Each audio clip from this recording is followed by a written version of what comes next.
don't drink it. I love the colour.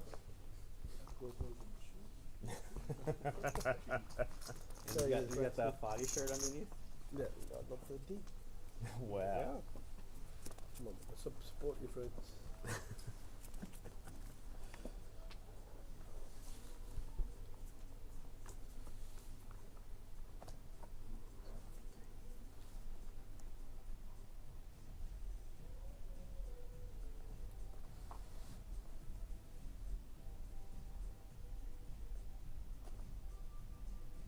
Four fold, five fold.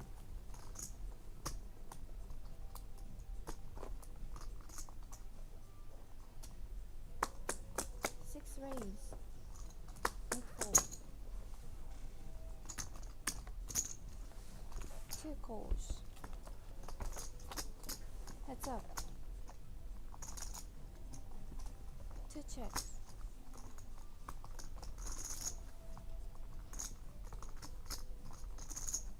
Six checks.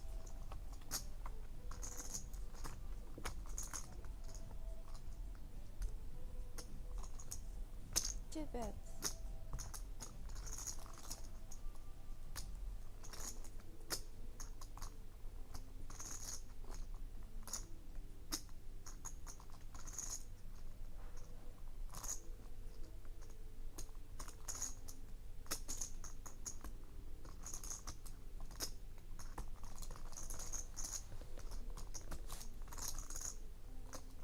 Six folds.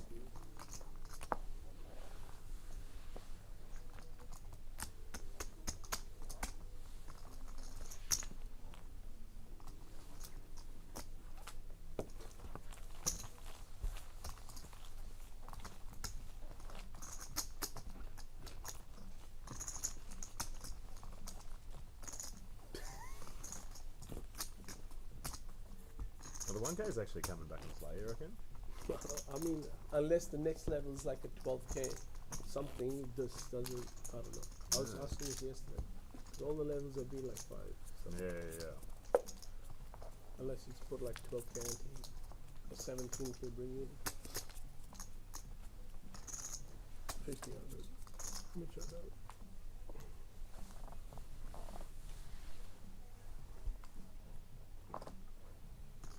Five folds.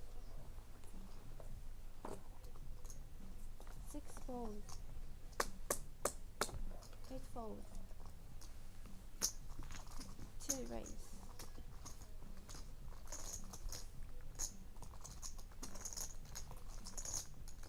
Four call. Heads up.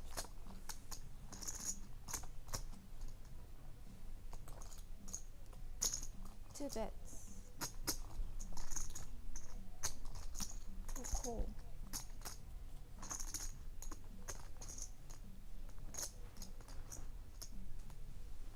Two bets. Four calls.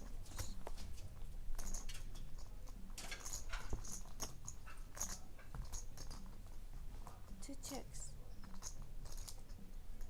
Four bets. That's right. Two calls. 3. What?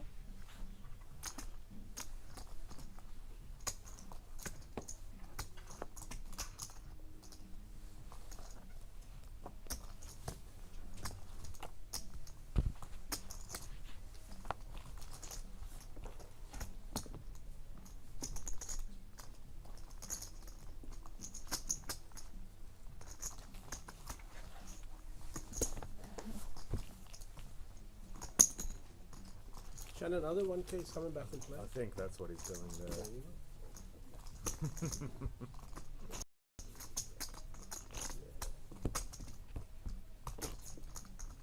You're way ahead of us, Shannon.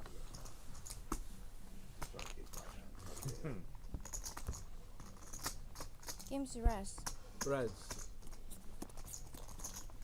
Who won the pony yesterday? Carlos is his name. Ah, Luke did Three got hearts. second. did he? King space. Got Ace about half of his horse buy-in Ace back. spades. Six of hearts. Oh. 10, yeah? Yep.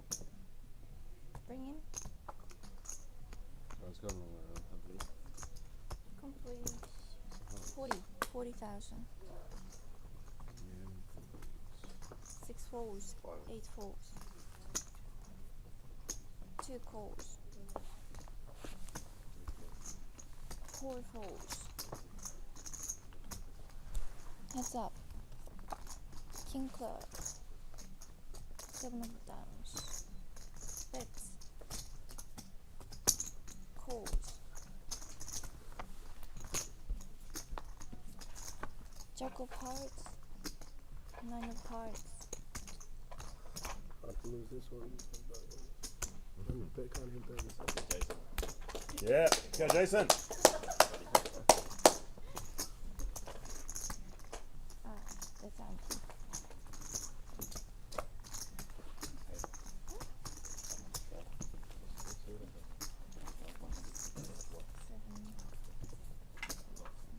That's 10,000. Yeah, 100. Same.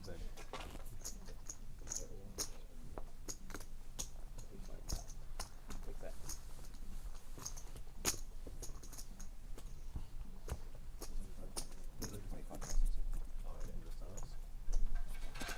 Sounds okay. That's that kind of stuff. Ace of spades, Jack of diamonds, 10 of hearts, 4 of diamonds, 8 of diamonds. Jack of diamonds bring in, Complete. falls, complete. Falls, falls, and falls. There you go, Betsy. Keep going. So it was stud high low. Whoa! We have a tangle. Can Start you having. move Fair one, yeah. Thank you.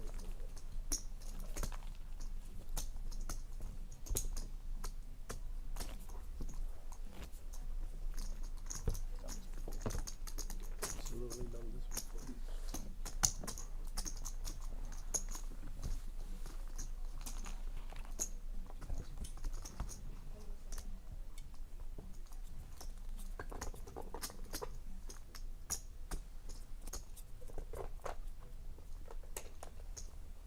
Okay. Ace of King. spades, 8 of clubs, 3 of diamonds, There's Deuce of clubs, and Jack of spades.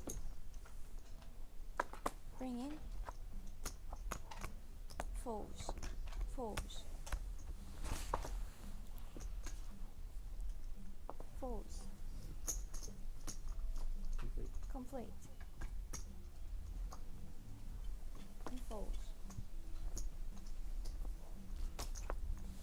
Can I get some blues off someone?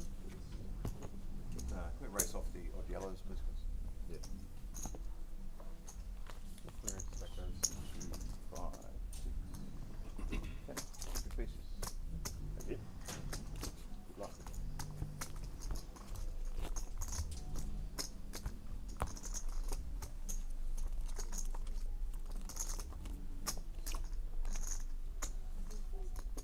Oh, yes. Yes! Send it over. 9. Wait, no, I get 2. No. Look at me. Do you not get both? Bullshit. What the fuck is this? good try. I swear I mean- thought that's how it worked. 100%. That's how it should work. You should be able to scoop. Then you I do. agree. Oh man, I used so much sweating energy on that too. You can throw it off another floor if you want. No, I believe you. I don't know if fucking poker works, but like, I don't like it.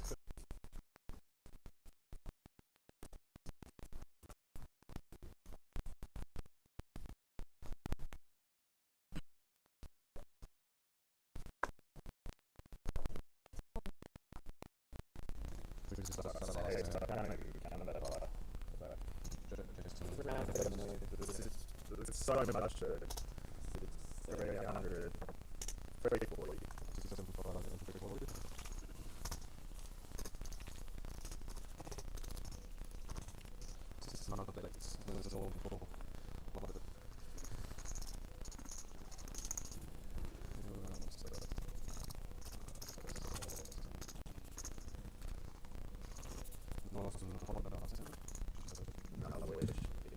So welcome back here to the Playlive headquarters at 129 York Street, South Melbourne. You're watching day 2 of the 10K Horse Championship, brought to you by the Mixed Games Academy. We have had a couple of technical difficulties, I should say, with the audio, but I believe we're back up and running now. So if you guys in the chat can hear us, we would appreciate you letting us know in the chat. But I've got Diamond Dan sitting right next to me, the man, the myth, the legend himself. Good afternoon, Josh. How are you? Good, mate. How are you? I'm well.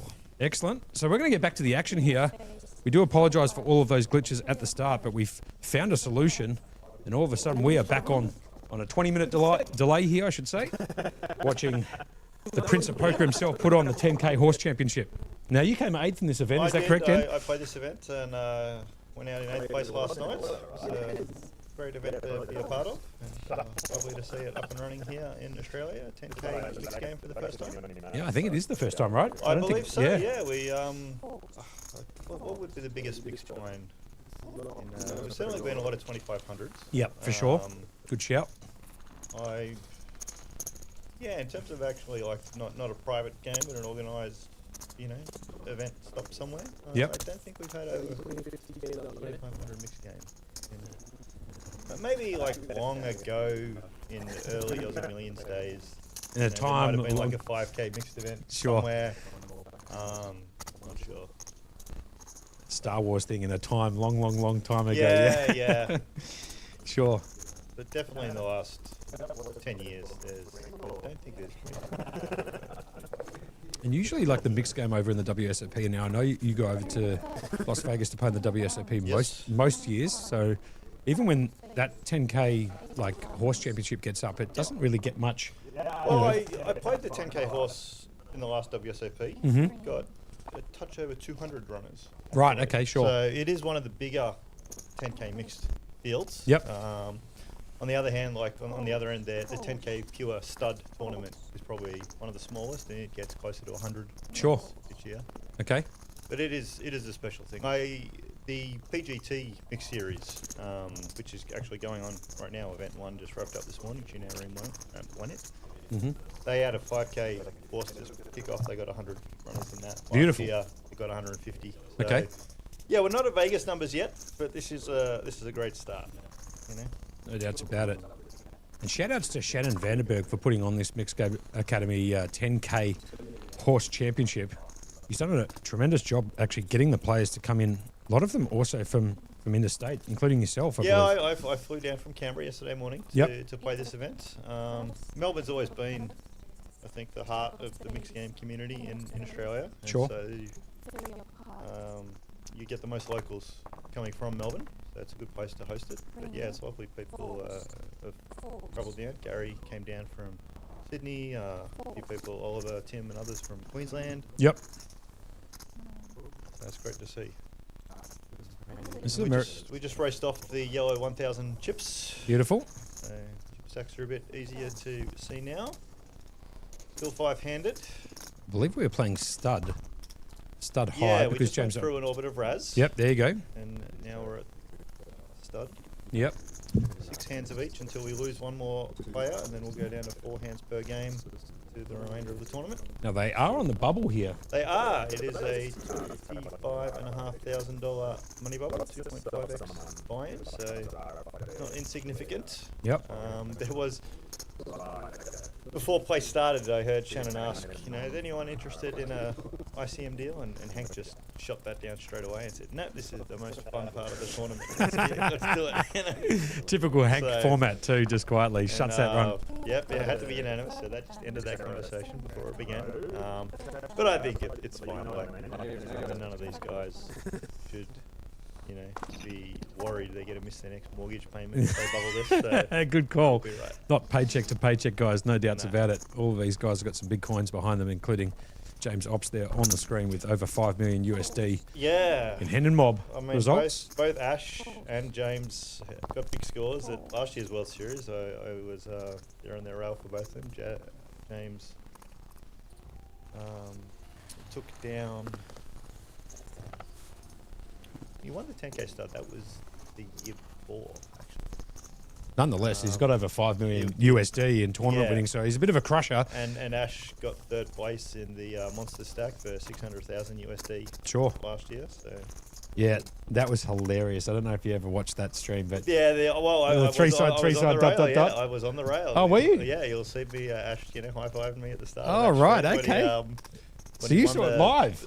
Yeah, when he won. Oh, Well, that's crazy I saw good. the start of it live. So Right.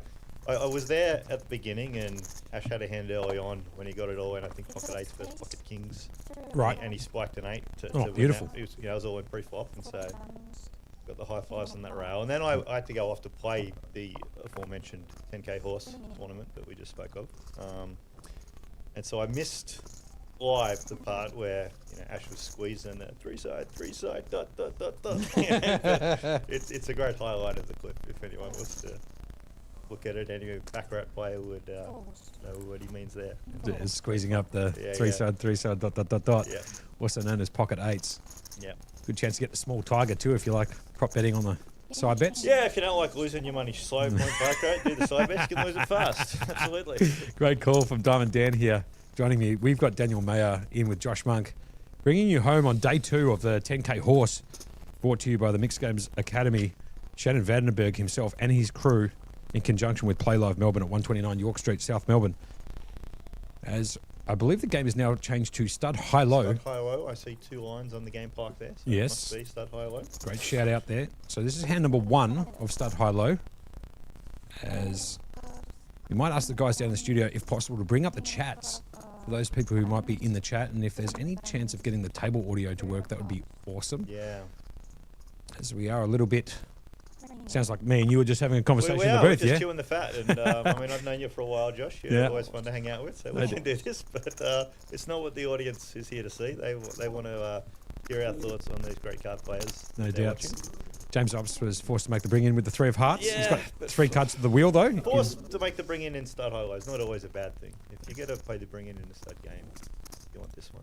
Fair enough. As American Brad picks up the 10 of hearts on 4th Street, and James picking up the Jack of Diamonds. As you can see, James Ops got 3 cards to make the wheel. We are playing stud high-low, and maybe we can pick your brain a little bit today. Dan, you've played You a can lot of try. mixed, and I you have, can yeah. talk us through, maybe the viewers who are watching, which games we are playing and what's the strategy, and maybe what you want to start with, and so on and so forth. Sure. Oh, I mean, better than it's- that, actually. What's the object in stud high-low? What are you trying to achieve? Well, you're trying to make a hand that can win both halves of the pot. It's a split pot game, of course. Half to the best high stud hand, half to the best Raz hand, provided it is an 8 low or better. Yep. If there's no qualifying low, the high hand takes it all. But stud high low is a game where often you want to, unless it's obvious that no one's going for the low, you're typically wanting to focus on trying to make a low and hoping you might, also make 2 pair or a straight or a flush or, Sure. or something like that. You get yourself into a lot of trouble in this game playing hands that can only win the high. Yeah. Going one way as opposed to both. Yep. Totally agree. Yeah, and the thing is, if you're going for a low hand, you can always get lucky and make a high hand. That the converse does not work, Actually, we did see that yesterday, as a matter of fact. I think it might have been you who was shooting for a low and then backdoored into 3 10s. Was that you yesterday? Yeah, I did have a hand where I made 3 10s and Yeah. then I filled up on the river as well, 10s over 6s. Yeah. I don't think I was ever really going for a low on that one though. I think it was like I think it was like 6 4 8 10 blank. I think it was 6 4 8 10 3 10 10 Yeah, 6. I think I caught a 10 on 4th, 5th, and 6th Street. Pretty brutal. But yeah, it's Hopefully you guys can hear us. We have got some comments coming through on YouTube saying Dan very soft, can't hear him clearly. I might get him to move a little bit closer to the microphone. I know that microphone is a little bit more dull than mine here. I will try this. It's a little bit closer to my mouth now. Yeah, that'll work a treat. A bit louder in my headphones, but that's okay. As long as the guys who are watching it can hear you nice and clearly, that would be great.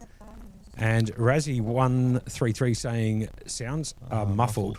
So we do apologise if you are getting some technical difficulties down the stream, but hopefully we're working through them at the moment. We will try and get some table audio to pop up shortly. The boys downstairs doing a magnificent job actually all week in the last 2 weeks doing the Playlive Melbourne Millions.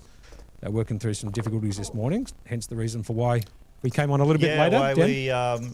that took us by surprise at first. We actually had commentated from the Yeah, first we cards did. and took us a while to realise no one could hear us. So That was what good Josh chat and I too. said, that'll just be off into the ether in Yeah. our memory and nothing more.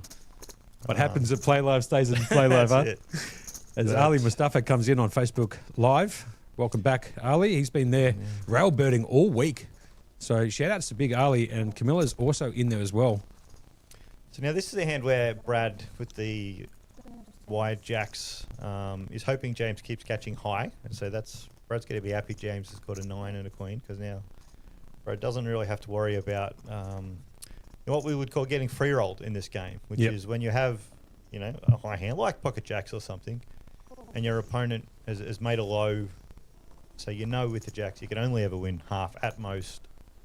The guy with the low just bets freely, and sometimes backs into a better high hand by making 2 pair or something. And you don't want to play those spots as the pocket jack. So Brad was happy there, and James had to let go the respectable ace 4-4 start hand. Yep. You don't mind calling the action for me? I am getting some information on my phone from DMs from friends of mine talking about the audio coming through a little bit static, so just bear with us. We're going to see if we can resolve them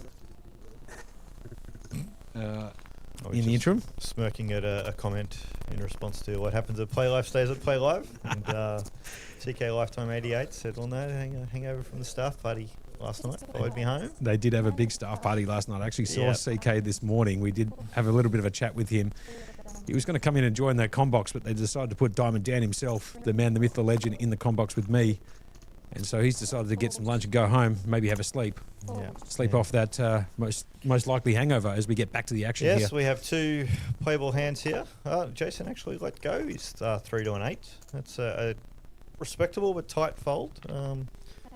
This is also particularly full ring, stud 8.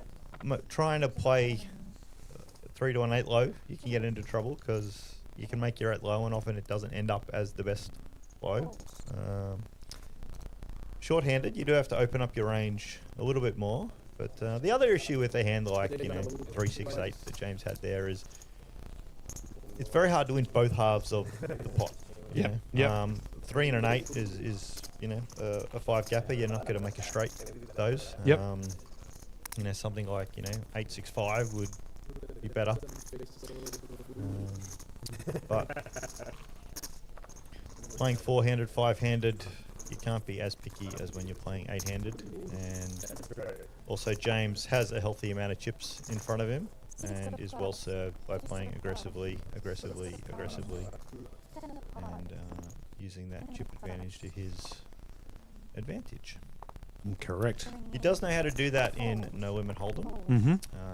I watched James win his WPT title a couple of years ago as a monster chip leader at the final table. He knows how to do it in mixed games as well. No doubts about it. We do get some messages coming through about some players that have never played horse or this type of variance of poker before. Maybe you can talk through a little bit about what we're trying to achieve in Raz and Stud High. I mean, the games are basically inverted there, and we can get into that in just a second. And then obviously Stud High Low being a slightly different variant to both of them, obviously with the 8 or better qualified required for a low. It's a complex game, Stud High Low. It's actually, I was going to say it might be the most difficult to master, but I still think Stud is actually the most difficult of the 3 stud varieties to master, pure Stud High. Strangely enough. But yeah, look, horse, it's a mix of 5 varieties of poker, and they're all limit games. That's the really important thing here.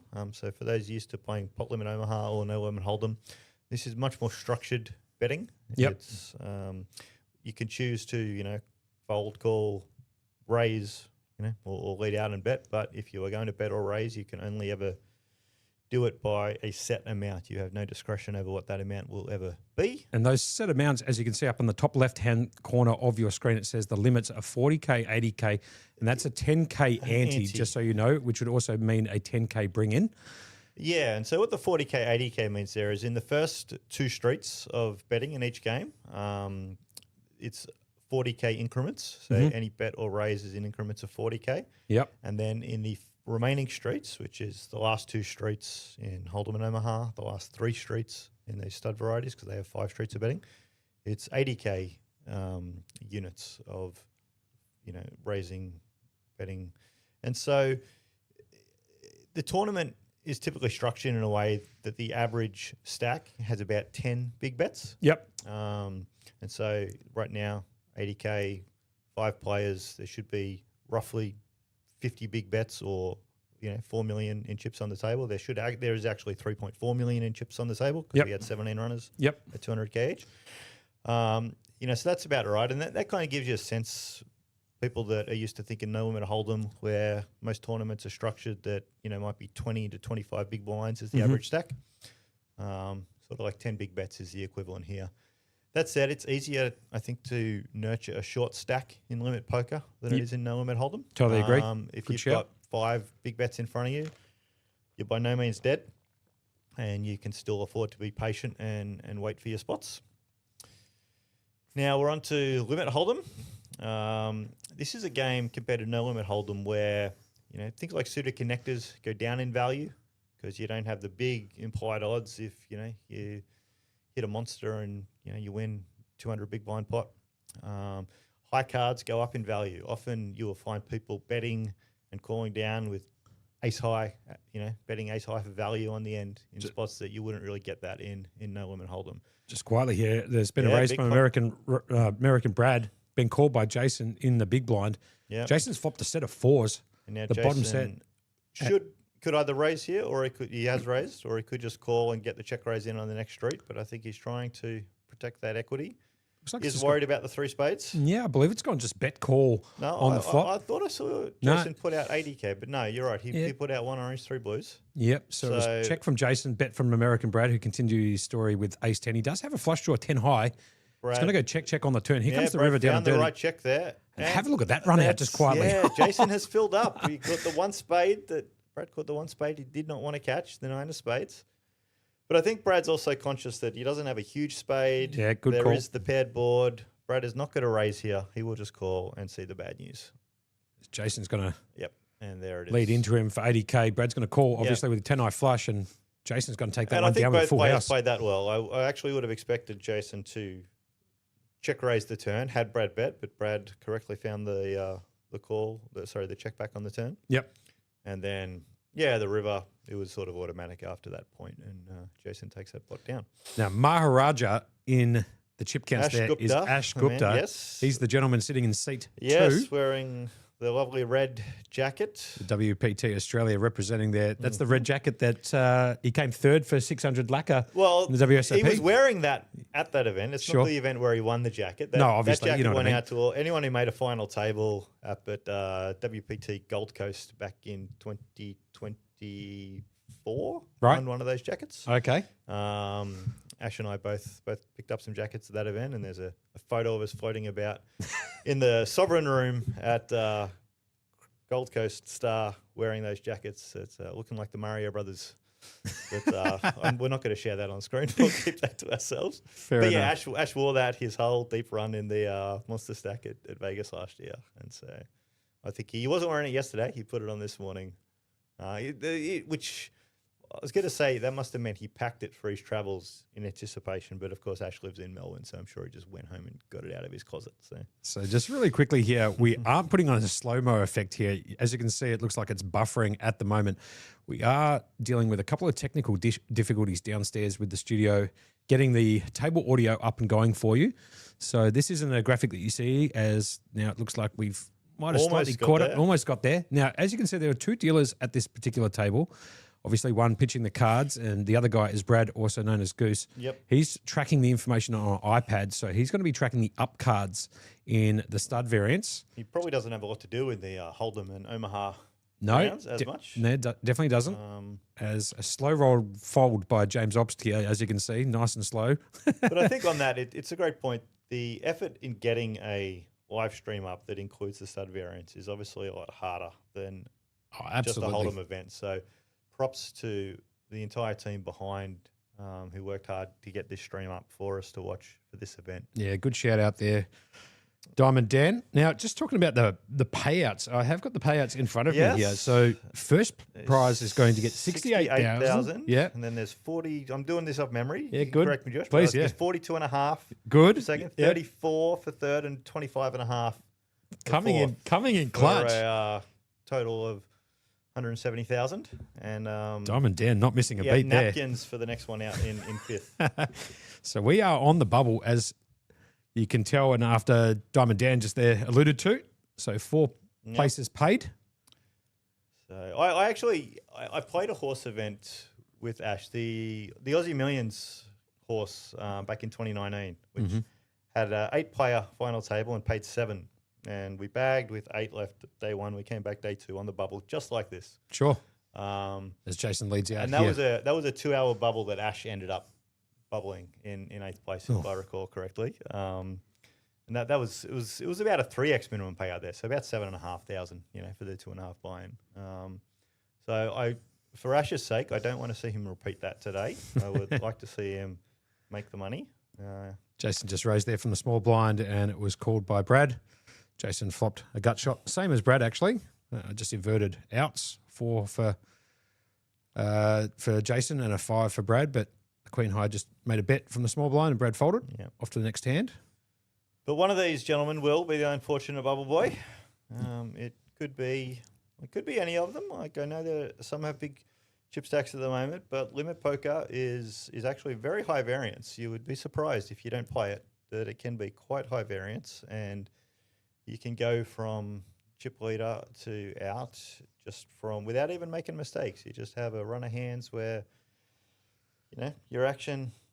You have to put the money in, but it doesn't come your way. Yeah, great call. 3 or 4 hands like that, and she's gone. Because even, according to these graphics, James is the chip leader, but he's only got about 12 big bets. Now, you see 3 hands to the river, and even if you just check calling all the way down to the river, and you come up short 3 times, you're out of chips. Yep. So it doesn't take much. Good shout from special comments there coming in from Dan Mayer here. And Diamond this Dan. is an example. Like, James can't realistically fold here. He's got second pair, respectable kicker. It's a short-handed table. Yep. Hank does not always have James beat. It's if you are over-folding in these spots and you've got attentive opponents, they get to pick up on that. They get to exploit you. So Ops there checking out the big blind. Hank's Yep. going to continue with his story in the cutoff. Makes a bet on the flop. James is going to call. Turn card brings in the 4 of diamonds. No help to either of the players. James Ops trying to find one of those 5 remaining outs, as you can see in the top right-hand corner checks first to act of your Hank screen. bets his top pair, king kicker.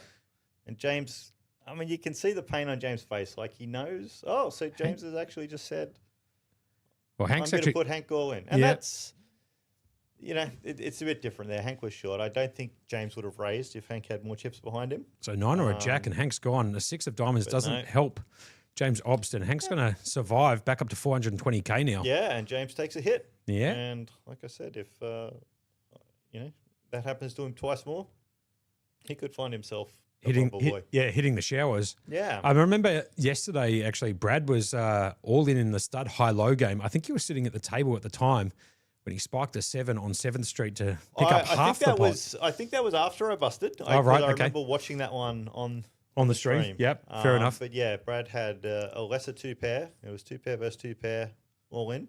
Yep. And Brad filled up on 7th Street and survived. And I don't recall if Brad was all in or he was close to all in. No, in the but either way, had he lost that, he would have been hitting the showers. hitting the showers or very close to. No doubt. So he also outdrew Hank pretty harshly yesterday in late part of the feed when Hank had kings and 3s and Brad had queens and 7s and spiked a 7 on 7th Street to make a full house. Yeah. So tight fold with ace-8 under the gun there by Hank, but looks like it was the right one. As American Brad decides to raise it up on the button. I mean, position's important, and you can play ace-9 on the button a lot easier than you can play it under the gun if no one's opened yet. Ashley's going to come along with a natural. Defense, natural 9, that's it. Look, big blind defense ranges are pretty wide in limit hold'em. 6-3, you could, I wouldn't fault Ash for folding there. But he found the call, he's just, hoping to flop a pair, doesn't, he gets out. That's fine. He gets, he's getting 3.5 to 1 on his call to defend. So the current game at the moment is Limit Hold'em. You can see from the event ribbon at the bottom of your screen. We have 5 players. Top 4 get paid. Yep. Limit Hold'em will be the quickest of these 5 games. Absolutely. Shortest to deal. Hands don't go to showdown as often. Interestingly, though, once this tournament gets to a heads-up stage, the norm with horse tournaments is that it is the limit hold'em round that has the biggest influence on the heads-up outcome. The most blood Is and drawn. biggest swings Yeah. of chip counts happens in limit hold'em when you're playing this heads-up. And that's just because it's a lot easier to get a hand that's worth putting in money in, and you need two people to do that. Yeah. To get some blood. Like we just saw before, obviously with James Obbs and Hank there, for example, with Hank flopping top pair and James Obbs flopping second pair and basically having to go with it. So- Yeah, and that's it. And in the stud rounds, it's people struggle to make adjustments to what is a decent stud or as hand to play heads up. It's obviously much wider than five-handed, but also you've got so much more information about the other person's cards in the stud rounds. It's easier to know when you're in a bad spot, and you just fold a lot easier. So Quite when ironic. it's heads up. Quite ironic here as James Obbs actually picks up the Jack 9 again, and he's playing against Hank again. Yeah. Hank does have a pair of fives, and he's out with the lead at the moment as James Obbs picks up a straight draw. Yeah, James on looking fourth. for a 9, a jack, or a queen. Hank's not going to feel great about this pair of fives, though. He's just going to hope to get the showdown cheaply. Check, and check. James gets the straight. The nut straight Well, with the yeah, the backdoor flush clubs did coming come in. in. I don't think that's going to worry James too much. I think he should bet this for value. Yep, good shout out there from Dan. Given that Hank was leading earlier and then did not lead the turn, James is not going to be worried about Hank having two clubs, I don't believe. So Obbs is most likely going to get his money back from Hank here. Yeah, but now Hank is... He's got 7.5 bigs or 300k in his stack. So He's got a bluff catcher. He Yep. knows James is a good player. He knows James could just be betting this to steal it after Hank's shown some weakness, not betting the turn or river. And so Hank's thinking, is this a spot to hero call? What is James doing? James is feeling happy right now. no doubts about it. James is hoping for a call. And it looks like it's incoming. There it is. And James will take this down. And James knows before Hank's cards are even turned over that he has won that pot. Yep. So he gets those monies or those chips back, I should say, from Hank from a few hands earlier in Hold'em. That's it from that all-in Hold'em hand. And that's going on to the, what you were talking about with top just pair the over middle swings, pair. That's it. I was... And Hank now in the short, pretty short here, 5.5 bigs, 220k. Obviously, with the limits being 40k and 80k. Yeah, we are He's only got a playing... couple of bets left on 4th and 5th Street. You really got to be selective now about your starting hand because, limit poker is a game that rewards aggression. When you go with a hand, particularly when you're down to 3 big bets, 4 big bets, if you see the first big bet street, you're kind of committed to seeing it through at that point. No doubts. Now, if the studio downstairs wouldn't mind putting the payouts, if possible, into the YouTube and pinning them, and again on Facebook Live, that would be great. I don't believe we got the Twitch stream, I should say, up and going today. So only on YouTube and Facebook Live if you want to watch the action today with Diamond Dan in the commentary booth alongside Monkey. As we get back to, I believe it's hand number 6 Hank of has limped Limit Hold'em. the Jack 8 from the small blind, and Jason has said, no limping. I'm going to charge you another bet from the big blind with call. the dominated hand. But, Jason doesn't know that. Hank doesn't know that. So let's just up the variance of the hand and put some more money in. And now we will see a flop. Hank would love to see a Jack here on the flop. Or an 8 for that matter. You'll get paid off with an 8 Yeah. as the flop comes down. Jack 10 Oh, deuce. yeah. It does. See, an 8 high flop would have been action, but Hank would have found the double up. Sure. Now, he's unlikely to lose the hand, but he may not get the full double. That's So, correct. Jason only looking at backdoor straight and Jason's club still outs. leading. Hank's found the right check there. Absolutely. And see, Hank being so short, it's very easy for him to get all his money in by the river, and that's his goal. And so he You reckon he just flats there, here? knowing that he'll still have the chance to get his money in. Sure. I'm sure that if Hank was...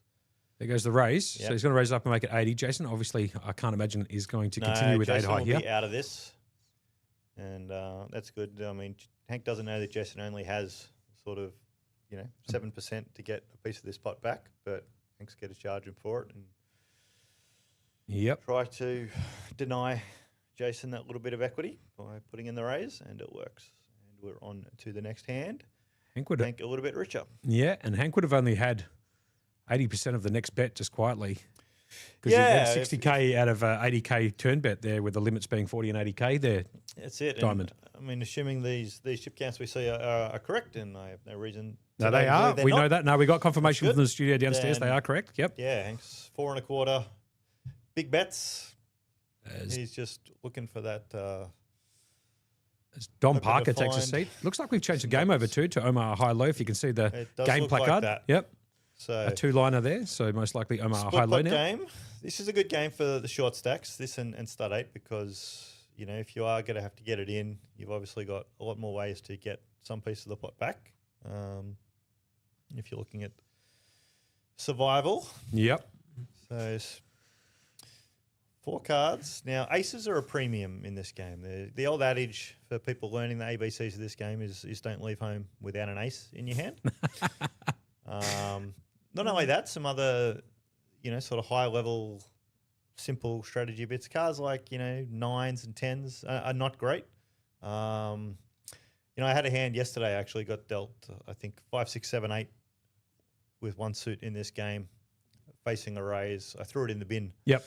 Because No playability. To No, basically scoop both ways. That's it. It's a hand where, if you make a straight on the low end, Yeah, it brings you in afford the, a better straight. So Yep. if you make a straight on the high end, someone's made a low, and know. so it's a really bad hand to play heads up. Sure. And in this another game. thing to go with that, Mm-hmm. Dan, obviously, is if you do make that straight at the rag end of it, it could bring in the 3 low cards that bring in the low qualifying hand, and obviously you're only shooting for half of it most of the time. Well, when yeah, you do that's make what that. I meant. Like if say there's 3, 4, 5 on the board, and so you've made the high end of the straight, you're still typically only getting half. What I meant, if you make the straight on the low end, is if 9, 10 jack sort of comes. Yep. You're susceptible to those higher straights. As you can see, the current game there is actually Omar High Load, not just Omar High. So apologies for any misinformation there. This is Omar High Load. It is a split pot game, as Dan has alluded to. Yep. As it goes back round to Ashy, who folds. And sometimes you'll play a hand like, not really King 7 6 6, but you'll play a hand maybe King Queen 10 10. Just quietly, James Ops is And you not just all hope- in here. Sorry to cut you No, off. It does that say is that he's wrong. all in, but That that is is wrong. James absolutely is definitely categorically not wrong. He's all got in. plenty of chips in No. front of him. So apologies for a couple of technical glitches downstairs, but he's definitely not all in, as you No. can see, with all of the massive chips in front of him. And he is defending from his big blind. Coming back to what I was saying, sometimes you can play a high only hand, hoping to see a high flop, and you'll know on the flop, if it's worth continuing or Sure. not. And if the flop comes, Ace 3 6, you can throw it in the bin. Jason's hand, Ace Jack 7 5 with the suited ace, is a good hand, especially short-handed. So the flop is down at the moment. We're We playing cannot technical see the catch up flop. at the moment. Yeah. So We're waiting to see what the flop is to provide the commentary. It looks like we've now seen a turn card as well. Still 3 runners. So Dom Parker in the dealer's chair telling Goose, who's sitting to the left of him in seat 1, as you can see, is tracking the cards. So he's just making sure that all of that information that is being brought to you at home or the device that you're watching it from is accurate. But obviously we're, We've seen a river. Looks like the turn got checked through. yep, good shout out no there. one seems to have a lot of anything. Yeah, it looks like it's just being checked all the way around, Yeah. essentially. In which case, I mean, maybe James's pair of 6 might win the high. We'll find out. Yep. But obviously there are jacks, queens, kings, and aces, and a 7 in people's hands for winning over cards. James Ops looks like he might be. Contemplating something, yeah. Yeah, it looks like just in front of Jason's stack, it looks like he might have put out a bet of 80 there, right next to the dealer's button. I'm pretty sure I can see the chips out there. So it looks like a bet from Jason on the river, round to James Ops, who's obviously holding the King 7 double 6 double suited, contemplating a decision as he goes into the tank a little bit, flicking some chips in his hand, leaning back in the seat. And obviously, American Brad has folded. He doesn't have any cards in Yep, front of him. I So think that's right, Monko. looks like a bet from Jason, and back round to James Ops to make a decision. And maybe James knows because we are guessing what the board is, and maybe James is, contemplating, is my 6-7 good for half the pot on the low or something, and Well, it looks like knowing the he ace. might Of, be beat for the high, I Yeah. can't tell. looks like the ace of clubs at the river It does, there. yeah, let's look. There we go. It is, Ace the ace 2, of clubs. 7, 8. So Yeah, so James is playing a life 6 for the low, which is no good because Jason has a life 5 for the Yep. low. and Jason also got the best high hand. Yeah, Jason. With two James pairs? has a 7 with the king kicker for the high. Jason got 2 pairs, aces and sevens, hitting that ace at the river. Yep. Nobs has got to and pay him off. James has paid it off. Yep. He is not eliminated, though. We promise you that. Yeah. So don't take notice too much of James Ops's stack in the top left-hand corner. That is incorrect. And obviously they're updating that right now because Ops does not show there in the chip count. So just bear with us as we fix that. And I suspect James called that thinking he had, if he was going to get something back, it was from the life 6 for the low, more so than his pair of 7s for the high. No doubts about that. What's your favourite? What's your favourite game, Dan? We haven't spoken about Yeah. what your favourite game in Look, all I of these mixed like game them all. stuff. Yep. I think of these 5, I actually want to say stud, which is not a common answer. Right. Okay. It's an old man's game. If you find pure stud tournaments, it's all the old school players. Okay. Really, really old, and 50 years and above, which I am not. But you like the game because you're enjoy- playing against a weaker field, or you like the game because you actually like the game? I enjoy the thinking behind it, the strategy behind it, the levels you can play. I also quite like limit hold'em as well. Right. It's an underrated game. It's become a popular fad in the last year or so for horse tournaments to be replaced with toss tournaments, where they swap out the limit hold'em for deuce to 7 triple draw. One of my all-time favourites. Yeah, everyone loves playing triple draw. I've played a lot of triple draw with you, Josh, and Yep. you do enjoy playing it. And I enjoy playing against you. Yeah. I gotta say, think that's- any triple draw table with Josh at is a good table to be at. Actually, I got a pretty funny story about that. Actually, I took down the deuce to 7 triple draw in the final series last year here at Playlive, Well done. and I was playing against Matty Gin. Yes. He's a bit of a seasoned pro, and some other lady I've never played against before.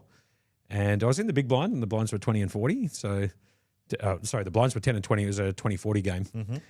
And I picked up ace, ace, king, king, 9 in the first draw. Real good. Yeah. Sorry, in the pre-deal. And then So you binned it and drew 5. drew 5, Yep. correct, and picked up the jack. I think it was like king. No, and then I picked up the king, jack.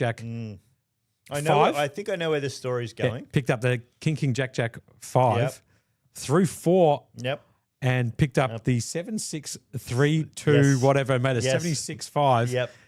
after the other two had gone, drew 1 each, and they both made an 86. I think actually Matty Gin Tonic made 8 smooth just quietly. Yeah, I mean it's a lovely when that happens because it just riles him so much. And you mentioned this, and I remember actually sending you a message not long after it because pretty much immediately after it happened, Everybody- I got a message on a group chat from Matty Gin saying, "Josh this and Josh that, and what the bloody hell happened?" It's you know? American So, Brad just yeah, quietly here has made it's, a 3-bet Brad. Sorry, he's raced it up pre-flop with aces aces single suited to the hearts. He's flopped an absolute monster here. He's got the nut flush draw with the overpair. Yeah, and Hank's- there's only one low card out there, so A lot of equity in Brad's favour Brad's at the thinking moment. this is going to be high only, and I've got my aces and my heart. Brad's hoping to see a heart.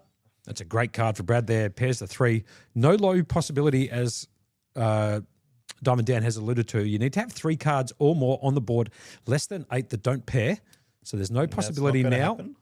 of a low as Hank leads out with his top pair, but I Brad miles actually out don't in front. think Brad loves this card. Like he won't fold here, but he just loses to a random 3 at this point as well, and he knows that. And Yeah. Hank in the big blind could have anything. He could absolutely have a random 3, and so Brad is asking himself, what is Hank doing this with? Hank is doing it with a queen. Yep. Still Thinking don't- my queen might be good. As I said, Brad won't fold, Yep. but he's not raising either. Here comes the river down and dirty. It brings in the king of hearts, so And it now does. Brad will be feeling better. As he spikes the nut flush at the I river. assure you. And if Hank is leading and he does, Brad should find a raise here. I think a call is too tight and he's just insta-called. He will obviously Take on the pot. obviously on the paired board there is a possibility of full houses, but as we can see It from is, the cards, but, but I agree he should have you probably know, put in a raise there. You Hank would got have folded. to.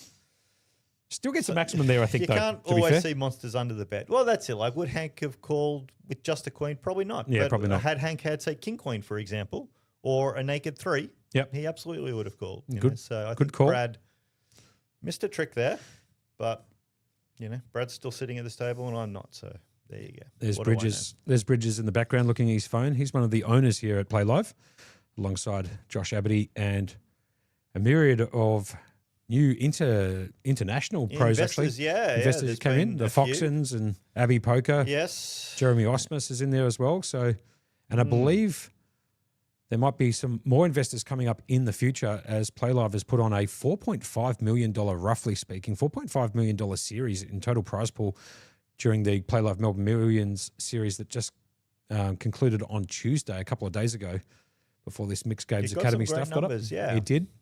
I was not able to come down for any of it, but I was reading all about it on social medias, and definitely got some good numbers. So Melbourne community is Coming out in force. for Yep. tournaments to play. Yep. As Allah Gould comes in on the Facebook live chat saying, how come it was 4 players 10 seconds ago and now it's 5? There was a issue with James Obster's chip stack. So as the guys in the studio downstairs were correcting that, his name did not appear. Hence the reason for why it said that there was 4 and now we're back to 5. But we may be at 4 again soon if Hank goes with another hand and doesn't get there, because he's really only got one hand left to play. Shout outs to MSP in the chat too. Mendestar Pike coming straight back in again. And I think he will be playing this one. Yeah, ace double king jack. And I mean, Hank's in a Suited good to the spot clubs. because Yep. it's very hard for him to lose this hand unless some spades come or 2 6s come. Quite unusual you see kings in both of their hands just Yeah, quietly and too. And the- a jack for that matter. And the kings will hold to be, the winning hand, and it'll be chopped quite a lot. Yep. Neither player can make a low because they only have one low card each. Against this exact hand, Hank is almost on, as I said, a free roll here, and he actually throws it away. So he's really preserving that last couple of bets. I think he was concerned that he could not make a low. And actually, Gupta with the worst kings there actually gets that one through. Yeah. Hank not wanting to go with that. Just No. that he's just shooting for the high there, obviously, as you alluded to. So I'm sure if he had, say, ace, king, king with a 4, for example, he would have went with it. Yep. Ace, king, king, jack, he knows that, he has no way of ever winning a low. Yep.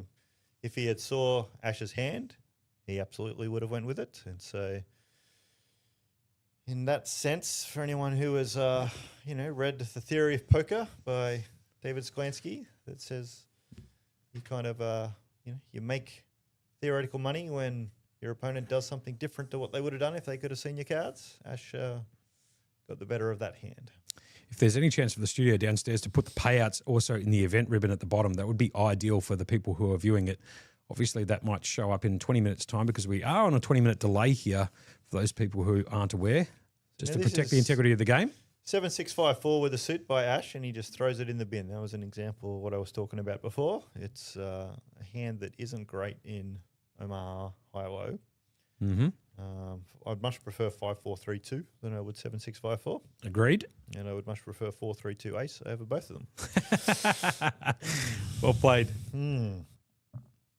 As the blinds have also just gone up, so 50K, and now Ash is 100K. thinking about that 7-6-5-4 that he just threw away, and you can see it on his face with the 5-5-3 flop. So American Brad picking up the bottom pair here with the king kicker, and Jason also picking up bottom pair, but with the 10 kicker. 2 cards down at the moment to complete a low I hand. don't expect to see a lot of aggression on this. And it does indeed go check, check. And now we see a jack of diamonds. No help to either player. And I think whoever might have the cojones to lead out on this would have a good chance of taking it down. Yep. Jason checks. So Brad does have that advantage of being in position. It is a small blind versus big blind hand, though, so both players are aware it's very hard to pin their opponents on specific ranges other than to say they, don't have ace-ace and other premiums, things like that. The 2 comes in, ace-4 would make a wheel, but again, for what I just alluded to, the fact that there's been no aggression, I wouldn't expect anyone to show up with ace-4 here, and both players would know that. Again, it's probably a case of whoever bets takes it. And if it goes check, Brad will take it by virtue of his king kicker to go with the pair of threes. And that is what happens. And Brad will take this one down to win half a big bet. Quite unusual. You'll see 3 cards, or at least 4 cards, but 3 cards shooting for a qualifier for the low in Omar high-low, and none of the 2 players actually having any qualifying low. This is the case in this particular there was hand. a little bit of counterfeiting. They both only had the 2 low cards, including a 3, and then a 3 came on board. And so instances like that, having a 3rd low card in your hand can be quite valuable if you're up against an opponent with only 2 low cards in their hand. It means you can pair one of your low cards and still make a low. Now, MSP said, what I do when this is over. I believe that's exactly what you wrote there. That's what I do when it is over. So I will go back and refer to, now listen, if you're not... They meant what will I do? Maybe they meant who will I do? I don't know. But the actual phrase is what I do when this is over, question mark, with a couple of laughy emojis. I can tell you this much for free. Today we do have on at 6:15 p.m. the split mix, which is kind of a interesting little format here. That's here. a big bets before Rego ends and then limit varieties after Rego ends. Is that right? I think it's just all, yes, I believe that's correct. Yeah, good shout here from Daniel in the box with me. So it's no limit deuce to 7 single draw, no limit hold'em, and PLO 8. Then so 3 big bet games. Then for Thorse. the first few hours. Yeah, and then once Thorse. Rego closes, we go to limit poker. That's correct. That sounds like good fun. It does. $650 buy-in starts at 6:15 p.m. here at 129 York Street, I will South be playing Melbourne. that one tonight. So if you want to come and bust Dan, he'll be playing at this. If you want to bust, make sure you get here before 6:30 or you might miss your chance. Great shout.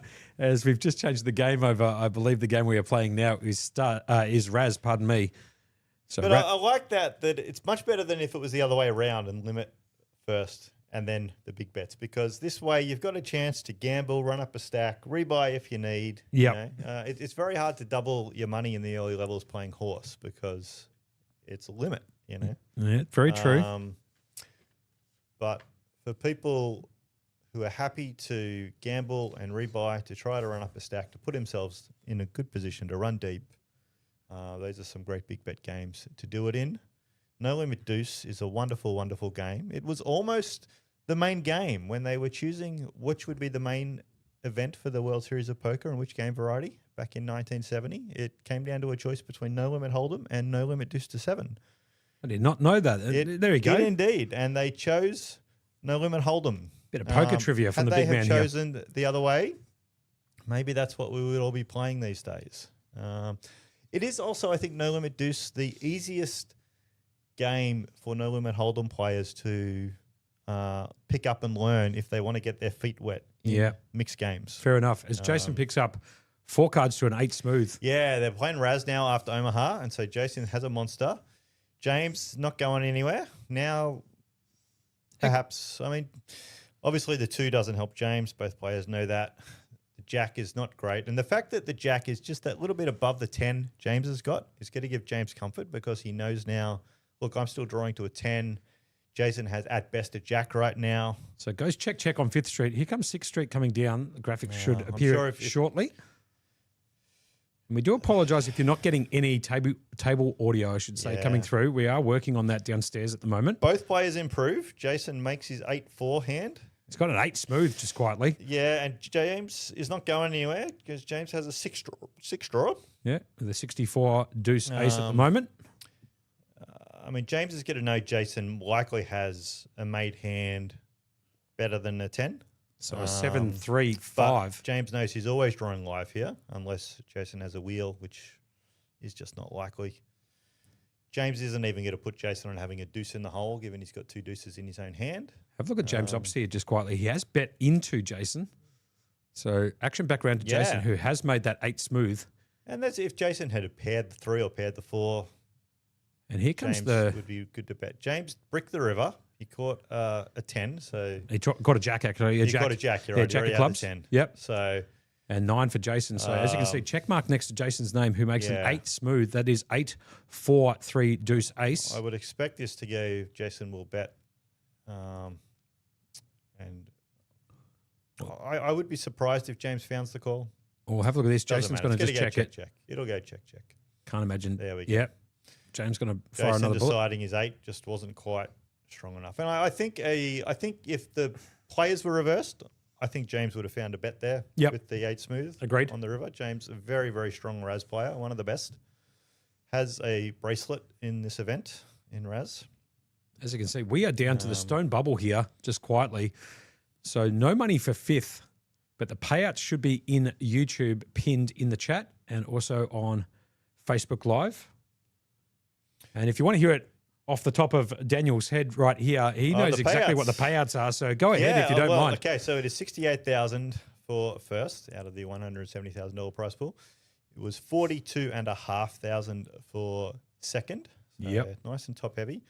34,000 for third and 25,500 for fourth. Diamond Dan not 2.5 buy-ins. Yeah, Diamond Dan not missing a beat there. And then Absolutely off the top of his head. Next one out gets a story to tell and nothing else. And nothing else. So maybe a couple of high fives and a good game from the players at the table. That's it. Like, it's like when someone's telling you, "Oh, I had 4 to a flush," and you're like, "Well, that's good. That and $6 can get you a cup of coffee." Yeah, that's correct. If my grandmother had wheels, you know what I mean? Yeah, it should be a bicycle. Yeah, that's it. As the bring in from American Brad with the jack showing, we are playing Raz still. Absolutely playable hand by Jason here. Anytime you got 3 to an 8 in Raz is good, and in a 5-handed table, it's even better. So Hank did complete with the ace showing. Very powerful card, the ace. Best card in Raz. Hank actually is all in here, and he will go with it. And he knows the jack's not great, but he's just got to hope that he still gets there. He's got a pin to the back of the ears. It looks like Hank has caught paint. That's not great for Hank. Picks up a 5 though, I think there. Yes, so he's got runner to make an 8. What's he picked? He's picked up a 3, so he's got a live 8 draw. Definitely has the live 8 draw. And he's got a pitch to squeeze it up too, just quietly. So the last Hank card has to improve to win. Yep. Jason has made an 8-7, but Hank's drawn to an 8-5. And he pairs the 3. Yeah, he pairs the 3. We lose Hank in 5th place. Good game. He was a dominating force yesterday. He was the chip leader at his table for quite a lot of the day before we made a final table. So congratulations to all the players remaining. Obviously, we've got American Brad, Well we've got done. James Ops, we've got Jason and Ashi Gupta. And Ash Maharaja, who I'm delighted to see cash this event because that improves my ROI on this event. I have a small piece of Ash. I was about to say, does he have a piece? He does. He definitely has a piece of Ashy boy here. I swapped a percentage with Ash for this event, so I did better out of that deal than he did. So we might be going to a short intermission here. I'm not sure, but yeah, looks and like now the cards are being dealt. So we remember we started playing 6 hands of Raz. We will keep playing the 6 hands of Raz for this round. as Gary Benson comes into, it does look like Gary. And then starting on the next game of stud, it'll be 4 hands per game until the end of the tournament. Gary's positioned himself perfectly to block our view of Ash. oh dear. Hi, Gary, if you're listening. Always good to see you. Sometimes hard to miss you. And will we see play loosen up now, Josh, do you think? Everyone's made the money. Will they open their ranges now? Look, it's a good call, go Dan. for first, and it is a flat payout structure. It's and I think what I say, 8,500 jump from 4th to 3rd. It's also the same 8,500 jump from 3rd to 2nd, and then a 25.5 jump from 2nd to 1st. So this does feel to me like a structure where you want to go for first rather than ladder. And even with those chip counts you can see on screen now, Jason is not so far ahead of everyone that people think they're playing for second. Sure. First is absolutely anyone's Now, game right now. I don't want to spit on Brad here too much, but I'd imagine that Ops, Jason, and Ashy Boy would elect probably not to make a deal at any stage during this particular event. But Brad's probably a bit more inclined, would you think? Would you feel? It's a pretty big event. 10K buy-in. Look, I think you're right. I don't know Jason that well. I'm not sure of his bankroll situation. But yeah, I got that sense. Well, he won the PLO, I believe, or he won at least an event earlier in the Playlive Melbourne Yeah, Millions. he's had a really good series, and he's been doing well in these mixed games. So I think you're probably right. Brad, I suspect, might be more keen to do some sort of deal. But, you know, what I find myself in these situations is bringing it back to sort of cash game stakes. And I look at, you know, like what sort of money are we playing for, you know, in the pay jumps? And particularly, you know, say if it gets heads up and you got that 25,000 gap between second and first. And you look at how many big bets are on the table. Yeah, you know? yeah, of course. And then divide that 25,000 by the big bets, and you find yourself, okay, so it's like I'm playing a 600, 1,200 cash game right now, you know? And then you ask, am I comfortable playing a 600, 1,200 cash game, or would I like to lower the stakes a bit? I'll tell you what, that's a great way of looking at it. Do the deal. But there is that. But then on the other hand, you're like, well, I know I've already profited for the tournament, and so should I go for the gusto? Either way, let's just YOLO. Let's go for glory, you know. And I mean, I actually, as I'm sure you know, Josh, and some listeners might know, I was heads up for a bracelet in a horse event at the World Series a couple of years ago in the 1,500 horse. That had about a 65,000 US pay jump between second and first, and again with about 20 big bets on the table. And so in that sense, you know, it would have been big stakes, you know, 1,500, 3,000 kind of is what we're playing. Sure. The deal was never discussed though. I don't know. We just didn't. The WSOP doesn't facilitate deals, and then there's like tax issues with the different players getting taxed different amounts. So it is quite difficult to do unless you're like two Americans who know each other and trust each other privately. There we go. Yourself. There's James Ops there with the ace 10 6 5 in his up cards betting into Jason, who actually had the better hand at that particular time. But James Ops was drawing to a 65. And James picks up a few more chips. Ash stands up to take the jacket off. Getting a bit warm downstairs as the heat's on. They're all in the money at the moment. They do. And yeah, just to cap off what we were saying, I would very much expect these guys just to play it out for the payouts as advertised. Looks like that might be the end of a level. Yeah, it looks like. And they might be taking some photos. Maybe it looks like this will be the in the money photo, because we haven't done a photo up until this point, unless they did one at the start of day's play before I got to the studio, which I don't know if they did. If the studio downstairs can let us know, is there a little break here? Yep. They take a quick photo and then no need for a break. So they're going to just take the photo. The action shortly. Saving room in the middle for someone. I know they're putting James in the middle. Have a look at Ashy there, sitting absolutely front and center too, in the dealer's chair. The place that he wants to be. Hopefully he takes down this trophy. He's like, I'm just setting myself up for the winner's photo in a couple of hours' time. I'm going to sit here. I think the thing that I love the most is he's wearing that Ding shirt too from Frenchie and Foddy, proudly representing the Ding merchandise. So shout out to Frenchie and Foddy who have given a couple of... And props to Foddy for putting up a stake yesterday and jumping in. Absolutely. It's always... Much like yourself, Josh, it's always a fun table when Foddy's there. He's a vocal guy. He was hilarious yesterday. And first person out just quietly. Yes, I heard from the adjacent table, Foddy having a bit of his post-hand thoughts on a hand with Cale Burns. I will say this. It was, you heard that too. We heard that a little bit down the microphone in the commentary. A couple of the vulgarities coming out, a couple of... obscenities coming out from Foddy. We did hear that down in the commentary box here whilst we were calling the action. But very boisterous guy, obviously. Same as Ashi Gupta. And you can hear them out in the outer feature tables almost every single event you show up to. Yeah. They are big characters in poker, both Foddy and Frenchie and Ash Frenchie Gupta. was on Ash's rail in Ash's Monster Stack run at the World Series as well. Right, there you go. And it's... yes, I remember seeing Frenchie there. Yeah, I remember that. Yeah. Always got good support. Now, we definitely have some playable Raz hands here. 6-5 deuce for James, 6-5-4 for Jason, 8-7-3 for the Maharaja. And hopefully Brad sees what's going on. Yeah, a bit of fireworks here. Great call by you, Den. And Brad will get out of this, I'm sure. There it goes. Bins the 9. James Ops with a very nice hand at the Okay, moment. so the 652. 654 was also binned. Yeah, pretty by interesting there. Jason. That is surprising. Unless, of course, we have changed game, but I don't think we have. I'm pretty sure we are still playing Raz, but Yeah, we are playing the Raz. Pike says Raz. Yep. Now, Ash picks up Jin. Jin twice. He's got the perfect card for himself and the perfect card for James. Yep. The only downside of that second deuce for James is there's one less deuce Ash can find to make his hand with, but I don't think he will care. Good shout.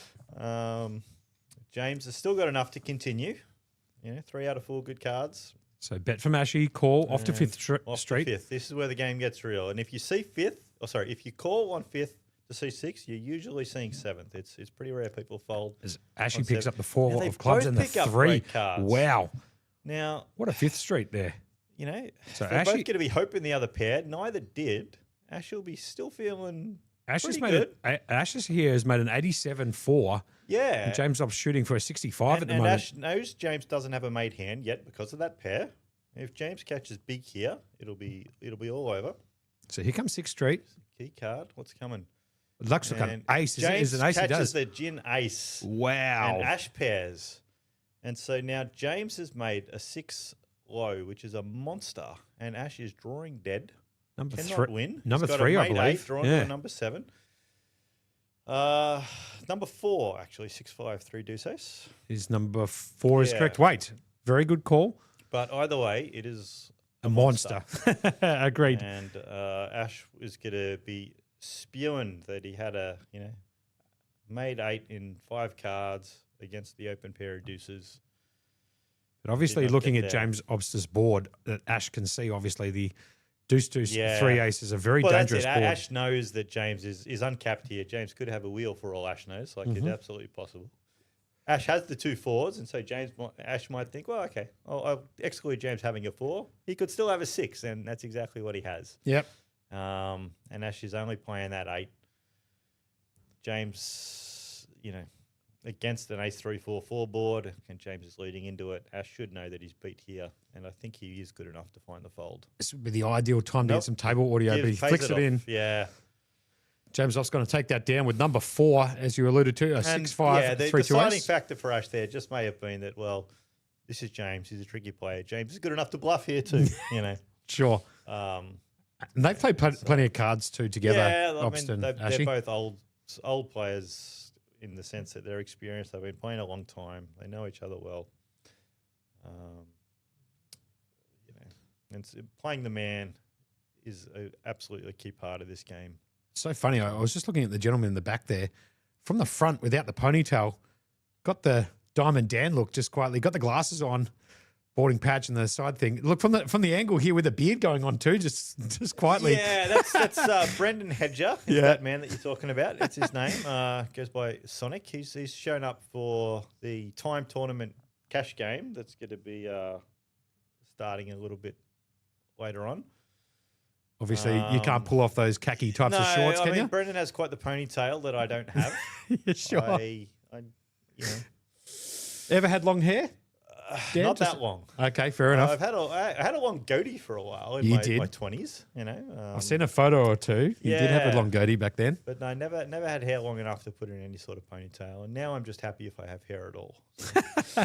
As Nick Firm says, weird fold from Jason. Yeah, he did start off with 3 cards to Yeah, a assuming 6, I that believe. 654 Yep. was correct, it is. I can't explain or justify that fold, so I don't know.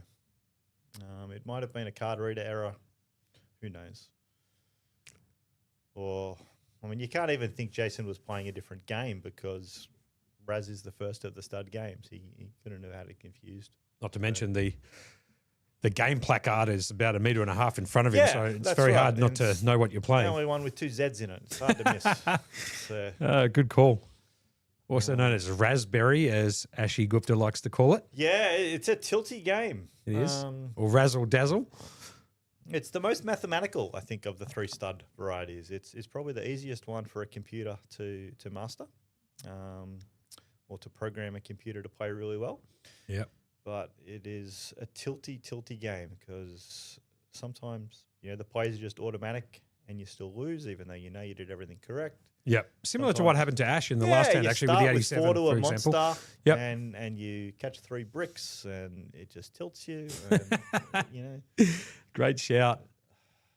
Back to another hand of Raz here. I think it might be hand number 5 or 6 for that yeah. matter. See, that showed Brad folding 7-6 against a 5, a Pa- 10, and a king up, which I don't buy either. So I'm Pardon not me, we have sure changed the game to what's stud. going I do apologise. That Okay. was hand number 1 of stud. Well, that would make sense why Brad folds the 7-6. There you go. against the 5, 10, and a king up. So So we have There changed we the game over to stud. So this is hand number 2 of stud now.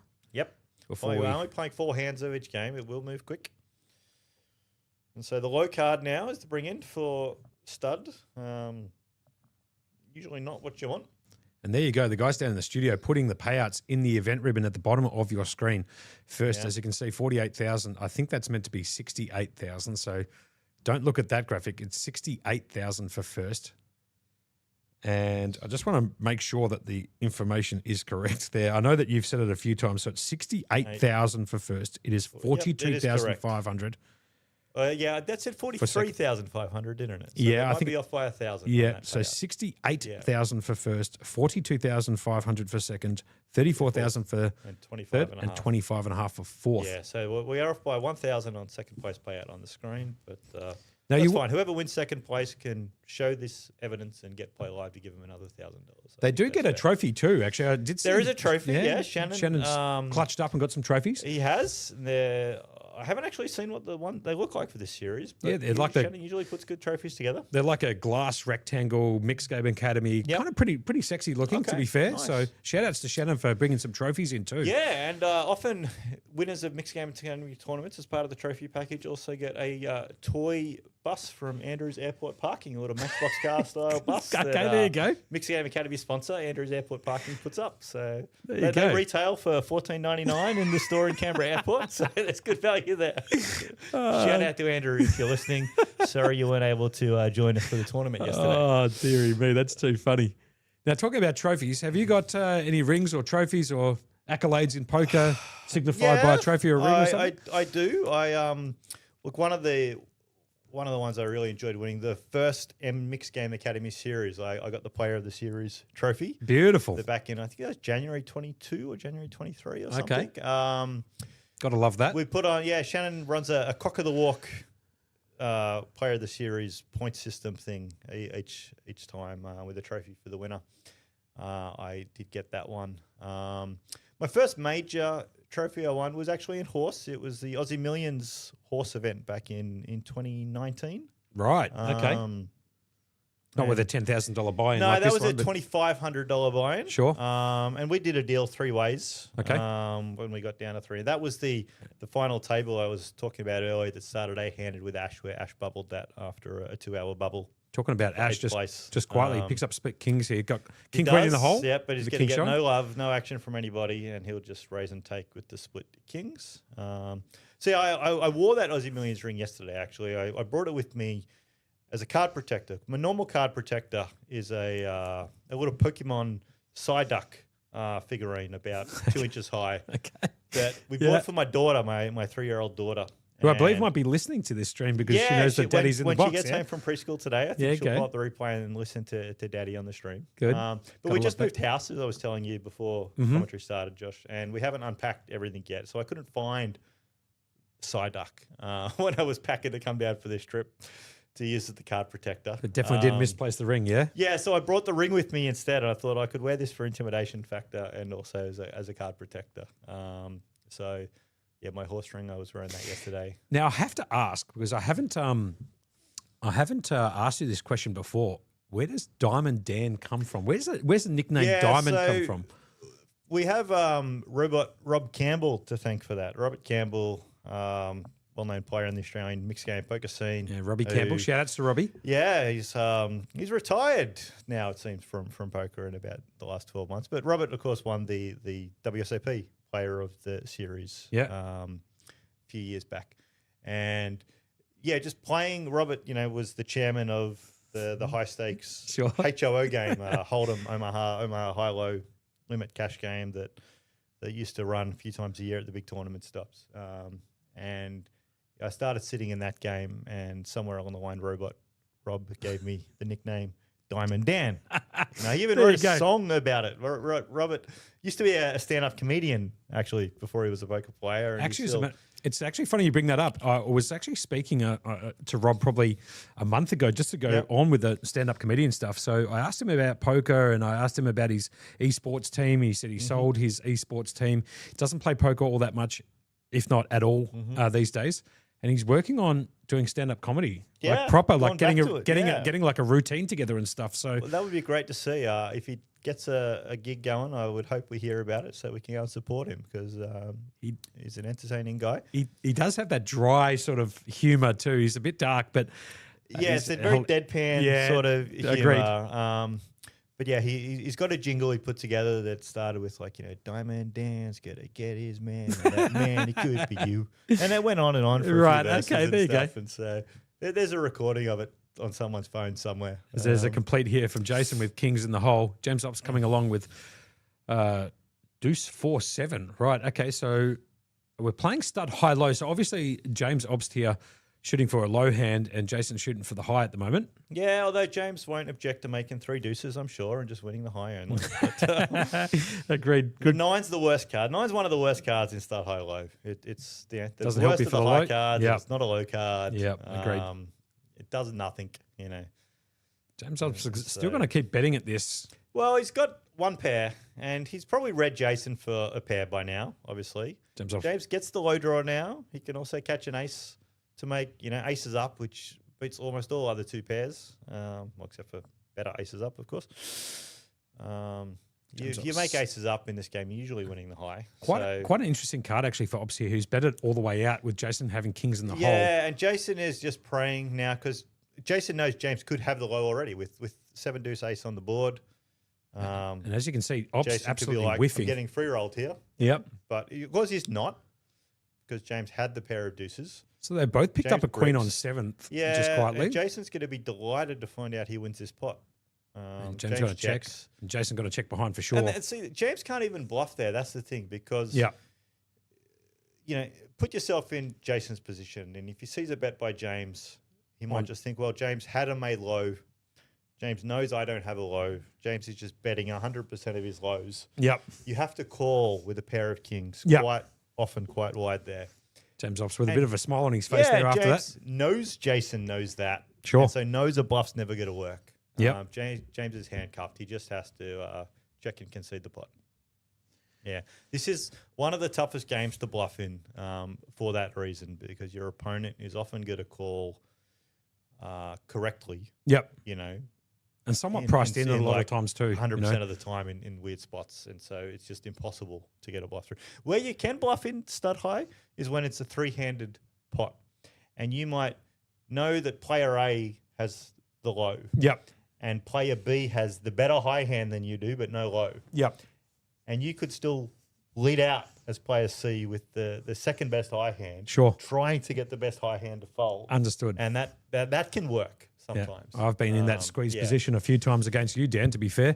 Yeah, and it's just like a pure 7th. Like, I know I got a pair of 9s. I know this guy's got a pair of 10s and the other guy's got a low. I'm going to lead and try to get the pair of 10s to fold. And yeah, sometimes it works. As you can see, there has been an update to the payouts in the bottom part of your screen. So first 68,000, second They 42.5, have corrected it now, yep. third 34, and 25.5 for fourth. Now, Brad has a very good stud 8 hand here of a 4-5-6 with 2 clubs. And He gets completed the love. and Yeah, gets the love. completed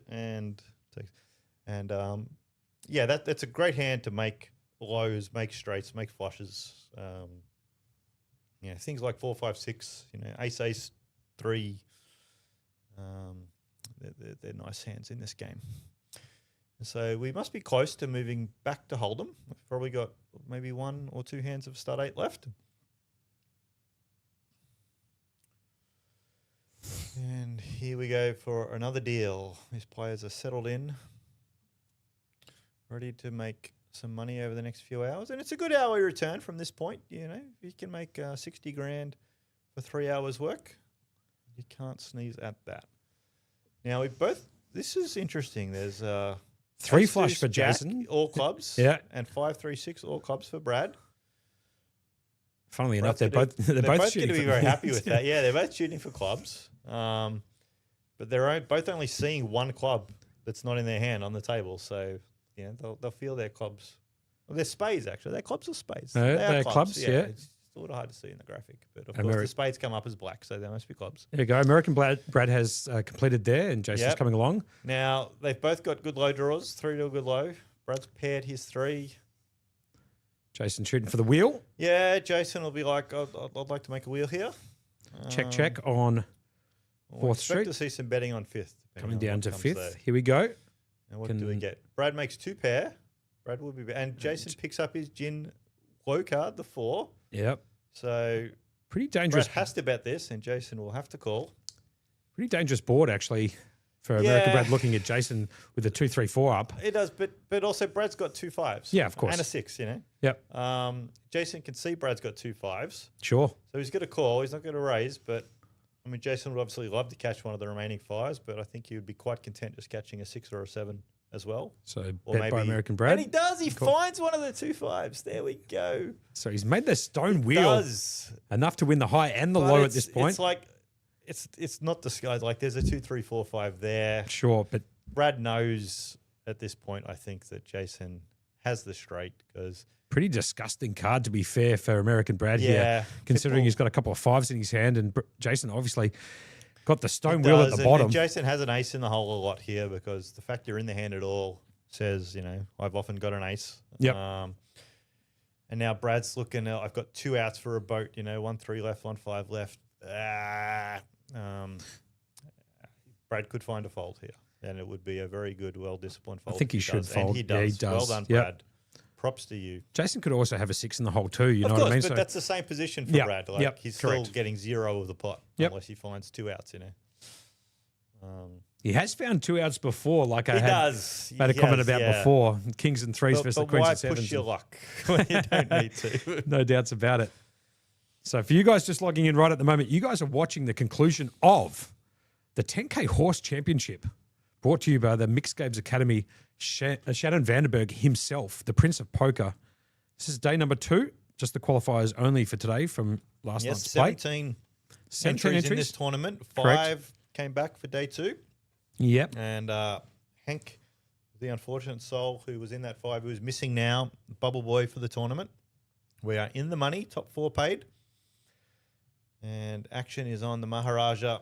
First hand of Hold'em. We don't see what he folded, but he folded. Brad will raise here from the small blind.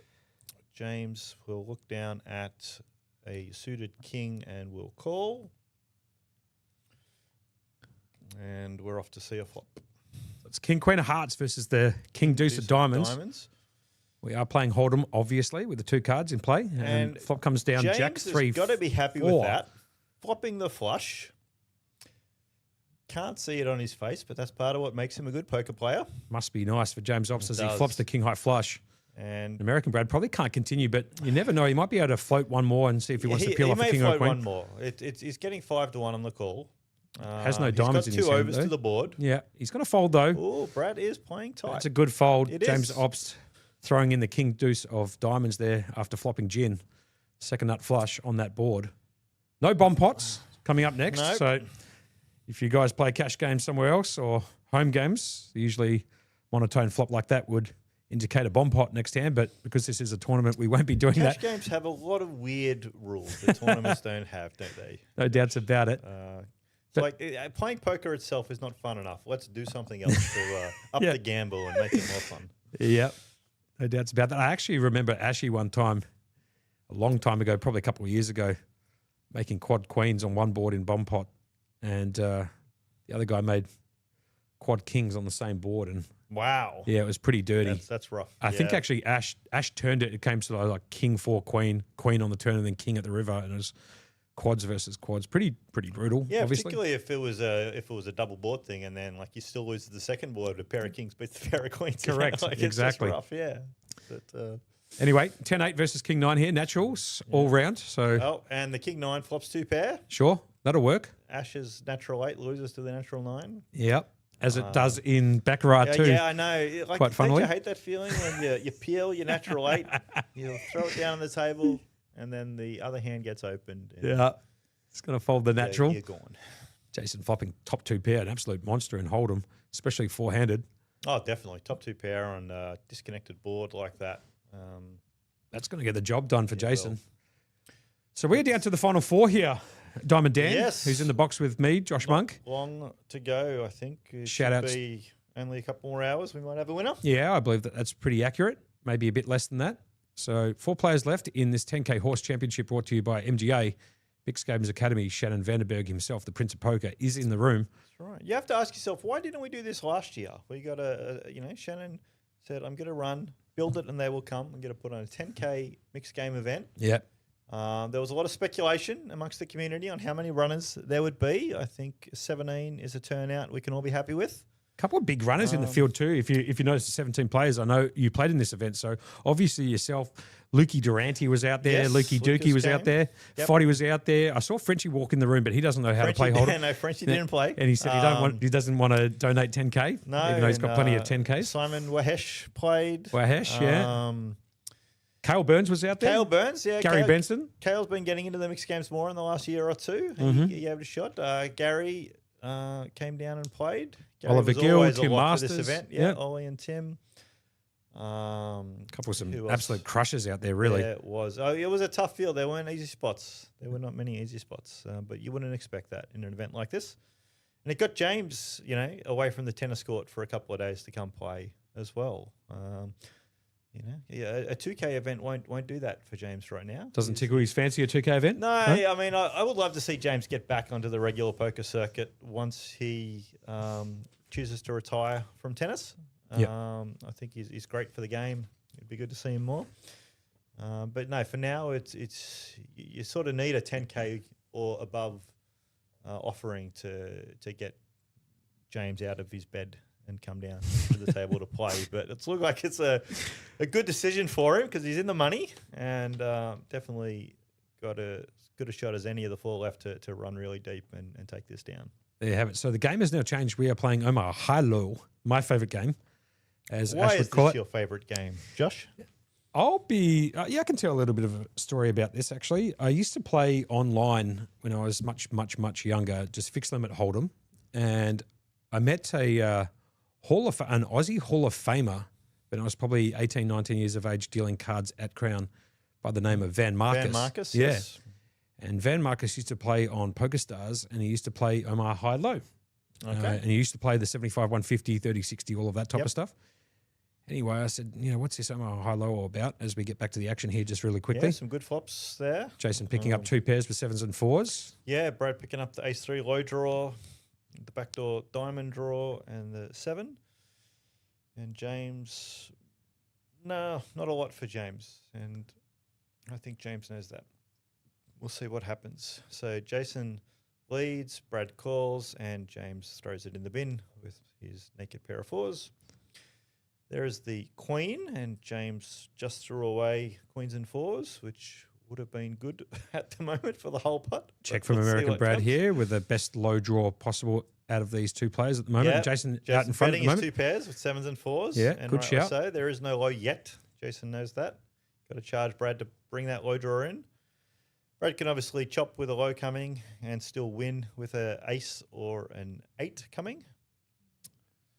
So we'll see what happens. But Brad's shown a propensity to fold the last 10 minutes a lot, and he does indeed find the fold again. American Brad a little bit Right. short at the moment. 4.4 bigs, 220K. Yeah. I wonder if the other 3 at the table are picking up that Brad is folding. I don't know. Now, Diamond Down, let me ask you this question. Yep. Are you going to be playing the main event for the Mixed Game Academy, which is a 10 game just quietly with a $1,500 buy-in starting tomorrow at midday? Is that I up your, am. is that you? The 1,500 event, yeah, 2-day event starting tomorrow. I am going to play that. I came down for this 10K event. I left open-ended when I might go home. Yep. Could have went home today. Thought, no, I'll stay a bit longer. Sure. I'll definitely play the main event and hopefully run well, make day 2 of that. So if you don't bust Dan Mayer later on this evening playing the split mix, I should say. Yeah, you then can come and bust me in the main event. That's right. Or if you don't bust me there, you could just bust me out on the street in the morning walking to here. For all you want, So if you want to bust Dan, he'll be here later on tonight for the 6:15, the split mix, which is no limit deuce to 7 single draw, no limit Hold'em, and PLO 8, then Thorse after late registration closes. Yeah, I would hope I do better on the main event on Friday than I think I did on one of the last main events of the MGA that I played. I don't know if it was exactly the last one, but there was one about 12 months ago where I think I might have ended up in for 6 bullets in the main event. So American let's Brad not do that here. again. American Brad just quickly calling the action, raises at pre-flop. Call from Ashi Gupta. Ash calls with the King 8, 7-4 double suited. American Brad's got the Ace 9-9-5. Yeah, now Brad actually didn't want to pair the 5 there. The 9s were already good for him, and pairing the 5 just gives Ash a path for the low. Yep. Brad doesn't have. The 74. But as it is, Ash folded, and you can't blame Ash for that on that board with the information that he had. Now, let's talk a think the little goal bit is about fine. this main event, if you don't Yes, mind. absolutely. I'll get into that for a little bit. So it's a 10-game mix, So it's $1,500 buy. Standard 10 games in tournament. We have 8-game events, 9-game events, 10-game events, and typically we know what, as players, those mixes are. Sure. The 8-game event is Horse. The 5 we're playing now, plus No Limit Hold'em, Pot Limit Omaha, and Triple Draw. If you have a 9-game event, it's the same 8, and they will add No Limit Deuce to 7, Single Draw. And then a 10-game event will be those 9, and they will add Badoogie. And so that'll be the 10 games we are playing.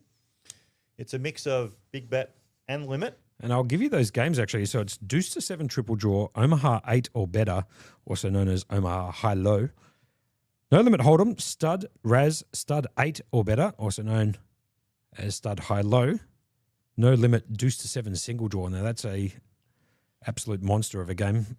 Badoogie, also known for our guys that play in a cash game external here to Play Live, known as Balkdoogie, because when you are drawing to a one draw, 1-1-1-1, and you miss the suit you're after to make a Badoogie, you feel like jumping off a balcony. So they call it Balkdoogie. Yeah, people say Balkdoogie. So Badoogie, and then Hold'em, Fixed Limit, and PLO. Yes. So that's the 10-game mix. That is the main event here, brought to you by MGA, the Mixed Games Academy, Shannon Vanderberg, and the alike. And the levels in that game do change, just to let you know. So 20-minute levels from levels 1 to 6, 24-minute levels from levels 7 to 11, and 30-minute levels for all levels so above the play gets 12. a bit slower as we get deeper, just like this one, which was 40 minutes day 1, 60 minutes day 2. As players, we appreciate that when it may not be feasible to have, say, 30 minutes the whole way through for the tournament. Increasing levels as we get deeper is a nice compromise. Now, a couple of good hands here. Ace, Queen, Jack 6 for James, Ace, King, 10, 5 for Brad. Both quality hands in 4-handed play. And very close equities, as we can see before the flop came out. Less so now that James has got the trip jacks. But have a look at America. Brady's picked up the But flush Brad draw has here. that flush draw, and that's where most of his 24% equity is coming from. And Brad also has the runner better low draw than James does, which will come in 7-8% of the time for him that we can see. I can imagine a James Obst here maybe going to put in a raise here on the flop. I here. would expect so, yeah. Yeah, I think that's the way to play it. I can't see a reason not to. Yep. Other than if he just wanted to try to save it for one street. And knowing Brad's folding odd, he doesn't want to scare him off just yet. Turn card brings in another 8, so That even card's more. not going to worry James at all. In fact, that's a great card. Sure. Because if he was ahead on the flop, he's still ahead now. No doubts about it. Brad's going to And- check his nut flush draw. Yes, and James Obst is almost certainly going to have to bet the jack here. I can't imagine he's going to he'll always bet this. let American Brad in with these nut flush draw. There's also straight potentials that could also hit at the river. So here comes the bet from James Obst. Yep. The seasoned professional, originally from Adelaide, now lives in Melbourne, I believe. I believe that's correct. In Narre Warren South, I think he was telling everyone yesterday. Right, okay, sure. That'll work. Now, if you're not from Melbourne, you don't know where that is, well, okay, it's just in Melbourne. Yeah. Straight onto Google Maps if you That's it. don't know where it is. But then you got to know That's how to easy. spell it, you know. and that's, I'm finding as I recently moved to Canberra, and I grew up in Canberra. I spent 20 years living there, so I'm familiar with it. My wife, on the other hand, less so, and you're having to tell her how to spell different place names or pronounce different place names. Sure. Canberra has some weird pronunciations of things. It's been fun, but yeah, it's definitely not the case that you can just, you know, oh yeah, Google what this is. Okay, well, how do I spell that? You know, it happens. It's a thing. On to the next hand. American Brad. Everyone's looking very relaxed. Brad is Pretty short, down to He's 3.9 he's bigs. getting death by 100 cuts here. I was going to say 1,000 cuts, but he wasn't that deep to begin with. Yeah. He's actually down to 2 bigs. I think he's made some folds that he didn't need to make. Perhaps he is just looking for that ladder. We did speculate when we got four-handed that Brad might have been most keen on the deal. As Mr. Jetlag and Fever so comes the in there ladder with some could comments. be the best for him. Saying, It looks like it's in the background. It might be the time tournament getting up there. is that Paris in the background there too, I think? Where we can see, I saw Dave, Gore, Eugene, Gary Benson. Party Tricks is in the house, is he? There he is, yep, with Yep. the stock standard beard and a cap on. Brandon Hedger. They're all sitting there. So that is, if anyone wants to come down, there may be a seat available still in that for a timed tournament. I believe they're playing 25.50 dealer's choice. Right, okay, sure. That'll work. Up until 5:30. So time to wrap it up before the 6:15 tournament tonight starts. Maybe something that Lukey Dookie can play. Yes, well, we did. We asked Lukey about it last night. He said he was a maybe. He took down the Octagon, I believe, a couple of nights ago, yeah, and for I think he cashed some good last night cheese. as well. Oh, sure, that'll work. Yeah. The big man himself, Lucas Durante, absolute crusher. I do reckon he does look a little bit like a Lego piece. like a Duplo piece. Yeah. But we did make a bit of a funny comment about that when we were playing against each other earlier this week, or last week, I should say. But Leaky Durante, one of the Well, Lucas fired this guys event as well yesterday. in poker. I've played my share of cash games with Lucas. He's a good guy to have at the table. He's got that very quick wit, and he's just a funny bloke. If you get a chance to see Lukey in the function center here at Playlive, go and say hello to Lukey Dookie because he's a gentleman of the game. Bring along your favorite Lego minifigure and ask him to sign it. Sure, that might work. We actually had a good conversation about that. As you can see, Ashley Gupta and American Brad a bit short at the moment, but just want to get confirmation that those stacks are correct. I know that American Brad is short. I'm not sure that Ash Gupta is that I short. don't think it's. We can't see Ash's chips from this camera angle, of course. Yeah. James's looks about correct. 1.1 million. Might be able to see Ash's stack after the flop cam. If we add up the chip counts that are on screen, we get to about 3.4, 3.5. Yep. Now that's obviously correct. There are 3.4 million chips in play. Mm-hmm. So it could be. Whether Jason actually has 2 million, I'm not sure. As the voice of Australian poker comes Ash into the is chat. all in, so I would say they may be the right chip counts. Ash has gone with it in 9-3 deuce with Raz. Brad's also all in, so the two short stacks.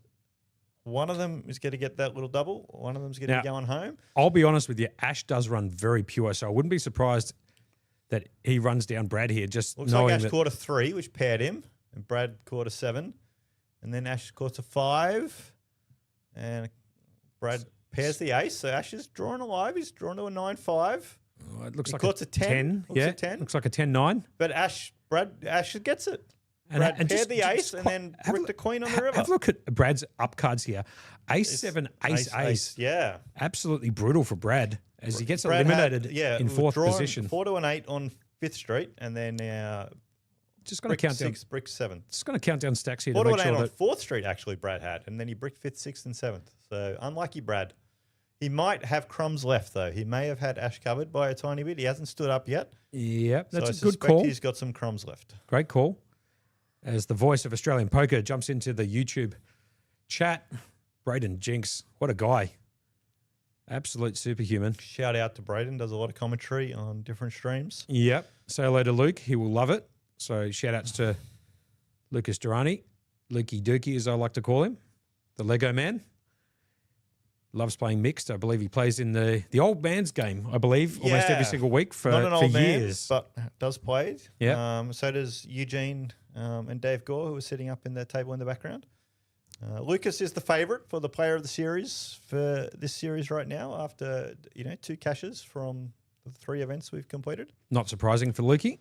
Yeah, he Gary Benson was actually running a bit of a side book, offering odds on everyone and Right, inviting bookmaking people to as bet well. on Sure. who would win the player of the series. And Lucas did put some money down on himself. You got to love that, man. At a pretty good price. So, that one's looking good for Lucas. He obviously did brick the 10K yesterday as Just you quietly, said. just quietly. Like you said, crumbs. American Brad all in for 10K here. 10K. Can only pay No the ante. decision. I mean, So- he's got a pretty good hand for a blind all in, 973.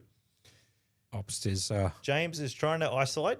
and also trying to bust out American to jump up Yeah. the pay ladder a little bit here. Well, James just wants to get this heads up because James knows that he's got better equity running this two. So American Brad looking at a 97 at Brad the may moment. double up and go from 2 blue chips to 4 blue chips.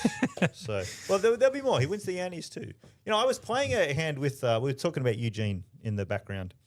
A tournament Ace hand comes in with for- Eugene, and it was a stud round, and Eugene had one ante left, Right. Okay. and at the time it was a button ante. It wasn't individual antes like we're doing now. Yeah.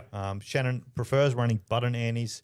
He did the individual antes because of the stream, and That's it correct. accommodated the stream better. But anyway, this hand, it was Eugene's turn to ante, and so he was all in for the ante. And because it's a button ante, there's no other antes. There's only Eugene's ante in there. Sure. And he won the hand, and he got his ante back.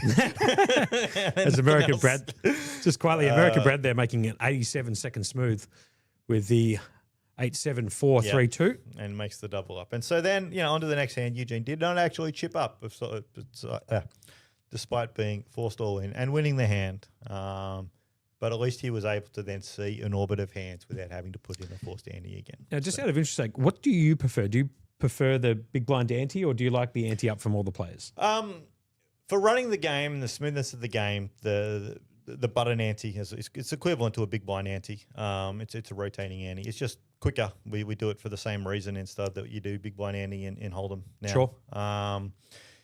From a studying the game and a theory point of view,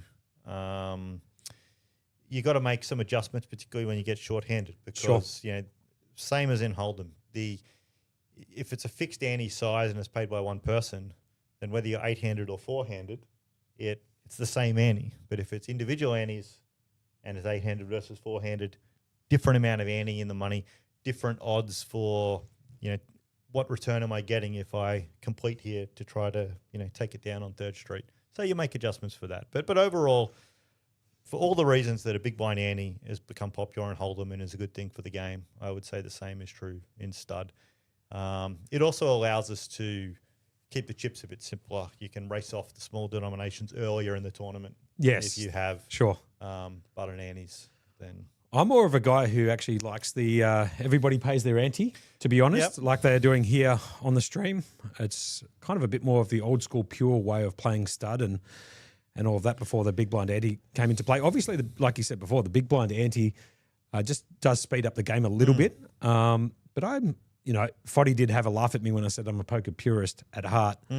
I'm not one of those people who kind of likes chopping up the prize money, making deals and stuff like that, or ending tournaments just before completion. Sometimes, and I know I've worked at other poker companies before, but for example, when there's a 3-way chop and the winner with the most amount of the player with the most amount of chips wins the trophy and the tournament just finishes. Yeah, for me, that it just I feels, don't like. Yeah, for me, it just feels like a bit of an incomplete tournament. Yeah, if you understand what I mean. And it leads to perverse outcomes. Like it really didn't sit well with me, when Bryn Kenny bought the Aussie Millions title, a few years ago. Just quietly, American Brad has been eliminated yes, there. He has indeed. Ashley Gupta's going to take him out. So American Brad picking up 25-5. Has run out. Could not survive another forced all in. Sorry that we against did. James in Raz. We were halfway during a story as that hand We were, but was that's being okay. in progress. It's, We're down to 3 all of a sudden, yeah? He was, but Brad effectively went out when he lost that all in to Ash, and was just left with crumbs. He would need 4 or 5 double ups to get back in. So we are down to 3. As Graham Bennett Cream says, has risen to the top. no doubts. As Graham Bennett comes into the chat, Grahamy himself, when will we see a Munko 1 turn? 120. What is a Munko 120? Basically just a casino war. Oh, right. Yeah. Okay. So 1 card. Yeah. Okay. Just squeeze it up and whoever's got Understood. the highest card wins. It's kind of like a casino war. We had Munko 6 out there for a little bit. As people might know, my surname is Monk. Hence the reason for why I go by Munko, or Monkey for that matter. As American Brad American Brad has just stepped into the commentary booth. with what it looks like. What is that? Is that like a banh mi or some sort of steak sandwich? Yeah, from, sure. From the good folks that play live here downstairs. Just jump across there if you don't mind, Brad. just so you're not standing up holding a sandwich that inevitably is going to end up on the floor. As we get back to the action here, And Ash has got 3 clubs. Are we still playing Raz or have we moved on to stud? We have moved on to moved to stud. I can stud. see the plaque. So Yep. good hand for Ash. And James has ace, jack, 7 rainbow. yeah, Ashley with the 3 clubs working for him. So this is stud Yeah. high. He's raised James. James is going to be suspicious. He's like, why is this 9 of clubs raised into my ace of clubs? And he's thinking through. Ash is the clear short stack at this point, and Ash has nothing to lose. He needs to find a hand to go with. Ash isn't going to make any more money by sitting back and waiting for Jason and James to knock each other out. Yep. And so James knows Ash has something with that 9. Is it a pair of 9s? That's Is correct. it 3 clubs? Is it 9, 10, jack? Good No. call from Diamond Dan there as James puts And that in the James bin. has said, look, I'm throwing away my ace high. Best case for James, Ash has 3 clubs. And, James is, if a small favourite at all, only a small favourite. So James will find a better spot. Ash will take the small win. I did create another game actually called Munko 6, which I think you might like. It's 5-card PLO, but then when the river comes down, you can pay to buy a 6 card. Yeah. To see if you can improve your hand. Who do and you pay that? You just paid it into the pot? You just pay it straight into the pot. So you could actually get it back as well. You should pay it into a side pot that you're not eligible for. That, the next best hand. Well, wins. the funny thing about it is if you've got the nuts, you can actually pay to buy that 6 card knowing you've still got the nuts, you know what I mean?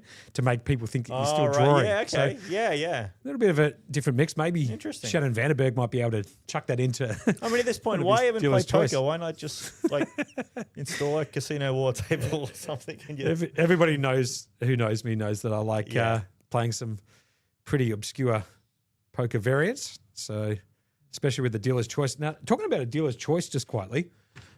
we have one coming up on Saturday. Saturday, yeah. Yeah. So at 2:00 on 25 Saturday, varieties, I believe. 25 plus he's put in there. 25 plus. Yeah, so I think dealer's it is choice 25 though. Maybe he just was on the fence about one or the other.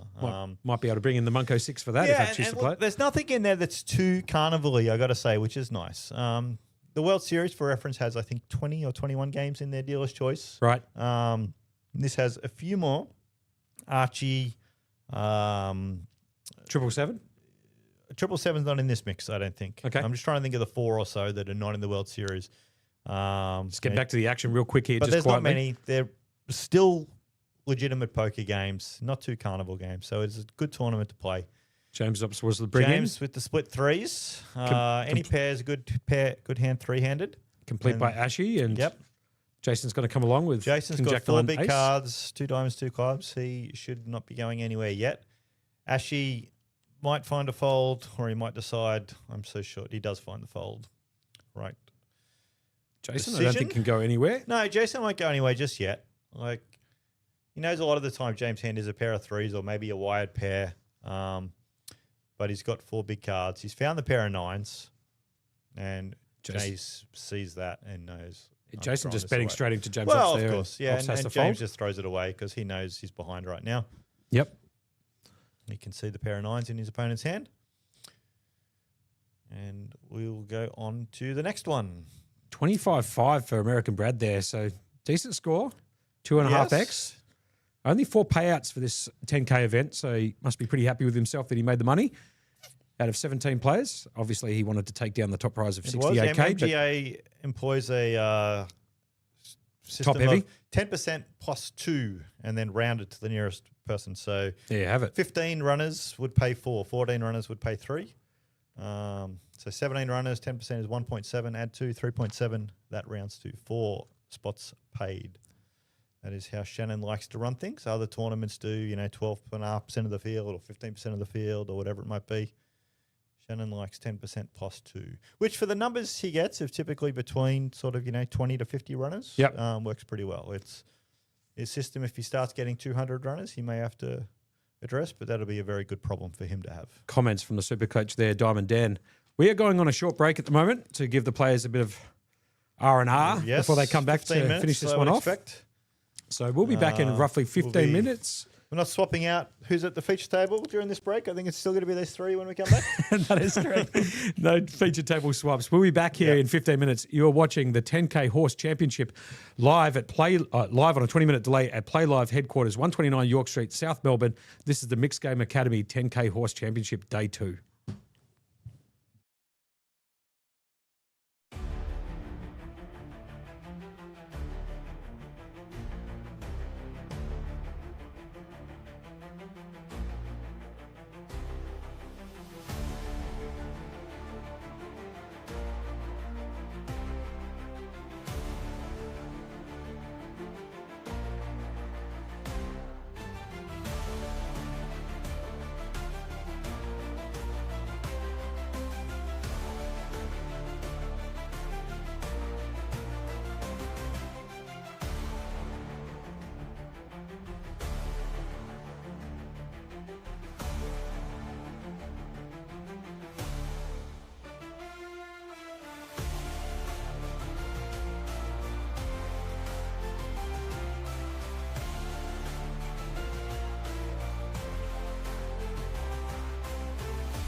So welcome back here to day 2 of the $10,000 horse championship. Absolutely a monster buy in here, 10,500. I'm joined in the box at the moment with the only American Brad, who came out in 4th as Diamond Dan decides to take a seat out there in the cash game. So forget about waiting until 6:15 if you want to take some money off him. He's down playing the time tournament downstairs. So if you want to go and play against Diamond Dan, who was just in the combox, then you can go and play against him. If not, we've got American Brad in the booth with Josh Monk. American Brad, how are you? Good. Thanks for having me, Josh. Excited to have an easier view now that I get to see these players' cards. No doubts about it. Congratulations on 25-5. Pretty happy with that result? Yes, thank you very much. My biggest cash ever, so very happy about it. Oh, there you go. Beautiful. There it is. American Brad right there on the screen, 4th for 25-5. We are down to 3 players here for this 10K Horse Championship, brought to you by Mixed Games Academy in conjunction with Playlive Melbourne at 129 York Street, South Melbourne. And we'll be bringing this action to you until conclusion. They're going to play it out today for obvious reasons. We are currently on stud, 8 or better. As you can see, first prize, 68,000. Second is 42.5, and third is 34,000. Unfortunately, we haven't picked up on any of the table audio. We have been having some issues with picking up the GFX sounds from the table.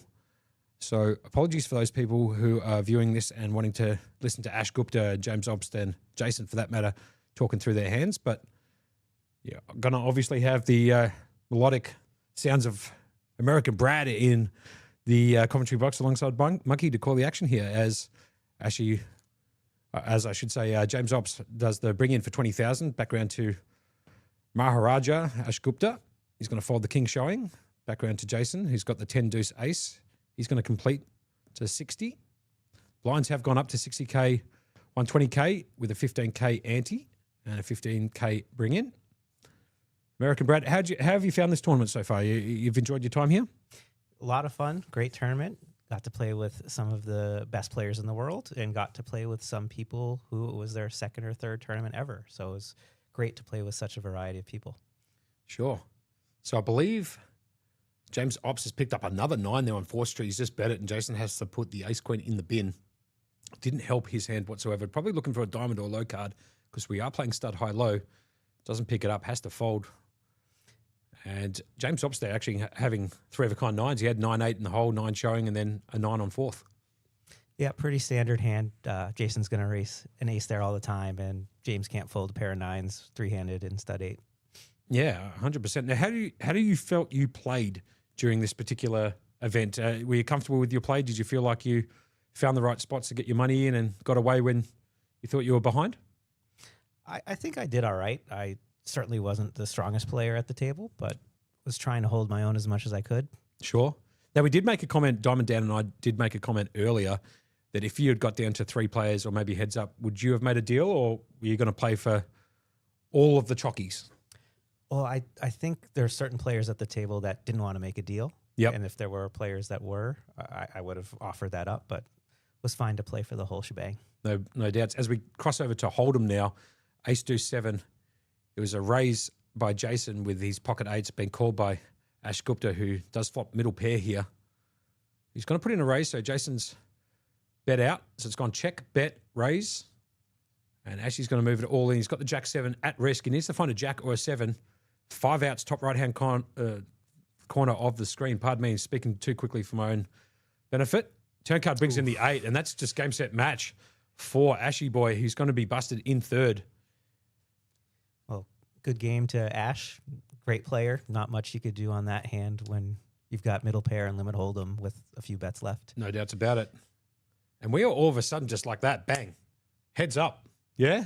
Playing, I believe, hand number 2 now of Hold'em. It's going to be Jason versus James Obst. Who are you picking out of those two there? Obviously, James Obst has got some big tournament cashes, over 5 million USD on his Hendon mob. So who are you choosing? Well, James is clearly a top-notch player. Looking at the stacks, though, Jason has a 2-1 lead, so it could be anybody's game. Mm-hmm. Great shout there from American Brad, who's joining me, Monkey, in the box to call this one out. We are down to heads up poker in this 10K championship, brought to you by MGA, Mixed Games Academy. Shannon Vandenberg, who is known as the Prince of Poker. He's the guy wearing the what do you call them? The suspenders and the fedora. He also comes in there with the bow tie. You'll see him on stream occasionally. And now we've got my favorite game, Limit Hold'em. Sure. Limit Hold'em. You like Limit Hold'em, or are you just saying that facetiously? You like it? Limit Hold'em is my favorite game, as most of the group knows. Right. Okay. Sure. Why not? It's the most hated game by most players that play mixed, but sure, if you like it. I liked it. I started on Limit Hold'em. I did make that comment to Diamond Dan earlier when he was in the combox. I started on Limit Hold'em and moved over to Omaha High-Low, and then found the mixed, and then I found the mixed on mixed, which is all of those other games, Badoogie and Deuce to 7 Triple Draw and Archie and all of those types of other random games that you see in dealer's choice games. But started on Limit Hold'em, so shout outs to Limit Hold'em just quietly. If the studio wouldn't mind bringing up the chats on our stream, that would be great. We are on a 20-minute delay live, 20-minute delay here at Play Live, 129 York Street. And we thank all of our viewers that we've had all last week, this week, and today joining us for the action. As the chats now come up in our combox, appreciate that from the studio downstairs. As Jason, I believe, raised, and there's now a 3-bet by James Ops with Jack 9 of clubs. So it's ace-6 of clubs versus Jack 9. Maybe you can call the action from here as 3 hearts flop American Brad. Absolutely. Jason raised a suited ace on the button. James 3-bet with a pretty standard 3-betting hand from the big blind with the Jack 9 suited. He's taking the lead on the flop since he has the initiative from 3-betting. It's putting Jason in a tough spot. Yeah, Jason's going to get away from it. James Ops is going to pick that up after the 3-bet pre-flop. Great shouts there from American Brad. It's good to have the melodic tones of a bit of an American accent in the commentary box. I did enjoy doing that with Josh Abadi, who's also from the States. I think he resided originally in New York. Whereabouts are you originally from? I grew up in Boston. You grew up in Boston. I've been to Boston and New York. I quite like Boston. As a matter of fact, Boston reminds me a little bit of Melbourne, if I'm being totally honest. I don't know if you've, had that brought up to you before. Yeah, there's definitely similar vibes between the two. Yeah, there you go. But obviously you prefer it here in Melbourne as opposed to Boston, or looking forward to going back at some stage, or what? Oh, I love it here. Everyone should come on down to Melbourne if they haven't been here before. And that's how you know I'm American, because that's how I pronounce it. Well played, Melbourne. Yeah, anyway, so there's been a raise to 120K on the button by James Ops with Jack 4 off. Jason's going to defend with 7-6 of clubs. The flop comes down 6-5 queen. No help to James Ops. Jason out with the lead at the moment with a pair of 6s. James Ops needs to find one of those 3 remaining outs, top right-hand corner of your screen. As it goes check on the flop, here comes the turn card down and dirty, brings in the 8. And Jason will probably lead here with third pair and a straight draw. Yeah, it's a good shout. I think he's right. So 3rd pair and a straight draw, as Brad has alluded to for Jason. First to act here. And of course, I'm proven wrong immediately. As it goes check. Here comes the river, down and dirty. Brings in the 9. Actually, brings in the straight for Jason. As you can see, the 4 liners down. He does have the 7, so he has made a straight to the 9. James Ops obviously whiffing the entire board and only having Jack high or Queen Jack high, depending on how you look at it. And I imagine Jason's going to have to fire a bullet here, and James is going to put this straight in the bin. Now, you love Limit Hold'em. Okay, so take Limit Hold'em out. Brad, what's your next favorite game? After Limit, it would be Omaha, 8 or better. Yes, of course. Now, when did you start getting into all of the mixed game stuff? I mean, obviously you must have started poker playing Hold'em and then you came into the mixed game stuff later, or you kind of were well versed in a whole bunch of games originally?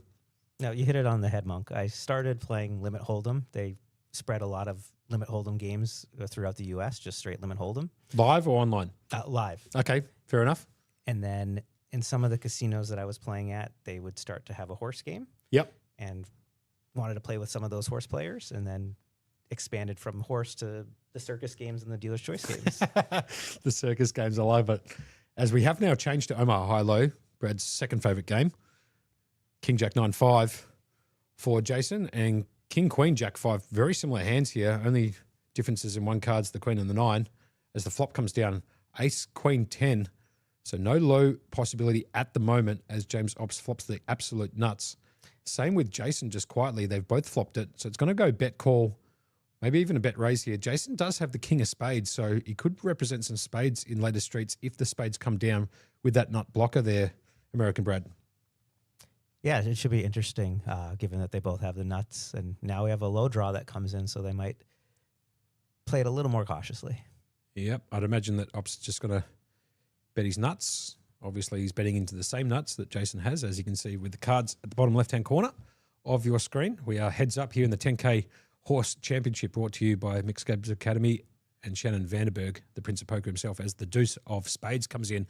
So pretty big card. Now the low's in, and Jason's actually got the king of spades here. So let's see how Ops decides that. Yeah, he does going to check it. It's going to go back around to Jason, who I'd imagine is probably going to bet here with the blocker. Obviously, this one's going to get chopped up if James decides to find the call. No, it's going to go check, check. And Ops going to show him the king, jack straight, and Jason's going to show him the exact same cards, essentially with different suits. And this one's going to be chopped up here with a nut straight on the flop. A little surprised, wouldn't have been shocked if I saw Jason raise the turn with the nuts there and the king of spades as a blocker. Yeah. I'm actually surprised Jason didn't have a bet at that river. I know that the backdoor low comes in, so he's only shooting for half the pot, but with that king of spades, that's a pretty key card there. I would have expected after flopping the nuts there for him to have a lead out and put some pressure back on Ops, but elected to check it back. We'll chop that one up. For those people who don't know, we are live on a 20-minute delay here at the Playlive Melbourne Millions headquarters at 129 York Street. This is the Mixed Game Academy 10K Horse Championship, brought to you by Mixed Games Academy, MGA for short. As we get back to the action here, James Ops calling on the button with king 655 into Jason. He's going to just check back his option here with jack 99 deuce. After the flop we go, comes jack deuce 7. So Jason obviously picking up two pairs, jacks and deuces, top and bottom. James Ops with a low draw at the moment, 65. Turn card brings in the queen. No help to James Ops, as Jason still out with the lead at the moment with second best pair and bottom pair. No low possibilities, I should say, for Jason, obviously with his hand of jack 99 deuce. He's going to bet. Ops is going to fold his 65 low draw and no pair, and we're off to the next hand. Now, as you can see from the stream here, there are two dealers sitting at this particular table. One is dealing the cards. That is the man, the myth, the legend himself, Don Parker. And sitting to his left is Brad, also known as Goose. Goose does play some mixed games too. Have you played with Goose before? Yes, I have. And there you go. And he's tracking the cards for the upcoming stud rounds. Obviously, the RFID table can pick up hands in Hold'em and in Omaha and the down cards in stud, but the up cards need to be imported at the table. And that is why Goose is sitting there in seat one, tracking those actions when those games come up shortly. And that's why they call me American Brad, because that's the other Brad, the original OG Brad. The OG Brad. Sure, well said. Actually, I've got a friend in my phone who's down as South African Brad. So he's from Johannesburg and we call him South African Brad. So there you go. We're everywhere. Yeah, that's a good shout. James Ops has got the king, jack, double five. It was just called, limped in from Jason, checked back option from Jason, who was on the big blind. And Jason came out with a bet on the flop. James has to fold there. No hand, no draw, essentially. I think he had a gut shot, but that was all he had. As you can see in the outer feature table, there's Diamond Dan there sitting right next to Gary Benson. They are playing that time tournament, like I said. Party Tricks is out there too, and I believe that's David Gore maybe sitting in seat 8. I'm not sure he's sitting to the right of Party Tricks. That might be that Brendan fella that Diamond Dan said. Well, I actually said to Diamond Dan that he looked very much similar to Diamond Dan himself. He's got the boarding patch at the top with the glasses on. The only difference is Brendan has a ponytail and Diamond Dan's got the short back and sides. Yep. As it goes raise fold in this particular hand. There's Shannon Vanderberg there with the suspenders on. And Go, please, go the ahead. previous hand was interesting. Jason had bet with King Jack 10 on an Ace 10-9 board and got the fold. The hand before, he had flopped top and bottom with Jack Deuce on a Jack 7 Deuce and decided not to bet there. So mixing it up a little bit. Yeah, changing gears a little bit, tricking it up. These two guys are big powerhouses in poker. James Ops, like he said, doesn't play all that much, or as I should say, Diamond said, doesn't play all that much these days outside of the big World Series of Poker stuff. But obviously a 10K buy-in for a horse championship down here in Melbourne where he resides is exactly what he wants to come and play. I think Diamond was talking about him focusing more on his tennis. I didn't actually know he was a big tennis guy. So do you know much about that, Brad? I know a little. I know that he had stopped playing poker for a little while to focus on trying to become a tennis professional and was doing that for quite some time. But Right. he's an absolute legend in not just the Australian poker scene, but the global poker scene for mixed games, both in person and online. Yeah, there you go. So obviously the game change now is Raz, as we just played Omar high-low. So we'll be going Raz and then stud high, stud 8 or better, and then back obviously to your favourite game, fixed limit hold'em. The best game. This is back to Raz, hand number 2, as Jason here picks up a 76 draw. James Ops got the queen 4-8. He's going to fold. You're going to see quite a lot of this kind of back and forth picking up of the blinds, not much action heads up. So we're going to try and keep the vibes going here in the commentary box. We might even talk to you, the viewers, about the upcoming events, not only today, but tomorrow and maybe even Saturday, Sunday as well, as the Mixed Game Academy has got quite a schedule for the remainder of this week coming into the weekend. And we'll get to that shortly as the cards have been pitched out here for hand number 3 of Raz in this 10K Horse Championship. Did you enjoy playing on the feature table there, Brad? How'd you find the table, the rail? Was it easy kind of to lean into? Sometimes some of the rails on the feature tables are a bit too high and you feel like you're kind of slumping your hands over, or did you find it quite comfortable? I enjoyed it. I think some of the players found it hard to see and that they thought the table was too big, but I didn't have any issues with it. Yeah, perfect. Does help though when you're sitting in seat 6 or 7 where you got the perfect angle on the board. Yeah, maybe seats 2 and 8 are a little bit more difficult, but it is a beautiful table. I like the way that Playlive has put this one together.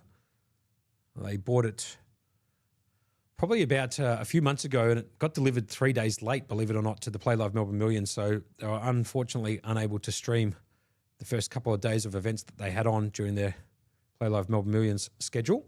But obviously it's up and working right now. I kind of like the LEDs and the lights, and the table's quite sturdy. It's very, very heavy. I believe that the actual tabletop itself is somewhere in the vicinity of 120 to 140 kilograms. So you're going to need a few big blokes to carry that bad boy around, but I'd imagine they're going to have it fixed somewhere in this room for the long term. And for those Americans watching, that means about 275 pounds. Beautiful. We're getting the translation for the Americans who are watching. 270 pounds, beautiful. Got to love that. So we have been told that we're getting about 80 viewers to this 10K Horse Championship. So we do appreciate all 80 viewers across all platforms. We are live on a 20-minute delay on YouTube and on Facebook Live. I'm in the box, Josh Monk, a.k.a. Monkey, with American Brad, who I can actually do a little bit of an American accent. Maybe I might be able to do that after this hand has been complete, as I believe they're playing stud high now, I believe. It must be.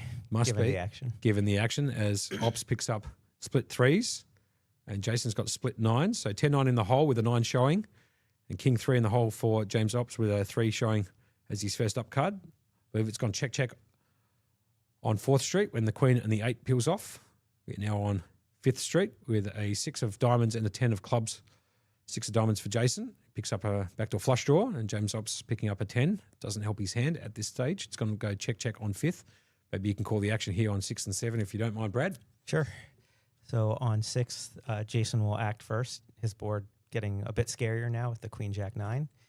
He's now going to bet out with his pair of 9s, which is the best hand. James's board has not run out that scary with no real flush draws or anything like that. And have a look at this. Ops has decided to call and spiked a 3. So he's made trips here and got the best hand. So he hit one of those 2 remaining 3s in the deck to make trips here. Obviously, he could make 2 pairs and take it away as well from Jason. But the 3, big help to James Ops here, who basically hits a 3 at the 7th Street to make 3 of a kind and take this one away from Jason here, Brad. Yeah, great river for James. I expect him to probably raise here on the end now that he's made his 3 3s. And here comes the raise. He goes down for deep in those 25K chips, I believe they are.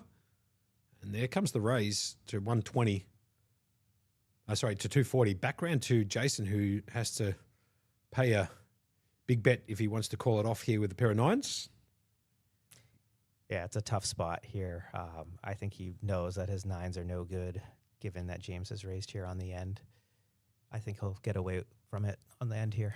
I think you're right, but having a look at James's up cards, 3, 8, 10, 5. Very odd kind of configuration of cards there. Obviously, James Ops putting in the raise there, representing he's got 2 pair or better. In this case, he does have 2 pair or better.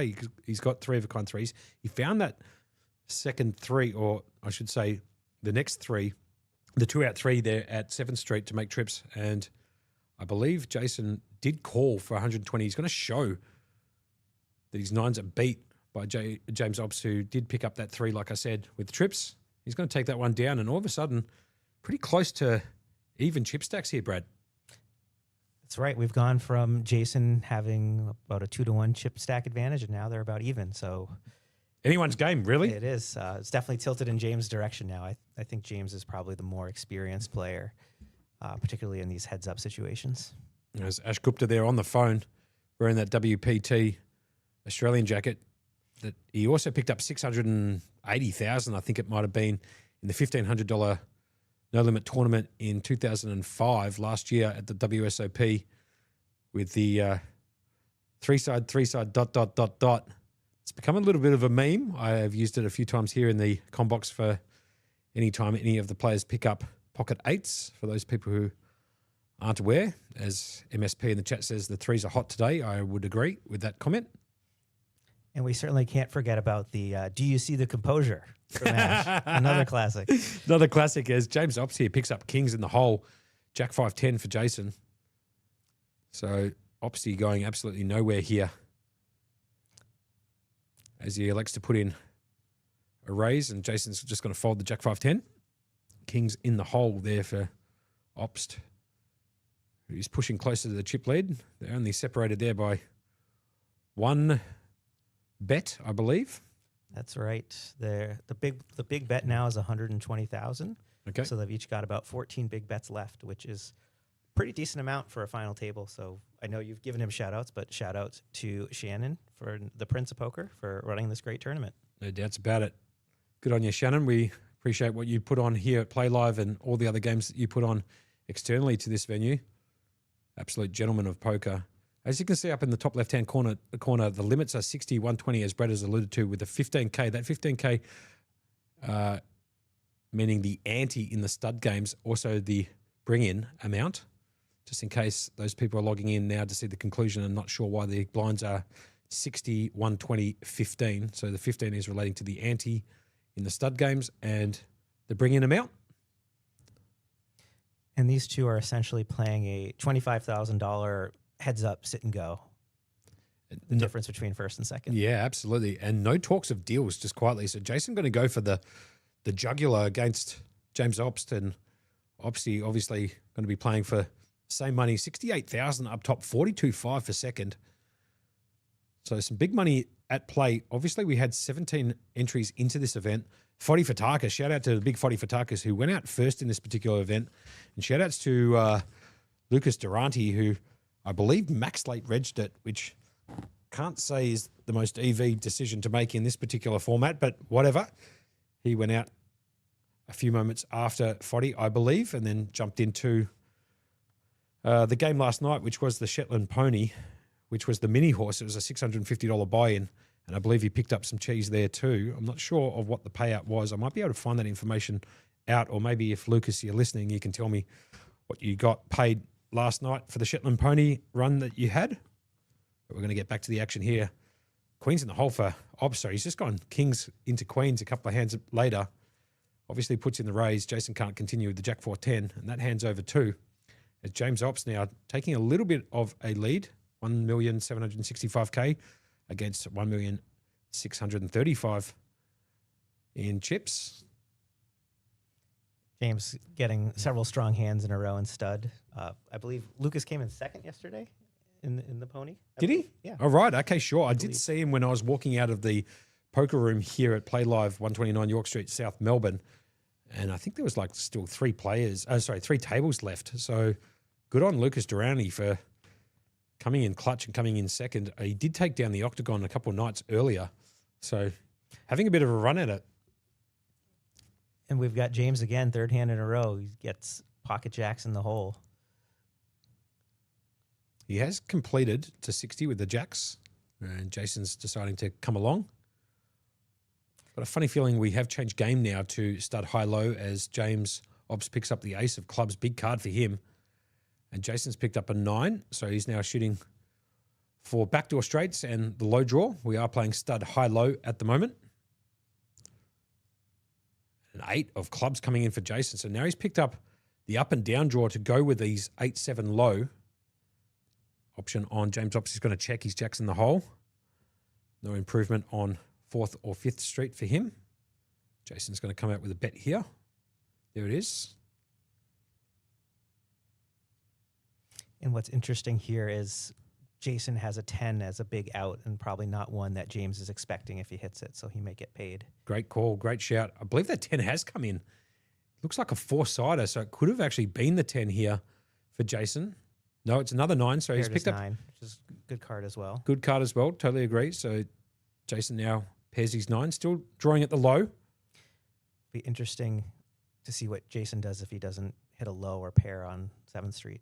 So Jason actually has picked up another 7 on 7th Street. So now he's got 9s and 7s and the check mark next to his name as James Obbs did not improve with his jacks that he started with. Despite how good his board looks, he could not find a second pair to go with those jacks. So Jason with a check mark next to his name with 9s and 7s as Lucas Durrani hits me up on the text message saying that he came second for 4.5K or something. Obviously got plenty of money if he says 4.5K or something. And Jason's going to bet here with 2 pair, and James gives it up. He will. Yeah. 4.5K or something. Obviously that means a bit of cheesels for Lucas. He's got plenty. As Jason takes the lead away from James Obbs now up to 34 bigs. 2 million in chips. Now, those big blinds are slightly skewed just for the sheer fact of how the technology in the back works. Obviously, the limits are 60K, 120, and a 15K ante. So those big blinds obviously indicating the small blind portion, I guess you could call it, of the blinds in play as opposed to the big blind, which usually they indicate. We don't have a great education system in the U.S., but if we just cut those in half, the 34 and the 23 to 17 and 12, I think that gets us where we need to be. There we go. That's a better way of explaining it. Jason comes in for a raise. James Obbs is going to put that in the bin. Off to the next hand we go. Lukey Dookie, are you going to come in and play the time tournament over there with a couple of specialists? So it looks like Gary Benson's there. Diamond Dan, obviously he's the spot in that game. Party Tricks, Brendan's in there. David Gore, the man, the myth, the legend. David Gore, famously known as one of the players in Melbourne who took down the Aussie Millions. I'm not sure when that was. It was quite some time ago. I want to say something like 10 or 15 years ago. Maybe somebody in the chat might be able to tell me when he took down the Aussie Millions there. I think it was for like 1.5 million. I'm going to go with overs on like 12 years. So David Gore out there in the field as well. Hopefully we can get Lukey Dookie to come in and play that game. Nonetheless, we're going to be calling out the feature table here in the 10K Horse, brought to you by Playlive Melbourne, the headquarters at 129 York Street, South Melbourne, in conjunction with the Mixed Game Academy guys, Prince and the boys, putting on a 10K show, if you don't mind. And this is the first time, I believe, Brad, that a 10K Horse has been televised in Australia. So shout outs to the guys downstairs putting on the show and to Playlive and obviously Mixed Game Academy, Shannon and the crew for getting this game up. And we're back to the greatest poker variant ever created. We've got limit hold'em. Jason raising it up. James is going to call it the Jack Deuce. I was waiting for that beautiful segue there. As Jason flops top pair here, James Obbs basically almost dead on this flop. Jason playing it tricky and checking top pair, trying to see if James will catch something. James Obbs was only 3% to win this hand on the flop as Jason flopped top pair. So Jason checking back his queen top pair like Brad alluded to. He's going to come out with a bet here and James Obbs can't call. I think James is radar went off a little bit after the raise pre-flop from Jason and then checking back on the flop. So a little bit of a comment coming in from Lukey Dookie here. He won't be playing the 2550 time tournament, but he will be coming in a bit later on. So if you want to take Lucas's money, at 4.5K or something, I'd imagine he will be coming in to play the split mix, which is on tonight at 6:15. Split mix being no limit deuce to 7 single draw, no limit hold'em, and PLO 8.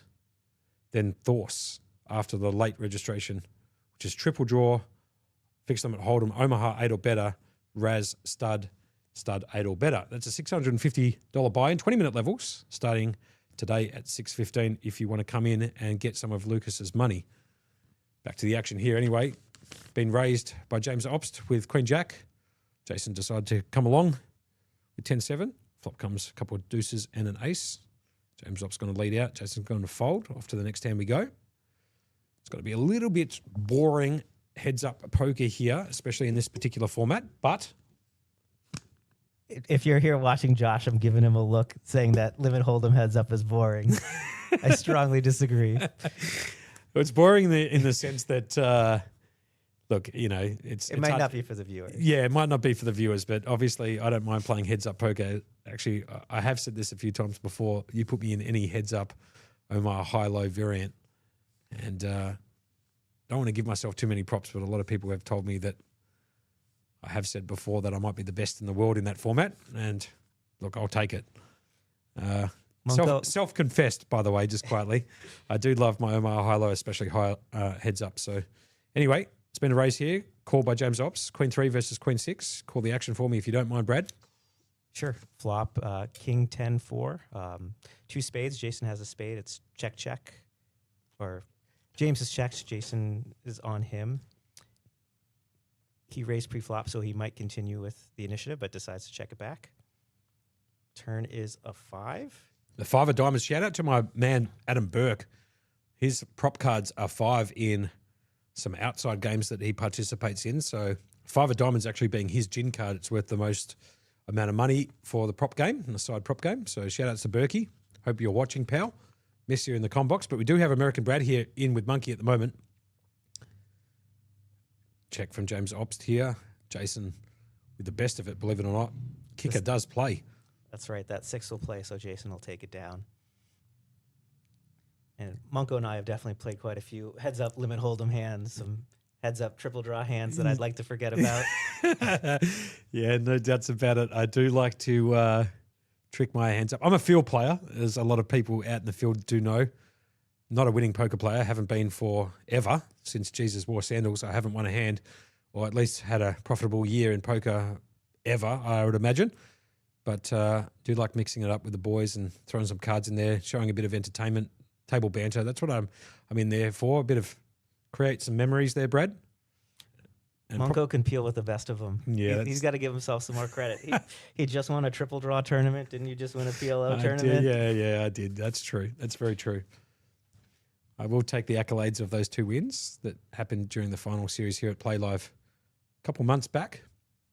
So I appreciate you giving me a little bit of credit. I don't give myself any credit much because, to be honest with you, whenever I play games that aren't mixed, I kind of get a little bit bored. I do prefer just commentating on Hold'em or Omaha, but when it comes to like the mixed game stuff, that is right up my Kirstie alley. Love playing all the deuce to 7 stuff. Anything that you can squeeze cards up, Baccarat styles, is right up my alley, as most people would know. As we're back down here to heads up action. We've moved on to Omaha 8 or better. The best game in the mix by a mile. Jason has called on the button. James is going to raise with a pretty good hand heads up, 3, 5, 6, 8 double suited, so he can make the wheel and make some flush draws. Jason will call with his 3 diamonds. And the flop's going to come ace 5-10. A little bit of help for James Ops, who does pick up a 5 and a 6 low draw. Jason's going to come along with his gut shot and an 87 low. He's now picked up the up and down on the turn. Very interesting turn card. Very interesting. I totally agree. James Ops still going to keep firing into him with bottom pair. He has picked up a flush draw too, James Ops, just quietly. An 8 high flush draw with that 9 of clubs on the turn. drawing at a 65 low. Here comes the river down and dirty. Brings in the clubs. So if you don't mind, James Obst here picking up backdoor clubs. He's got a low hand as well. He's picked up the 83 for the low. So he's got 8653 ace. And Jason's got the 87 low. So it's a scoopity booper for James Obst at this time. Can Jason find a fold? He can't. He's going to call. See the bad news. James Obst winning the high and the low, also known as a scoop in this game, with the flush ace 8 high, ace 9 8 high, I should say, and an 83 low, which is better than Jason's 87 low. Pretty brutal river there for Jason. He has to call once he makes a straight, and he has an emergency low just in case. Yeah, good shout-outs there. Did actually miss that 6 came in for Jason, so Yeah. obviously that's the reason for why he had to call there. I missed that. So good pickup there from American Brad in the booth. And like I said, I used to work for PokerStars, and my boss, his name was Brian. And Brian was from the States, and he used to always walk into his office, and he'd always start off and he'd say something like, "You know what, Josh? You know what? If you want to go over to Costa Rica and work over there, you can go and work over there. But, if we need you back here in Australia, then, we'd really hope that you'd come back at some point." So I can do a little bit of an American accent. I know that Josh Abadie gave me a bit of a pat on the back for that one, but there's my take on an American accent. Probably not that good, but trying my best over here, Brad. I'm impressed. Shout out to Monk, not just for the accent, but also for the great commentary he's been providing over the last few weeks. I appreciate it, man. Well done with the accent. Thank you. I won't even try the Australian accent. I don't want to get deported. Good call. As there's a raise and a fold there. Pre-flop raise percentages there, you can see basically the same, 50%, 47%, which is inevitably what's going to happen in heads-up poker. You're going to see quite a lot of pre-flop raising in heads-up poker. Especially when you've got the blinds and the antes as large. You expect raises most hands. Yeah. There's Paresh 9460 in the YouTube chat coming in saying, wow, what a heads-up pair. Wow, heads-up between prior WPT champions. Go Jason. So a bit of support for Jason here against James Obst, the superstar from Adelaide, who now resides here in Melbourne. Trying to be a professional tennis player from all accounts, but also has been a professional poker player for quite some time now, probably give or take 15, 20 years. Yeah, James been working on the tennis. I think he's from Adelaide originally. Yes, he is. Yep. Pretty funny comment comes in on the YouTube. I'm giggling to myself. James's ability to regrow that amount of hair in the last few months from 0 is surely competitive with Krilly. What can't this guy do? He does have a pretty decent wig on him. So he must be doing something right. Or he might have taken himself over to Turkey and got the old, the injections, or what do you call them? The implants done. Nonetheless, pretty good wig. Someone at the final table yesterday, not naming names, but they're also still at the table, did raise that same point about James's hair. As Jason raised a pre-flop with ace-10 double 4, and James Obst has decided to come along. Pardon me, the other way around. James Obst did raise it pre, and Jason decided to come along with his ace-10 double 4. And as you can see, James Obst has picked up a flush draw and a gut shot to the straight. He's now picked up the low too, so a low draw, I should say, with the 74. So James Obst in a very commanding lead at the moment. Obviously, Jason does have that pair of aces. The 8 comes in, so no flush for James Obst, but he has got the low with an 8-7 4-deuce ace. And Jason does have just a pair of aces, so maybe James Obst might be able to bet this one off, but it looks like it's gone check. No, here it is. So it's a check bet from James Obst. Can Jason find the call here with top pair? Nothing else to go with it. Got a funny feeling he will call. He is going to call, so this one's going to be chopped up here. Pair of aces for the high hand wins half the pot. And James Obst making an 87 low will take the low portion of this hand. Not surprised that Jason called on the end. Once James checks the turn, Jason has to feel pretty confident about his ace being the best high hand. Yeah, well said by Brad there. In the chat, we do have American Brad. Brad, what is your surname, by the way? I have called it out a couple of times, but I've only ever, known you as American Brad or US Brad or a variation of that. Yeah. So So it's malt. It's pronounced malts. malts. There you go. Okay. Spelled Maltz. I would call it a Z, but out here they call it a Z. That's right. Fine. Z at the end or Z, whatever. Tomato. Just think of it like the red candy box, the Maltesers. Yeah, right. Okay. So Brad Maltesers in the commentary box here with Josh Monk, aka Monkey, bringing you the conclusion of the 10K Horse Championship brought to you by MGA. As Guy down who's working the studio, who's also American, says it's not pronounced Z, it's pronounced Z. So he's in favour of Brad in the commentary booth pronouncing the Z as a Z, I should say. Try and say that pretty quickly as it comes ace 8-10. James Ops, the game has now changed to Raz as we just completed Omar high-low. And they both start with reasonable Raz hands with the 10 and two decent cards below 8 underneath. So James is going to take the betting lead with the 10-6, which is the best hand. Jason's going to defend with the 10-9. Jason need to find some cards. He does. He finds a 5. Still behind, obviously, to the 10-8, but enough to peel one more off, I'd imagine. Absolutely. So they both hit 2 more cards that are going to lead them to continue. James with the made 10, Jason with the 10-9, but with a 9 draw, so he has to continue since he knows if he makes a 9 and James hits a bad card, he's got the best hand. Yep. As we're off to 6th Street now, James Ops picking up a 3 there. So making an 87 now, and Jason, unfortunately, picking up a queen of spades. James Ops is going to bet into him 120K as the camera now just getting a bit more focused in on Jason. So tough spot for Jason. He does call. He's drawing dead. He's assuming that James has paired one of those 6, 7, or 3s, or maybe started with a bad one in the hole.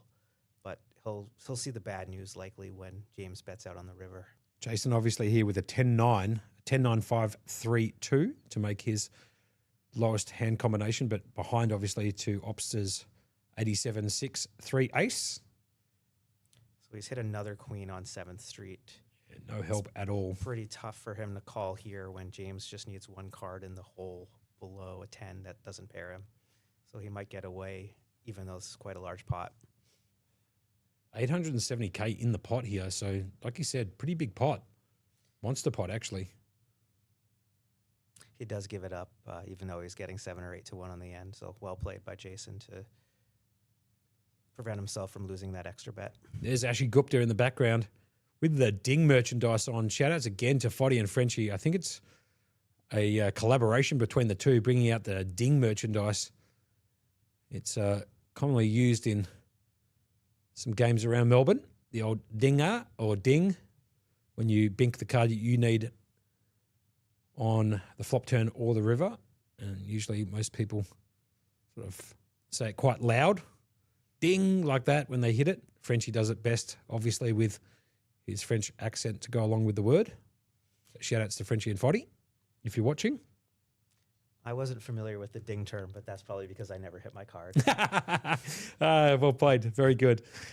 As Jason completes to 60 with these 4 showing Queen Deuce in the hole, James Ops is going to come along, obviously, with these 8-5-10. 10 as the first up card. For those people at home watching this, you are watching Raz at the moment. The 2 cards that are indentated in the bottom left-hand corner, they're the down cards for the players. They can't be seen by the opponent on the table. Just the 4 up cards is what the other players can see. As Jason picks up another queen on 4th Street and James Ops picking up an 8. So pair on 4th for both of them. Have a look at this card here on 5th. It goes 8 that James Ops has in the hole, and a queen for James Ops that Jason has 2 of. So pretty interesting 4th and 5th Streets there. As there's a bet from Jason, a fold by James Ops. Very interesting hand. It looked like, based on the cards, Jason called on 4th when he paired his queen, but worked out for him. Yeah, 100%. Now, let's talk a little bit about Mixed Game Academy main event. You heard it here first. Friday, the 6th of Feb, I should say, which is tomorrow. I believe today's Thursday, is it? It is Thursday. Yeah, that's correct. All right, fine, good. Off to a good start there, knowing which day of the week it is. Friday the 6th of Feb, midday. It is a $1,500 buy-in.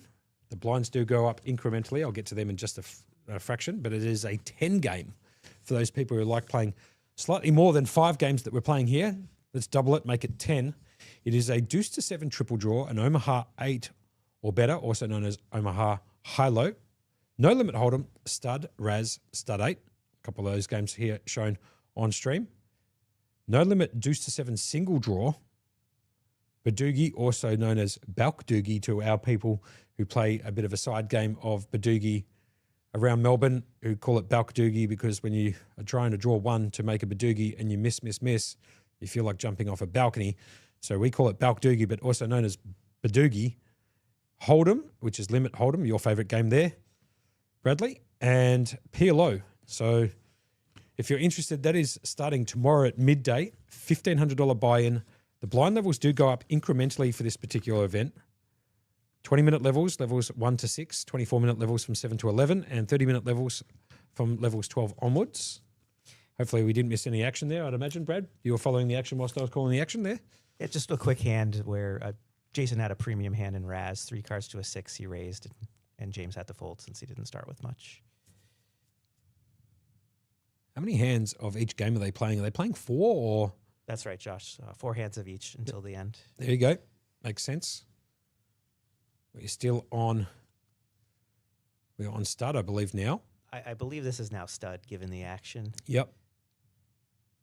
So, James Ops, as you can see, 2 diamonds, 2 hearts.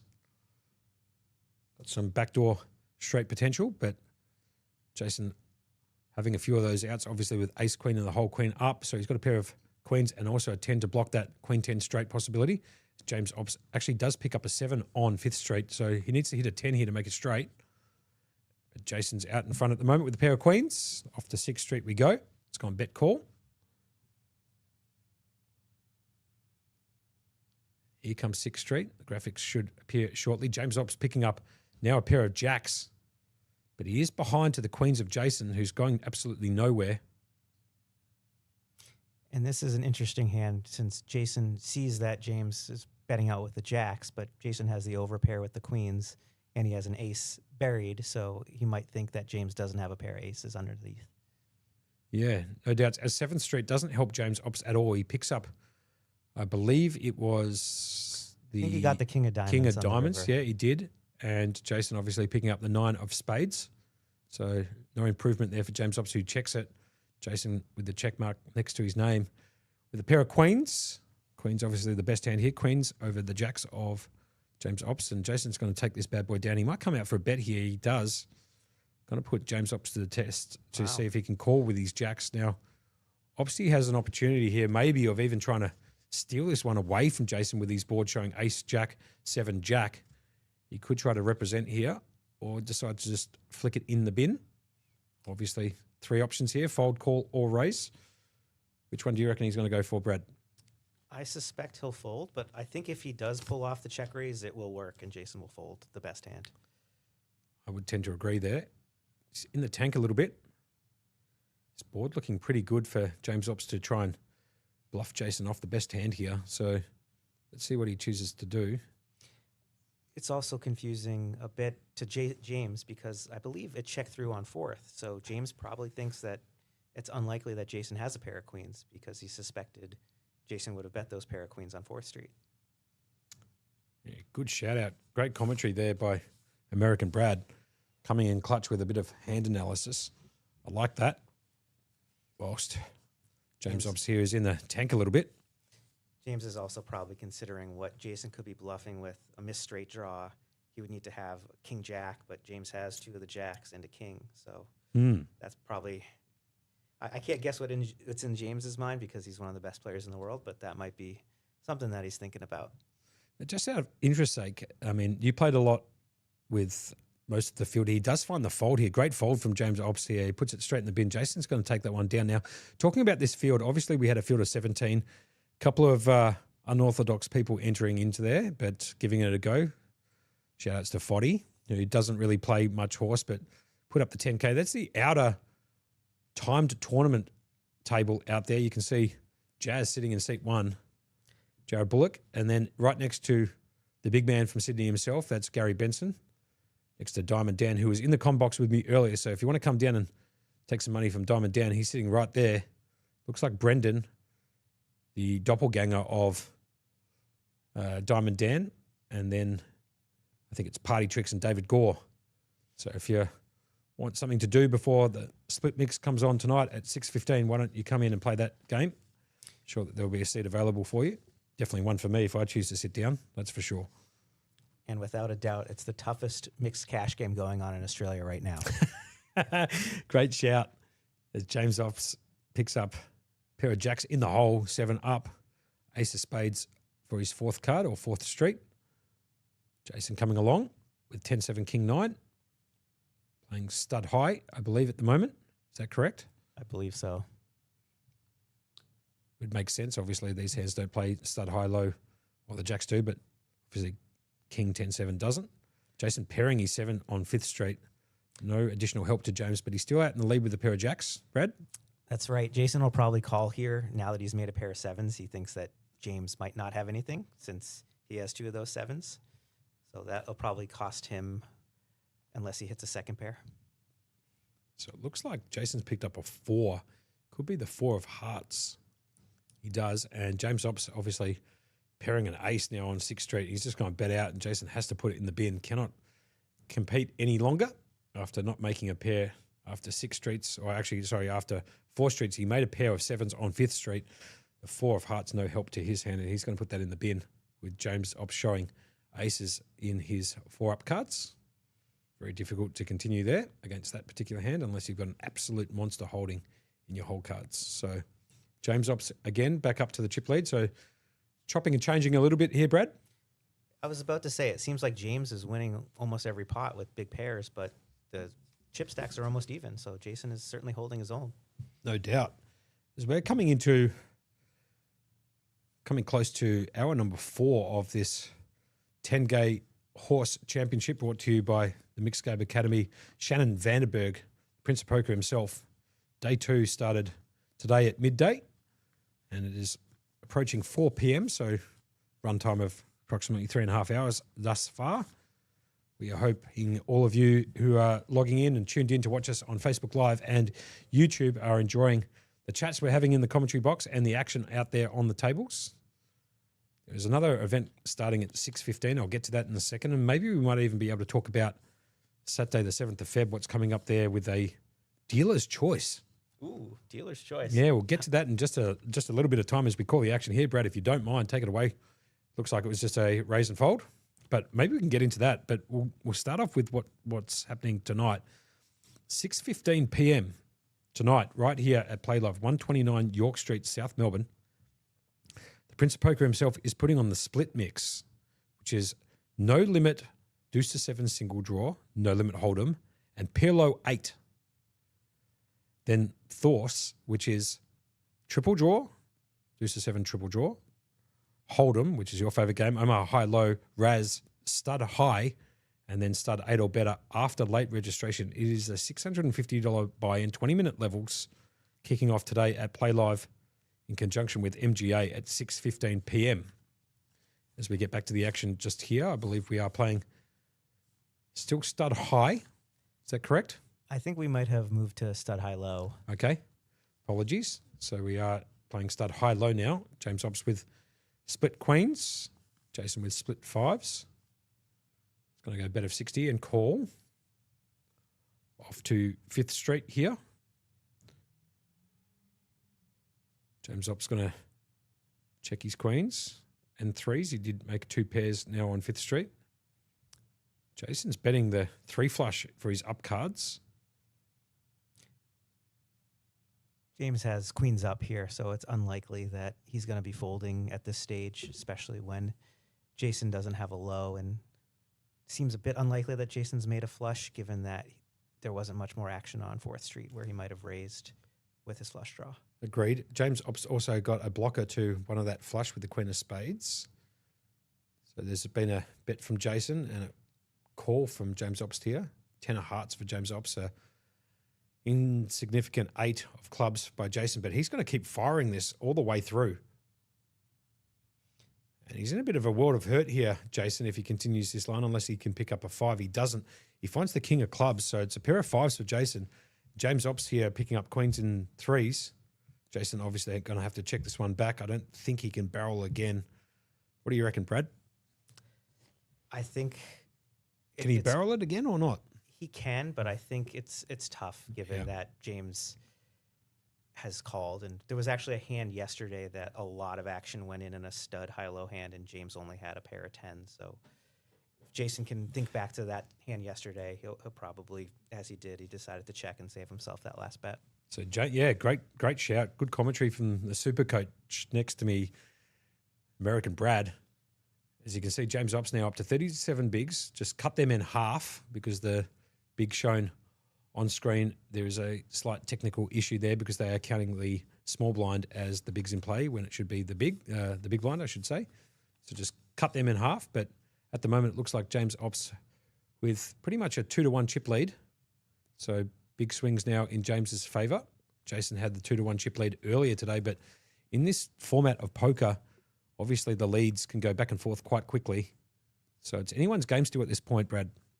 Absolutely. It was 2-1 Jason having the chip lead. Now it's 2-1 James having the chip lead, but it could go right back to that with just 1 or 2 big hands. No doubts. As the bring-in was made by James Ops with the 5. And I believe just a flat call from Jason. Jason picking up a pair of 9s on 4th Street. It's going to take it down. He's going to be bet and folded by James Ops. And it's interesting to consider whether or not some of these players actually watched back your stream yesterday to see what hands some of the other people played that, or at the other table, or some of the hands that happened that they were playing yesterday. Yeah, sure. Now, we did have a lot of technical glitches yesterday. It was probably the hardest day I've ever had in the commentary box, as you can imagine, with the chips and the cards and the up cards not being tracked and issues with the commentary and so on and so forth, in terms of technical issues with the audio, not the people commentating. So it was a very difficult day yesterday in the com box, just because we weren't getting the information that we're bringing to you today perfectly. But for the players who could see the cards and were playing in the event, obviously studying their game from yesterday into today, I would imagine. Is that something that you usually do, Brad? Look back on previous footage and figure out where there's a leak in your game, or figure out spots, or just analyse hands, or you just forget about it, come back the next day and play on? I like to take a look at some of the hands, appreciate all the hard work that you and Dale put in yesterday with the cards and the technology, still getting used to things. So I checked out a few hands yesterday, found the hands where I made mistakes, which was pretty much all of them, and also watched a few of the other hands for people that I didn't get to see as much, but really appreciated getting to see how people played. Yeah, good shout. Now, we might go on to talking about what's coming up after the main event that starts tomorrow at midday.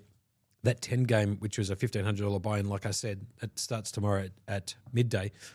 We'll move into the weekend for those people who are weekend warriors at poker. Talk a little bit about Saturday, the 7th of Feb, as we have now changed games to Hold'em, as you can see from the cards in the bottom left-hand corner.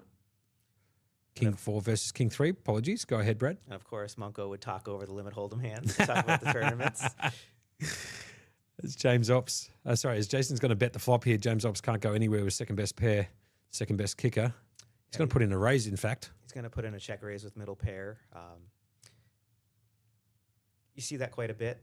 He's in great shape here, especially when he's got Jason already dominated. Jason only has 8%. I guess he's calling with his backdoor straight draws and backdoor flush draw. Deuce of clubs. A little bit more help for James here, and Jason obviously can't continue. I can't imagine with King high. He's going to go bet. Can't see Jason finding a call here. The board is pretty... Well, he does find a call, it looks like, so he's going to call it off here with the King high. King high does sometimes have showdown value. He might be putting James on the 5-6. Yep, fair enough. Maybe the 3-5, but he does have a 3. But if he called the turn, I see him probably calling the river as well with the King high. Sure. That's the 7 of hearts. Doesn't really change the board all that much, And Jason is going to call his king high and see the bad news. James Ops picking that one up with kings and with fours and deuces. They would have actually chopped it up if James Ops had the same hand, king three, with playing the king high. Nonetheless, James Ops takes that bad boy down. VPIP exactly 62% each. So they're basically playing stock standard poker at the moment in this heads up battle. If you want people calling you down with king high, no pair, no draw, limit hold'em's the game.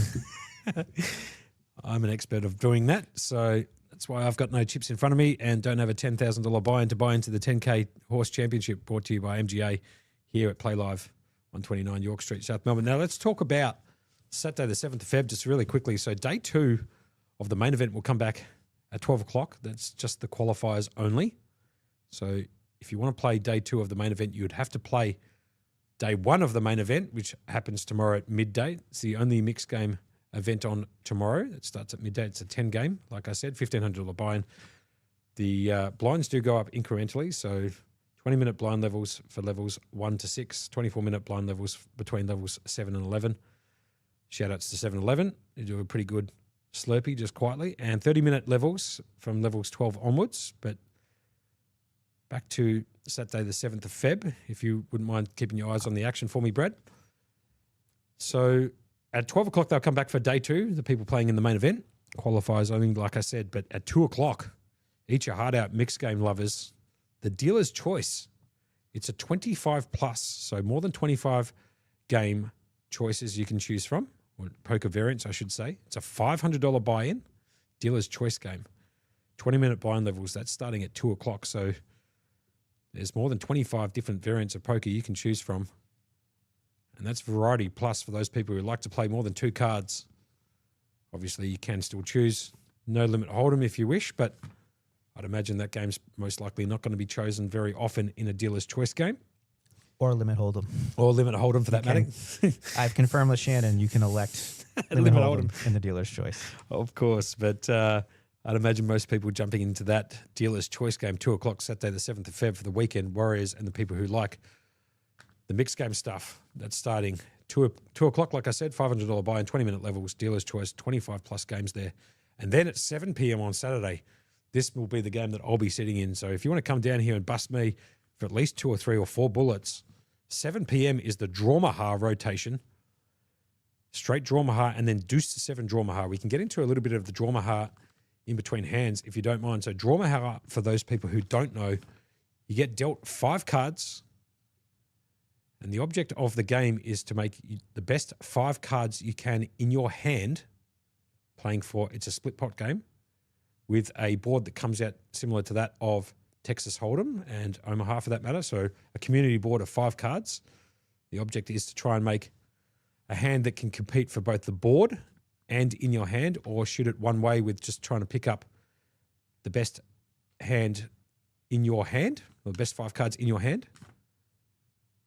As Jason getting a little bit short now, down to 4 big bets, or 8.3 bigs according to the screen down there, that has taken that information from the limits that have now gone up to 75K, 150K. And this is an exciting flop. Jason has top pair, top kicker, but James also has a king with a low wrap. So we've gone check, check. Turn is a high card, the jack, so that actually gives Jason the equity advantage, but James is coming out and betting here. Jason here has top pair, top kicker, and a Broadway draw. So it'll be interesting to see how he continues here. James opts obviously with the king of hearts and a wrap. Here we go to the river, down at dirty. Brings in another jack. So obviously Jason liking that run out for him and his hand. He did have the best of it. But as you can see from the equities, James Ops did pick up top pair with a wrap. Jason now going to lead into him, I think. Is that correct? Or did James bet and Jason called. Yeah. And that's a huge pot for Jason. And in the words of Josh, I think we've quietly gone up in big blinds to 150K in the big bet. So we have. That put Jason right back in contention. A huge pot. Yeah, great shout outs there from Brad calling the action for me there. I was taking a sip of water and talking about what was coming up on the weekend. But yeah, it did go bet call, and the ace king, pair of jacks on the board will get that done for Jason as the The blinds have gone up. You can see in the top left-hand corner, 75, 150 now. This is hand number 111 of this feature table, which is inclusive of the start of the stream today. We played 112 hands now. So this is hand number 112. James just folds it. Mr. Jetlag Fever mentions that he should have bet on James Ost. Interestingly, if you know the right people, there were markets that you could bet on who was going to be the player of the series. Right. Okay. Sure. Right. Why not? Yeah. Yeah. I think Diamond Dan was alluding to that earlier when he was in the combox with me. Yeah. I think it was something that Gary Benson put together. Is that correct? That sounds right. Yeah. I believe that Can't help. the odds-on favorite is Lucas. Lucas now all cashed up. So if you want cashed up Lucas, cashed up American Brad will be in the tournaments this weekend, buying, rebuying in the 3K, the 1500. Maybe a cashed up Munko in there as well. Maybe. We'll see what we can scrape together. Might try and rub a couple of pennies together. Know that I can hit you up for a few thousand, Brad, now that you've picked up 25.5. So some bankroll equity for me there coming into those side events as we get back to Omaha high-low. The game has now changed from Hold'em to Omaha high-low. Check on the flop. Turn card brings in the 10 of hearts. Jason now picking up the up and down draw on the turn with an A6 low draw. James Obst got a bit of it. Well, James also has, sorry. No, go ahead, please. James also has a double gut shot with the 6 giving him the straight or the 9. The 9 on the higher end. So Yep. they both have some decent equity. James Obst's going to bet that, and Jason's going to put that in the bin. Anyway, let's get back to Drawmaha real quickly. So Drawmaha, the object is you get 5 cards dealt to you. You got to try and make a 5-card hand with those 5 cards that are drawn to you with one draw that happens after the flop. So you get 5 cards pitched to you, and you look at those 5 cards. There's a betting round, then a flop comes down, betting round on the flop, and then you get an opportunity to be able to pitch cards away from your 5 cards that you are being dealt to try and make the best 5 cards you can in your hand, and then hopefully, if you can, get it to connect with the board. It's a split pot game, so the best high hand in your hand takes down half the pot, and the best Omaha or Hold'em hand, I should say, on the board will take the other half. But the idea in that particular game is to have enough in your hand to win the high, and I guess you could call it the board low, as the flop comes down Jack 6, 4, 2 hearts. Jason's going to check this flop. Not the best flop for him, as he made a pair of 4s, but he was hoping for that for the low. James has made middle pair and an open-end straight draw. Jason may just give this up, given that he has no hearts and only an ace-8 low draw, and he does. James, I was putting on the pressure at the moment to Jason, as you can see. Big blinds in play are half of what you can see up in the top left-hand corner. So halve those big blinds there. They are taking that information from the small blind, just for the sheer fact that the GFX software downstairs can't quite pick that up correctly in this mixed game format. So just be mindful of the fact that the big line shown in their brackets next to their chips is actually halved. And if I'm doing my math correctly, and I probably not, that says that there's 23 big bets left. So an average of 11.5 big bets, which is quite a bit of play considering we're several hours into day 2. So great job to Shannon on this structure. Well said, Brad. Totally agree. As we're into almost hour number 4 of this stream, approaching 4 p.m. local time here in Melbourne. If you're watching abroad, let us know where you're watching from. I believe we had somebody tuning in from Essex over in the UK, and a couple of people from, actually, I think it was South Africa. We were talking about South African Brad before. So South Africa, and we've had people log in from Japan and the alike. So we do appreciate all the international viewers watching our stream here as we get back to the action. We've got an interesting hand developing here. With kings up, the cards underneath matter the most. They both started with 2 cards under an 8.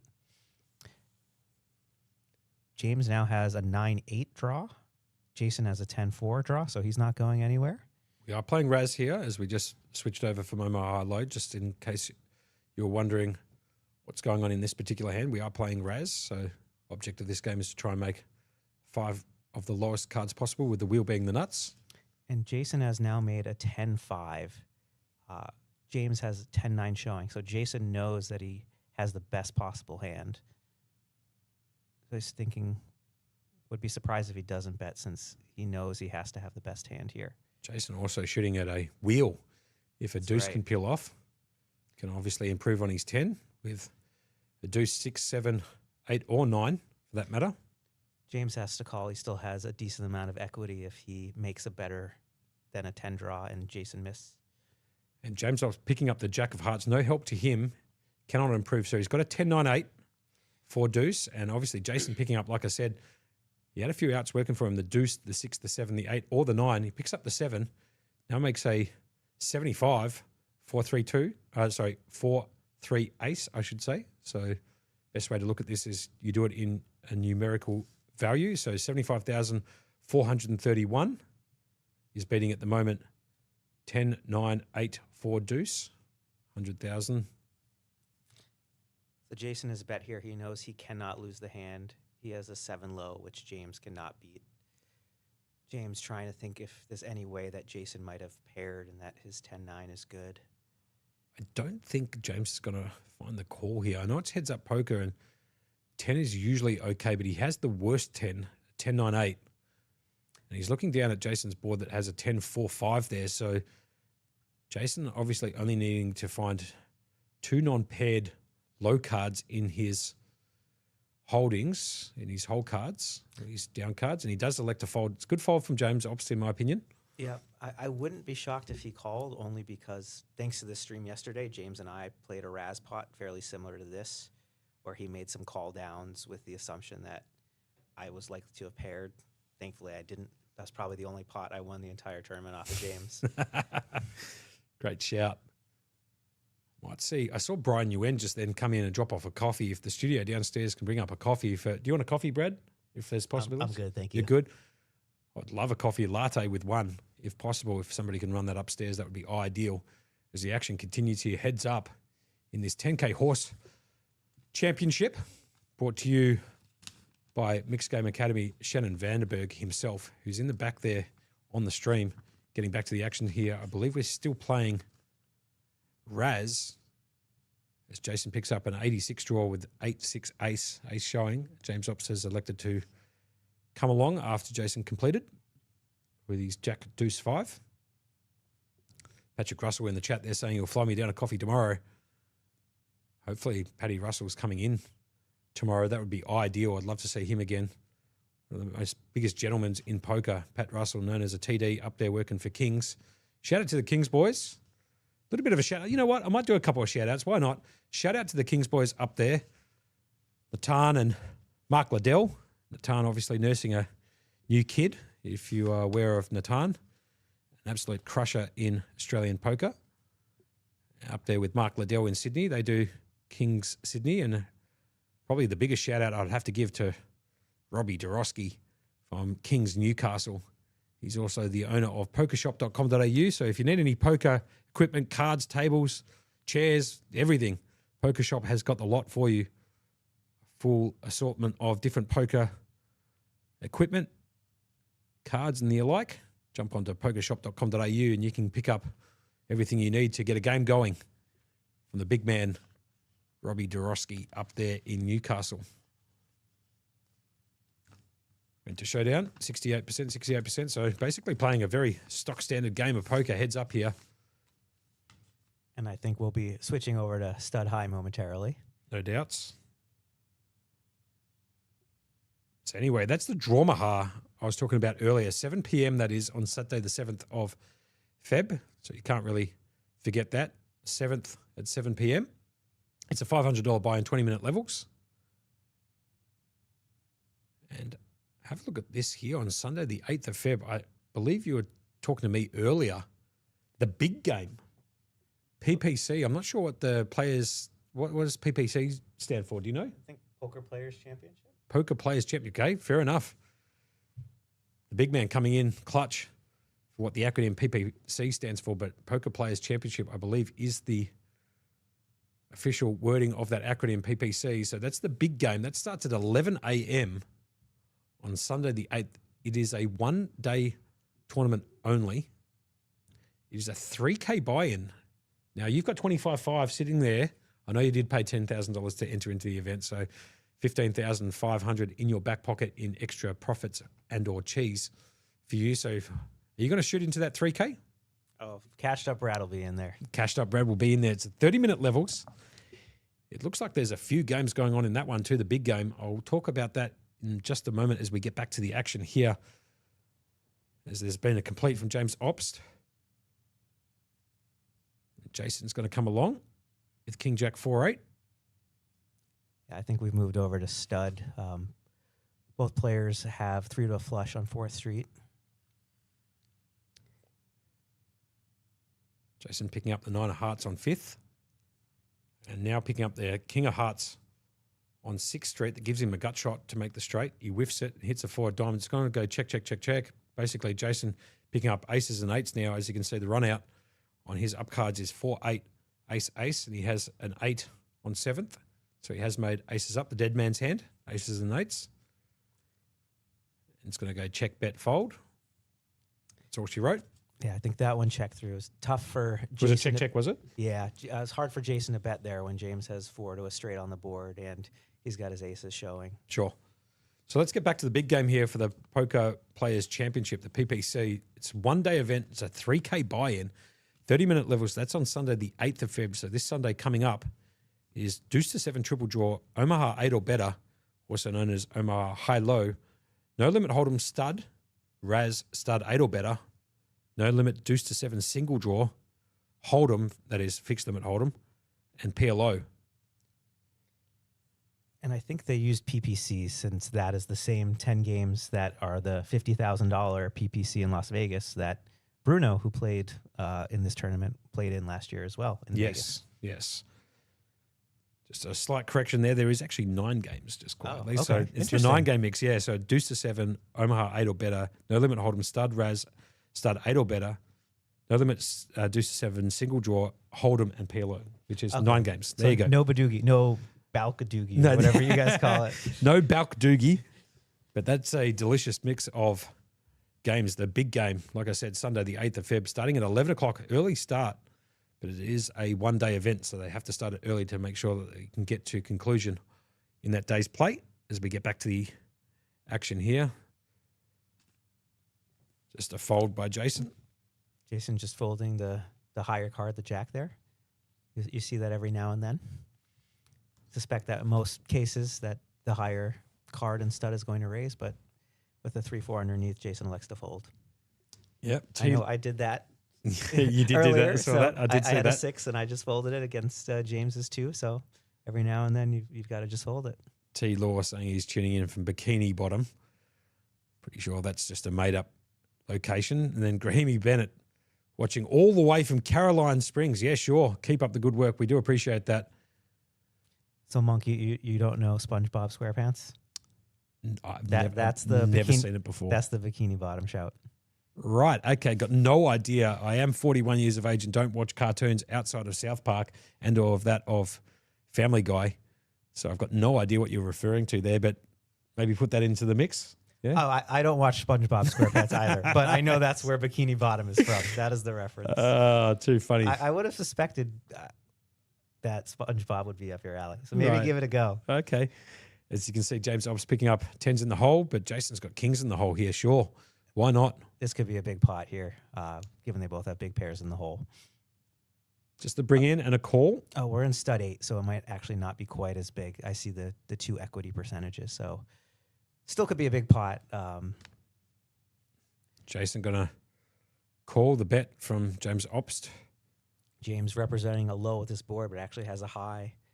Yeah, as Jason picks up a 9, can also hit a gut shot to make the straight at the top. James Obst picking up a insignificant queen on 5th Street. Jason's now going to lead into James Obst. Obviously, he has the best hand with rolled up kings. Yeah, so if he thinks that James is going for a low, he wants to bet there to make him pay. Fair enough. And James actually realizes that even if his tens are probably no good when Jason is betting there with the queen jack 9, I believe it was. Have a look at this. The chip counts again, like we were talking about before. There was a 2-1 chip lead by Jason earlier. Then James took the 2-1 chip lead, and now all of a sudden we're back to almost even stacks amongst both of these players. So it's anyone's game at this point. As Patrick Russell says in the chat there, shout out to Prince for that delicious mix of events for the series. Good on you, Prince. Shout outs absolutely due for Prince of Poker, Shannon Vandenberg, for putting on this Mixed Game Academy series at the bookend of the Playlive Melbourne Millions. Any chance he might be coming down again, Patrick Russell, at some point, or what's the go there? Or are you just rage baiting me by saying that he might be coming down over the next couple of days to drop off a coffee? Hopefully you might come down. Again, we'd love to have you down here in Melbourne. So interestingly, Jason checks on 4th when he hits the ace, which is his best card, and he's checking again on 5th. Well, I guess James also has a strong board with the deuce 5-6 versus the ace 5-6. Neither of them have a low yet. James started with queen jack. And the king of hearts and the nine of spades, no help to either of them on 6th Street. So on the river, Jason hits his low, and actually his ace king high is best for the high. So he is going to scoop, but doesn't bet with his 6-5 low. Kind of interesting there. He's got a 65 low. He checks it, hoping James Ops is going to bet into it. He doesn't. Checks it back. Jason's going to win with a 6-5 low plus ace king high. Believe it or not a pair amongst them. You can't make that up. 14 cards out there and not a pair amongst them. Not very often you see that, Brad. No, but in stud 8, that does occasionally happen where ace high and a low will scoop the whole pot. And we've just seen it here. But surprised that Jason didn't bet on the 7th with that 6-5 low. Pretty crazy, but nonetheless, play on. Jason with 25 bigs. Cut that in half. James Ops with 20, so call it 12.5 bigs plays 10 bigs. 1.8 versus 1.5. Blind limits, I should say, up in the top left-hand corner. Limits at the moment at 75K, 150 with a 20K now ante and 20K bring in, for that matter. James Ops bringing in with a 10. Jason picking up a 3 flush at the moment. 8 deuce king. You can work the cards here both ways, actually. Yes. Shooting for the low and the high. So 3 cards to a flush, 2 cards to a low draw. James Ops obviously has that low draw covered at the moment with the 74 in the hole. Picks up an 8 on 4th Street. Repeat deuce for Jason, who picks up now a pair of deuces to go along with that 3 flush. James Ops is going to bet. Call from Jason. Off to 5th Street we go. So Jason gets a 9. Pretty bad card for him, where James gets a suited 5. So now he has 4 to a low and 2 diamonds showing. So Jason will probably give it up here, and he does. Patrick Russell saying, not sure if Jason scooped that one, but I'm pretty sure he did. I think it was ace king high for the high hand at 65 low, because none of them made a pair. So I'm pretty sure it was a scoop. But we might have to go back and double check that. We are looking at 14 cards here coming in on a slight delay from the GFX software. So if we did miss something there, we do apologize, but I'm pretty sure it was a scooper. And occasionally there might be a card that might have been misentered, but from what we saw, it should have been a scoop.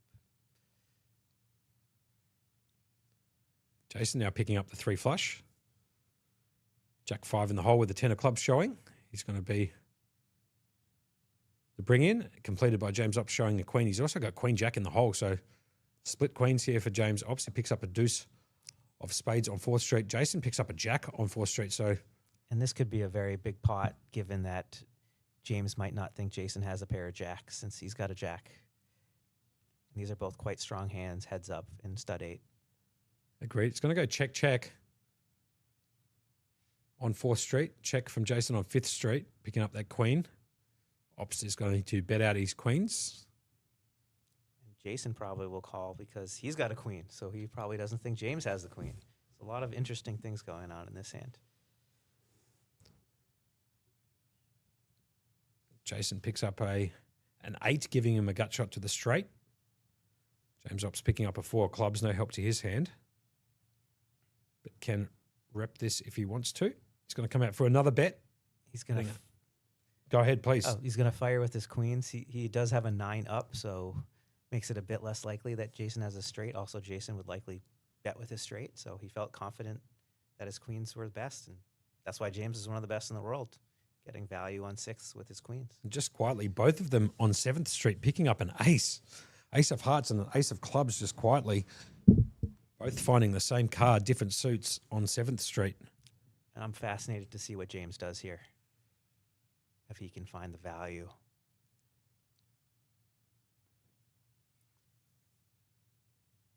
I've got a funny feeling he might find the value here and go for one more bullet. He might. There's also, and Jason might have to call since there's a small chance. No, he's going to check it back Yeah.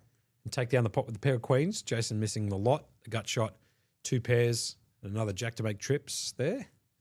As they both pick up, like I said before, an ace each on 7th Street. And Ops, all of a sudden, back out to the chip lead.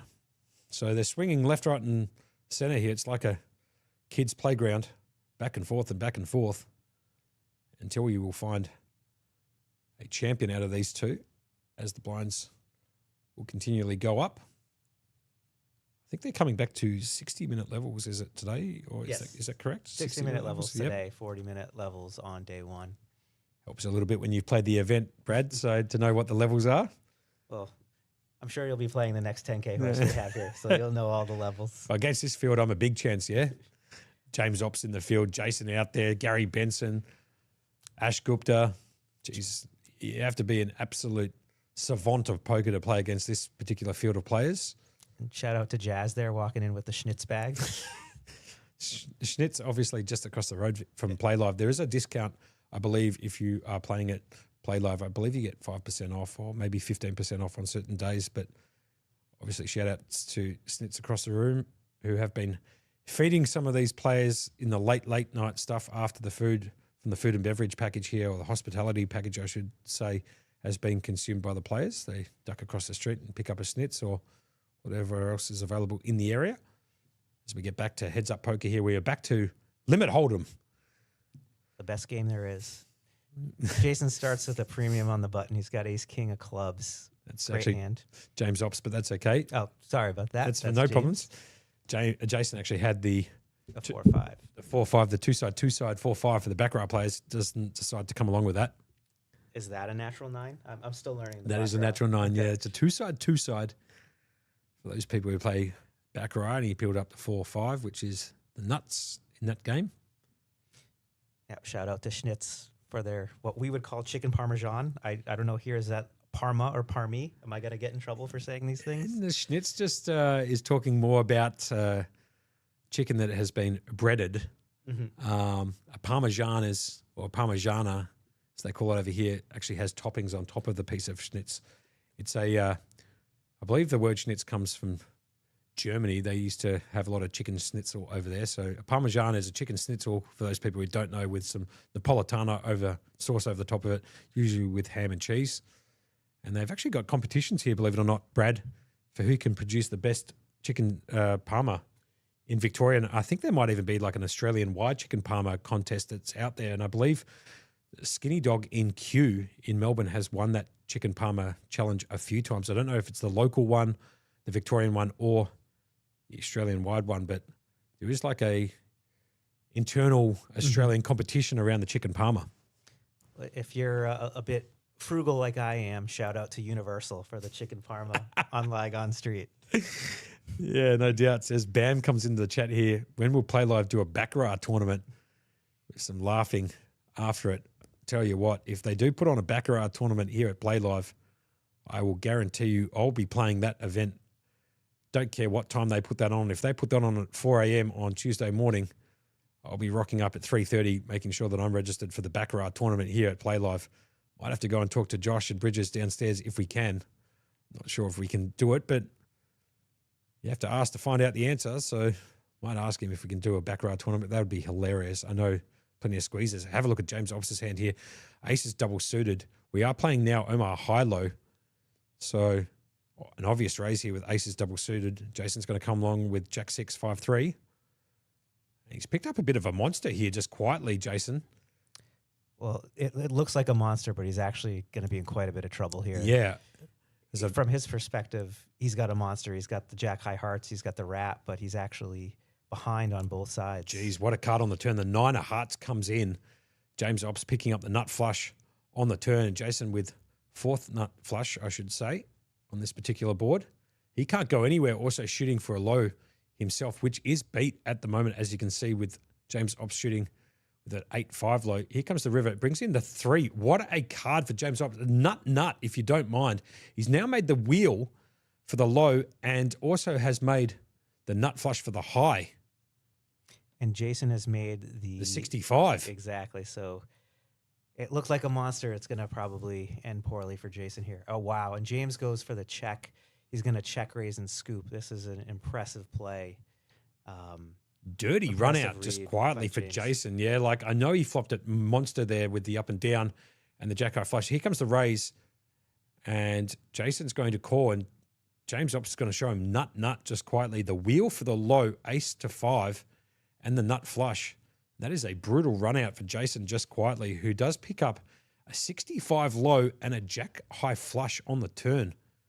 Geez, must be nice for James Ops. And that's so impressive of James to recognize there that when he checks that Jason's going to bet, putting him on both the flush draw and having made a low, as the 3 counterfeits any ace 3s that James might have, and James having the ace 5 just put him in a beautiful position there. So extremely well played, and that's why James now has a commanding 5-1 chip lead here on Jason. Yeah, good shout outs there. Great commentary there from the super coach in the box with me, American Brad, joining me, Monkey in the box. Couldn't have said it better myself. Tell you what, though, what a brutal card for Jason, making a 65 and a flush and getting none of it, just quietly, absolutely none of it, as the nut card comes in for James Ops on the river there, making nut. And if you're looking for the super coach at Play Live, just look for someone about 200 centimeters tall, 120 kilos, and there I am. 200 centimeters tall. You're not too. Yeah, good shout. Well played. I believe that. But you don't dispute the 120 kilos, just the 200 centimeters? Good on you. As there's been a raise by Jason with ace 552 suited to the spades. James Ops coming along with the king 7 deuce. You've does flop a set there and top pair as well. And this could be it. All the chips are probably going to go in here. Jason has Nut low low draw and the nut flush draw. Yeah, good shout there, Brad. You can call the action if you don't mind. Sure. So Jason is going to follow up here. He's flopped a monster. James will probably check raise here with middle set. Heads up. He does. Jason's going to put in a 3-bet very happily. I can't quite read the numbers on the screen. I think James is 70% on the high. 3-bet all in. So James is putting him all in the set here, middle set, like he said, against Jason's nut low draw and nut diamonds draw. So it's anyone's game here. But if James Ops can fade any diamonds or low cards here and his set holds up, he will be the winner of this 10K horse championship, brought to you by, as a 4 comes in. So obviously this one's going to chop it up at the moment, but he does have a free roll. He could scoop. He could. Jason and he now scoops. And he does scoop. Great shout out to you. He does hit the diamond at the river. Jason now scooping. He makes the nut flush at the top, and believe it or not, nut. So funnily enough, it's gone nut in the last hand for James Ops, who hit the 3, and then nut going back in Jason's favour here, picking up the nut low with 7-4-3 ace deuce, and also making the nut high by making the nut flush. So nut. 2 hands back to back. Don't see that very often. As Isaac Zhao in the chat says, LFG, obviously a big fan of Jason. And I think that puts Jason right back in the midst of it. I think the chip count should be fairly close after that. Correct. Unbelievable turn of events here. It's like I said, anyone's game. It's actually gone nut the previous hand into nut in that particular hand. You can't make that up. Just quietly. Gives me a perfect opportunity to do a shameless plug of my You Can't Make It Up podcast with Adam Burke. Berkey. If you like listening to Adam Burke in the Combox all week, we do a podcast that is released every Monday. We have been 2 weeks behind, but we're playing a bit of catch up in the upcoming weeks. That's You Can't Make It Up podcast on YouTube and on Spotify with my partner in crime, Adam Burke, a.k.a. Berkey. So we get back to the action here. James Up's going to bet out. He's got the second nut low and a pair of kings, and Jason's got 3-2 low as Jason binks the 4 on the turn to make a straight. And James Up's with the second nut low. He's going nowhere, the pair of kings in his hand as well. But I can't imagine Jason's going to go anywhere after spiking the gut shot 4 to make his straight. So it's going to go bet of 150. Does Jason raise here or not? He has made a 6 low with the straight, so My sense is he might not, just because he might think his low is no good. sure. And you are correct. He does just flat call, and off to the river we go. Brings in the 7. So now this will probably, James might check it here. Now decides to continue with his overpair. Bet and call. second nut low. Yeah, bet call. Chop it up, buttercup. James Ops obviously with the better low, ace 3. But Jason picking up a straight on the turn and a pretty decent low too, just quietly, a 65. Yeah, Jason was in trouble on that flop since James had the overpair and the second nut low versus the third nut low. So got a bit fortunate, especially when he flopped top pair and worse low to get that straight. There could have been fireworks on that board as well. Well said by the man, the myth, the legend himself, American Brad, in the combox here with Monkey. We are into hour number 4 here of this 10K Horse Championship, brought to you by the Prince of Poker himself, Shannon Vanderberg of Mixed Game Academy, in conjunction with Playlive Melbourne at 129 York Street, South Melbourne. So if you haven't been down to Playlive and you like playing a little bit of the mixed game stuff, why don't you make your way down later on tonight? They do have the split mix on. We'll talk a little bit about that shortly as the action goes back here. 8-5-4 deuce for Opston, ace deuce 10-7 for Jason. As the board comes out, all diamonds. Both players do have a diamond, but they do not have a flush, because you do have to have 2 cards in your hand of the same suit to make a flush, as the turn card brings in the 10 of clubs. So a bit of help there for Jason, who now picks up second best pair and the nut low draw. And James Obst obviously got 2 pairs and a 5 deuce low. He comes to the river down a dirty, brings in the 3. So Jason's going to make the nut low with a pair of 10s. And James Obst has got 2 pairs, 8s and 4s, and actually makes an 85 low, I believe it is. Yep, Jason's going to feel confident betting the nut low with the 10. Probably will be a little disappointed that he chops it with the 2 pair from James. Yeah, no doubts about it. So those people who are interested in mixed game formats or different variants of poker, I have alluded to this a couple of times already, but I'll do it one more time for the big man, Shannon Vanderberg, because he just appeared on the screen just before. Tonight at 6:15 p.m, a split mix. Sure, why not? $650 buy in 20-minute levels. The split mix is as follows. No limit deuce to 7 single draw, no limit hold'em, and pair low 8. Then deuce to 7 triple draw, deuce to 7 triple draw, hold'em, Omaha 8 or better, Raz, stud high, and stud 8 or better, also known as Thorse. That is after late registration closes. So they'll be going 3 games, and then after late registration, turning it into a limit game. That is the split mix tonight at 6:15 local time here in Melbourne. As we get back to the action here, James Ops with 2.29 million in chips. Jason with 1.1. Looks like James Ops might be going for a quick bathroom break. It gives us an opportunity to wet our gullet here and take a bit of a breather. Yeah, the last hand, Jason started with 3 to an 8 raised and took it down. It's got to be either the fastest toilet break in the history of the world, or he was going over to check on somebody who was on the rail. Nonetheless, we are back to the action here. We are now playing Raz, I believe. Is that correct there, Brad? Yes, so we're playing another exciting game of Raz. So Razzmatazz, also known as Raspberry, or just straight up Raz. Idea of this game is to try and make the lowest 5-card combo you can, with 3 down cards and 4 up cards against your opponent. There is no qualifying low like there is in Omar High Low and in Stud High Low, with it being 8 or better. This is the lowest 5 cards you can make using the 3 down and the 4 up. As And- James Ops again going for back-to-back toilet breaks here. Don't know what he's doing actually. He might be trying to answer some concerns he's got on his mobile phone. No phones allowed here at the feature table, so he's probably just popped out to write a message back. That's almost certainly what's happened as the phone goes back in the pocket and he takes a seat back at the table. He must be booking his suite at a restaurant or another entertainment facility in the area for this evening. Geez, good shout there from American Brad in the combox with me. No doubts about it. He's going to walk over to Shannon. They're having a bit of a chat. The phone comes back out the pocket, so he's going hand for hand for phone into the pocket, back to the table, as it looks like they might be taking a short break as Jason takes a stand up from the table as well, looking straight at his phone. So,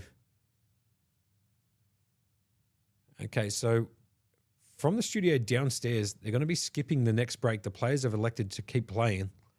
Obviously, they're taking a couple of minutes right now to answer some concerns on their phones, but they've skipped this break. We're going to call this one out all the way through.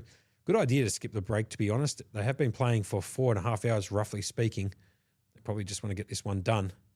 As the limits, as you can see, top left-hand corner, 75K, 150K, 20K ante, which means it's also a 20K bring-in. As James Ops brings that in with the 9. Jason raised and James folded. So, Munko, I had a look at my special camera. Actually, Jason was on YouTube looking at episode 1 of the Can't Make It Up podcast. He was listening to well Berkey. played. He's listening to Berkey talk about his, I believe it was, I don't want to spoil it, but some of his adventures in the U.S. I've listened to several of the You Can't Make It Up podcasts. Would highly encourage everyone here to at least listen to the first episode if you like entertaining podcasts and stories about poker. Love your work there, Brad. Appreciate the shout out there. And we have actually picked up an additional 47 subscribers since we started doing the commentary, Berkey and I. So hopefully with your melodic tones and that American accent, give me a shout out to maybe the crew back in the States for you to sign up to the You Can't Make It Up podcast on YouTube and on Spotify. We can grab a few more subscriptions there. We charge $3.99. It costs absolutely nothing to listen to Berkey and I talk absolute bubbers, really, with some special guests coming in to talk about some You Can't Make It Up stuff. The idea of that podcast is some special guests come in and talk about stories that have happened in their life. They can be gambling stories, real life stories, or just any old story that is so unbelievable you can't make it up, hence the name of the podcast. So shout out to Mr. Adam Burke, who hopefully is watching this stream.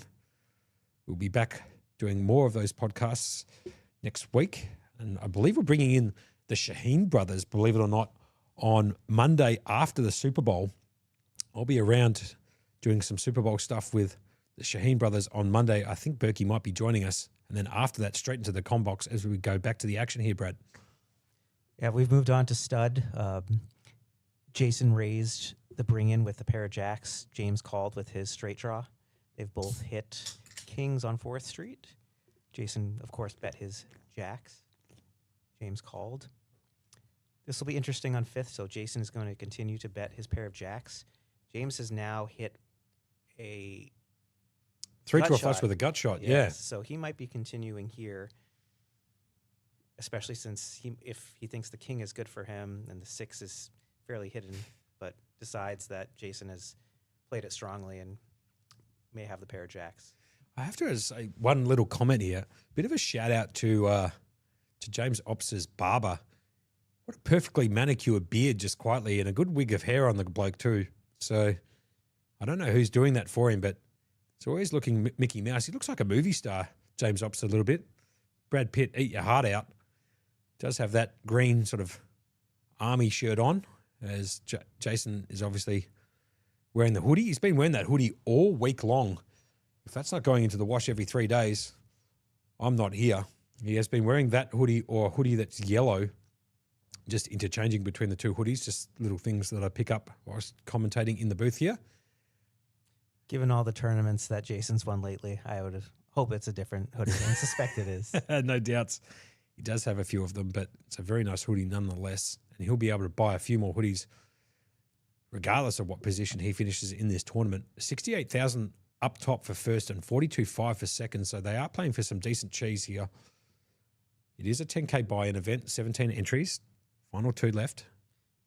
Both have some raggedy boards, so they've been checking through. This might get interesting now. James and Jason both showing 3 to a straight. Ops is just going to bet it, and Jason's going to fold. So back to almost a 2-1 chip lead again now for James Ops, as it's been swinging all over the shop all afternoon.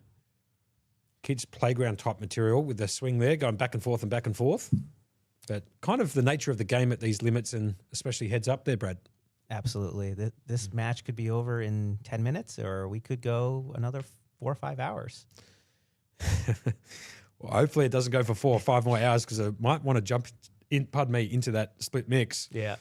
Or that time tournament on the outer table. You don't trust me to lead the reins here on my own? No, absolutely I do. You've been killing it in the combox. So shout outs to Brad, American Brad, joining me in the combox. I do appreciate you spending some time up here and helping me out with the stream. It's always good to have a partner in crime in the commentary box calling the action with me. Well, thanks for having me here. I've been enjoying it very much. Absolute pleasure. James Ops completing. He's got the 4s in the hole with the ace showing. And, Jason got 4s in the hole with the ace showing. He completed. James Ops here facing a better 75K. He's going to fold. Definitely excited to watch that. You can't make it up with Simon. And also heard rumors that at some point, even though he knocked me out, I can't be mad at him, the Maharaja, Ash Gupta. Yeah, look, we've got a few known faces in the poker community coming out to want to be part of the podcast. Believe it or not, I've put the bat signal, I should say, out to a few of my friends in the poker industry to talk about some can't make it up stuff. Frenchie and Foddy, Ash Gupta, and Joe Sandev, actually from Adelaide, who's coming in at the end of next week, I believe, for something. So at the end of this particular week, he's coming back in. He might actually be in tomorrow, maybe. I think he's coming back in to maybe play the main mixed event that starts tomorrow. So he might be flying in later on tonight or tomorrow. I believe he did tell me he was coming back at the end of this particular week. So we've got an idea of maybe putting Joe Sandev in with Foddy Fatakis, because they've been best mates for a very long time and they've got a ton of hilarious can't make it up stories, and then maybe putting Frenchie in there with who was I alluding to before? Foddy? No, Foddy's going to be in with Joe Sandev, and Frenchie will be in with, I've lost my the chain of thought there. Foddy, Frenchie. Oh, with Ash Gupta. Oh, okay. So with Ashy. So Frenchie most likely going to be in there with Ash Gupta and, is that correct? Foddy. Yeah, so Foddy and Joe, pardon me, can't even do my own promotion for the Can't Make It Up podcast. I'll try again. Here it is. So Foddy will be in there with Joe if I can get them into the combox for the You Can't Make It Up podcast. And then I'll have Ash Gupta in there with Frenchie for the battle of the accents. You got that Indian Australian accent and then the French accent of Frenchie. Hopefully we can tee that up. But next week, very, very likely, we're going to have Jason and Simon Shaheen, the Shaheen brothers, who get a haircut, I believe, once a week. You can't make that up either. They're down at the barbers once a week, those two, for some really funny can't make it up stories. My wallet would never allow that. So we're going to try and see if we can do a couple of back-to-back episodes of You Can't Make It Up. Or if time permits, we might try and get all 6 guests in on one day, which would be an absolute monster. And we might just go bang, bang, bang and bring out 3 episodes, one after another for the ultimate drop. Anyway, back to the action here. Forget about the Can't Make It Up podcast for the time being. We'll get back to the action here because we are heads up in a 10K horse championship. Brad, if you don't mind, call the action for me. Sure. We've got a big hand here. So Jason brought it in with the 4 up. James with a pair of queens raised. Jason calls with the 4-5-8 straight draw. On 4th, it looks like James has bet with his queens. Or no, he's checked to Jason since Jason has 2 low cards. Jason has bet. He's paired, not made 4 to a low. So he's got a pair and 3 to a low. James has a higher pair, but also still has low potential with his ace-3. So I suspect James will call here, and he does. James Ops picking up a card to make the wheel. Now he can backdoor into the wheel also with his queens as Jason picks up a king of spades. Pretty dangerous board for James Ops if you are looking at Jason's cards. He's now got 3 to the flush in his up cards and a couple of cards working for the low as he picks up another king on 6th Street as it goes check, check. James Ops obviously behind now quite significantly as he has to put that in the bin as Jason picks up a pair of kings on 6th. 3 to a flush there and a couple of cards to the lows. So really shrivels up Ops's hand there as he puts that in the bin on 6th Street. And that's part of what makes Stud 8 such a great game. Jason started with 4-5-8 going for a low against a pair of queens. And by 6th Street, he now has kings up. Yep, no doubts about it. Andrew Peng in the chat there. Very interesting game. You can't make it up. Maybe a small plug for my podcast with Berkey there. But yes, very true. Very interesting game or games or poker varieties that you're watching. Hopefully you're enjoying the commentary we are bringing to you. I'm Josh Monk, a.k.a. Monkey, in the booth with American Brad. Maltz is the surname. Trying to open up the Play Live to the 320 million Americans in the U.S. Well played. And talking about opening it up, the Play Live, I don't know if you know, but recently there's been some new additions to the ownership team here at Play Live. That's right. Yeah. Alex and Kristen Foxton have now come on as partners here at Play Live, along with Jeremy Osmus and Abby Poker, who was in town up until a few days ago. I think she went up to Sydney to go and check out the sightseeing there in Sydney before she flies back home. And she really enjoyed her time in Sydney, and she's posted some stuff. If you're not following her on Instagram, I strongly suggest you do. She's got some pretty good content. It's Abby Poker on Instagram as we get back to Hold'em. So now we've got some real excitement. Limit heads up Hold'em. Jason limps the button. So James has flopped bottom pair. Jason with 3 to a straight flush draw. I don't suspect that James is going to fold here. Does have a couple of, and there comes the club on the turn. So Jason does pick up the clubs. He also picks up a straight draw just quietly. So a few outs there for Jason. I'm a bit surprised Jason didn't follow through on the turn there with so many outs. Have a look at that. Absolutely bricks it hardcore at the river when the 6 of hearts comes down. Jason most likely going to check this one behind, which he does. James Ops going to show him the 8-3, the second worst hand in Hold'em. Defendable from the big blind. Flops a pair of threes. The bottom pair gets the job done with that run out. Yeah, a bit surprised Jason didn't raise that up. He did raise me with the Queen 9 offsuit earlier yesterday. Yeah. So maybe I'm holding that against him. He raises the Queen 9 against me, but doesn't raise the Jack 8 suited against James. But no, Jason's a really nice guy. I've played with him a number of times here.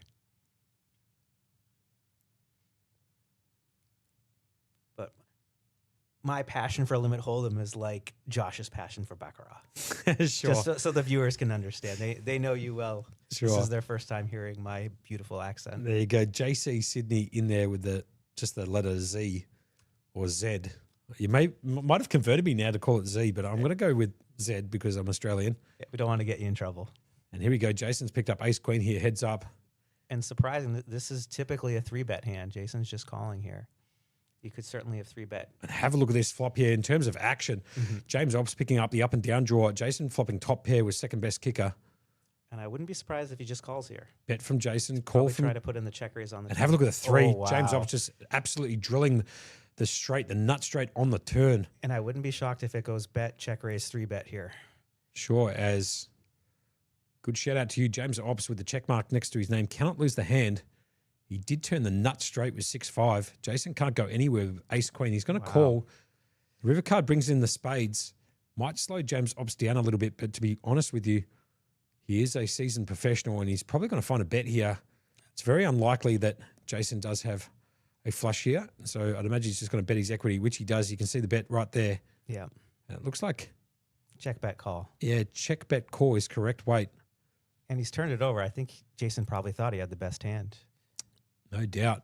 James Ops absolutely hitting it gin on the turn with the 3 of hearts, giving him the straight to the 7 with a very speculative hand, 6-5. What an action flop there, just quietly. Jason saved himself quite a bit of money there. I would have lost several more bets on that hand with top pair, great kicker, heads up. So great play by Jason to minimize the damage there. Agreed. You were thinking he might go raise, maybe put in the 3-bet there too. Doesn't he? Just flats it on the turn. 8 of spades comes off. He should Check be bet. ecstatic. Yeah, absolutely. Saved a few bets, like he said. Great shout from Brad in the com box with me. But what a flop just quietly. Ace 7-4 up and down for James Opston. Top pair with second best kicker for Jason. And he just spikes the three, pardon me, on the turn to make the nut straight. As Jason now picks up jacks. So he's gone ace queen into jacks. James Opst here with king 7 off. Doesn't hit the board as the board comes down. Queen 6 deuce. He's going to check his option. Jason's going to continue. Does James Opst peel one off here with king high? He might. He might. I think you have to. I think, yeah, in limit hold'em. Yeah, peels one off. Here comes the turn down and dirty. Brings the 8 of clubs in. No help to James Opst. Jason miles out in front with 93% of equity. James Opst asking the dealer to put down one of those 3 kings at the river, but I don't think it's going to get there. He does fold. And Jason's going to win that pot back off James Opst. So back to back to back to back. As you can see, a 2-1 chip lead here for James Opst against Jason, but Jason nowhere near out of it. This is top level elite mixed game poker you are watching. And it's anyone's game at this point. Who's your pick here? I mean, I know I've asked you before. I think you said just due to the nature of James Opps being such a specialist in poker and has been around the circuit for such a long time, you would have taken him as your pick, I would imagine. Yeah, I think with the 2-1 chip advantage and the experience advantage, James is in a pretty good position to win. I would agree, but Jason now picking up 3, so he's gone ace, queen, jacks into 3. So Jason picking up a few hands, heads up in this hold'em variant as the flop comes down 7-7-9. James Opst out in front, obviously, now with 9s and 7s. Jason with the underpair to the board and looking at 2 clean outs. James Op's going to c-bet. And it's hard for Jason to get away here on this type of board. His 3s will be good a decent amount of the time. Agreed. As the queen of clubs peels off on the turn. Check from Jason back around to Ops, who obviously is going to fire another barrel here. Keep his story alive. Can Jason get away from it here on the turn, or is he going to peel one more off? I think he's going to peel. I think you have to. Given how aggressive James is, I think a call here is fine.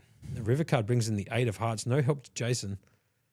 No real help to the board either. I know that the straight gets in, but he's going to check it. James Op's most likely going to bet this card too. And does Jason find the fold here with pocket 3s? I don't think he will after he's called the flop and the turn. James obviously going the 3 barrels here. Could be doing this with an ace high, so Jason might put him on like an ace 4, ace 5, something that hasn't connected. He does call with his pocket 3s. He's going to be shown the bad news here as James Opts shows the natural 9. King 9 for 9s and 7s as Jason chucks his 3s into the muck there. So Jason all of a sudden down to basically 3.5, 4 bigs. In a bit of hurt here, Bradley. Yeah, it's tough to get away there. He's got 2 pair. James is certainly barreling away with missed diamonds. Yep. Even a king high, ace Yep. high, a lot of hands that do not connect with that board. But unfortunately for Jason, he had it that time with the king 9. It's like the old saying, it's hard to make a pair. So it's tough to fold a pair in the hole there. Well, I believe the actual odds of 2 random cards hitting the board is only 18%. Okay. So Wow. for those people who are just interested in hold'em, if you do not start with a pair and you've got 2 random cards in your hand, I believe the chances of you hitting the board, not just the flop, but the board is only 18%. So pair quite strong, as you can imagine. Hence probably the reason for why Jason decided to call with the underpair. As the flop comes down, Jack, deuce, deuce. Jason out, miles out with the lead at the moment with 3 of a kind deuces, but James Opps with 3 cards flushing, 4 cards in his hand flushing with a flush draw. He's also picked up a 7 low draw. So on Jason, the turn. sorry, Monk. Go ahead, man. Jason's played this hand really well. He flopped 3 deuces, checked it on the turn. That gave James the low draw, which allows Jason to get some value here with 3 deuces. So pretty sharp play of him there to let James get himself in a bit of trouble on the turn. James does not complete the flush or make a low hand, so he's basically got king, queen high. He's going to come out firing, and obviously Jason can't go anywhere, like you said, with 3 of a kind deuces. He's going to move it all Jason in. actually raises here. Yeah, and James obviously can't call with king, queen high, so he's going to put that in the muck. So this worked out quite well for Jason by just checking the turn So he went Sorry, from just checking the flop. yeah, absolutely. So he's gone from starting the hand with like 6.5 or 4 bigs. I was going to say, and he's doubled up now in that hand after flopping trips there. Yeah, he needed that pot. That puts him right back in contention. Totally agree. James Ops couldn't find a full house there to bust this one out, so they're going to continue. They are going to be playing through all of their breaks, as we have been told from the studio downstairs, until a winner has been crowned. They might take a couple of minutes here and there to use the bathroom and or use their phones, but we have been told from the studio they're going to be playing this one out, no breaks. Obviously, the best choice to make is just to play this one out because they are so shallow at the moment, considering the limits of the game. So a crown champion should be imminent, I would imagine. What do you think, Brad? Another 45 minutes to go, something like that? It would be your guesstimate, or? Yeah, I think it could be over in 15 minutes even. Well, the blinds will go up, I believe, at 5 p.m. local time because they are hour-long blind levels, and we did start at midday. So blinds will go up at approximately 5 p.m., 17 minutes from now, and then it becomes extremely shallow poker as we're on to hand number 152 of this heads-up battle for the 10K Championship, brought to you by Shannon Vandenberg of Mixed Games Academy in conjunction with Playlive Melbourne. As the flop comes down 5, 6, 10, 2 hearts. No player with any hearts in their hand. James Ops out in front at the moment with his pair of kings.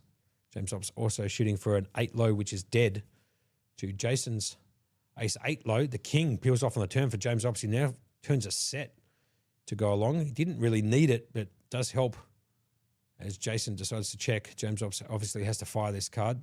No brainer. As he bets out 150k on the turn. Jason looking at an ace 8 low. Just a pair of fives, going to put that in the bin. James Ops going to take that one down. As you can see, 2.5 times chip leader at the moment for James Ops. Almost a 3-1 chip lead. And Josh, how quickly after this is over do you think these two are going to jump into the time tournament that's going on behind them? Well, I don't know if I can see James Ops jumping into it. I know he's down here to play some cards over the next 3 days, but if you pick up 68 lacquer for coming first in this tournament and then you go off to play the 25-50 with those players he's been playing against for the last 2 days, he might decide to go down to Margaret Court Arena down there, maybe hit some tennis balls or work on his tennis game. But it wouldn't surprise me if you see Jason actually jump into that time tournament. And if neither of them do, I might be asking Brad, sitting right next to me, to buy me into that event so we can go and play some cards together. It's been a while. I can put up my own money, obviously, but I might sit down there and play. I wouldn't mind a little free roll if possible, Brad, but American Brad has $0 in cash right now. I don't know if the chat is familiar with the payment here, but yeah, $0 of cash. I'll show Monk on my wallet. I've actually got more cash in my pocket, so I'll take it. I might be buying you in, yeah? Oh, yeah. Anyways, back to the action here.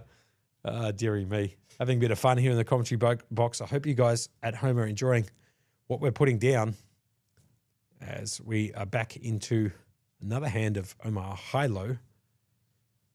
James Obst hasn't put his cards over the reader yet, so we haven't quite seen those cards as Jason picks up King, Queen, 10, deuce. That goes straight in the muck. Doesn't really make a difference what James Obst has in that hand, considering it was mucked by Jason Pre. And did you say which tournaments this week you are playing in?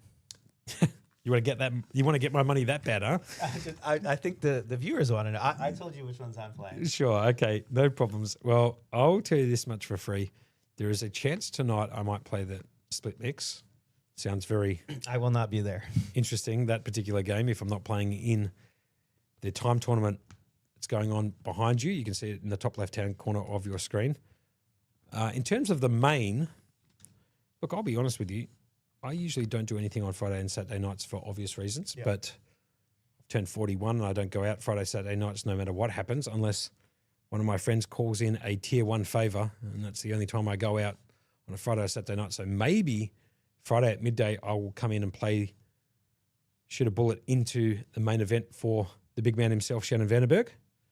And if I'm not there tomorrow, I'll tell you what, that dealer's choice at 2 o'clock on Saturday and all that Draw Maha rotation at 7 p.m, they are right up my Kirsty alley. I can tell you that much for free.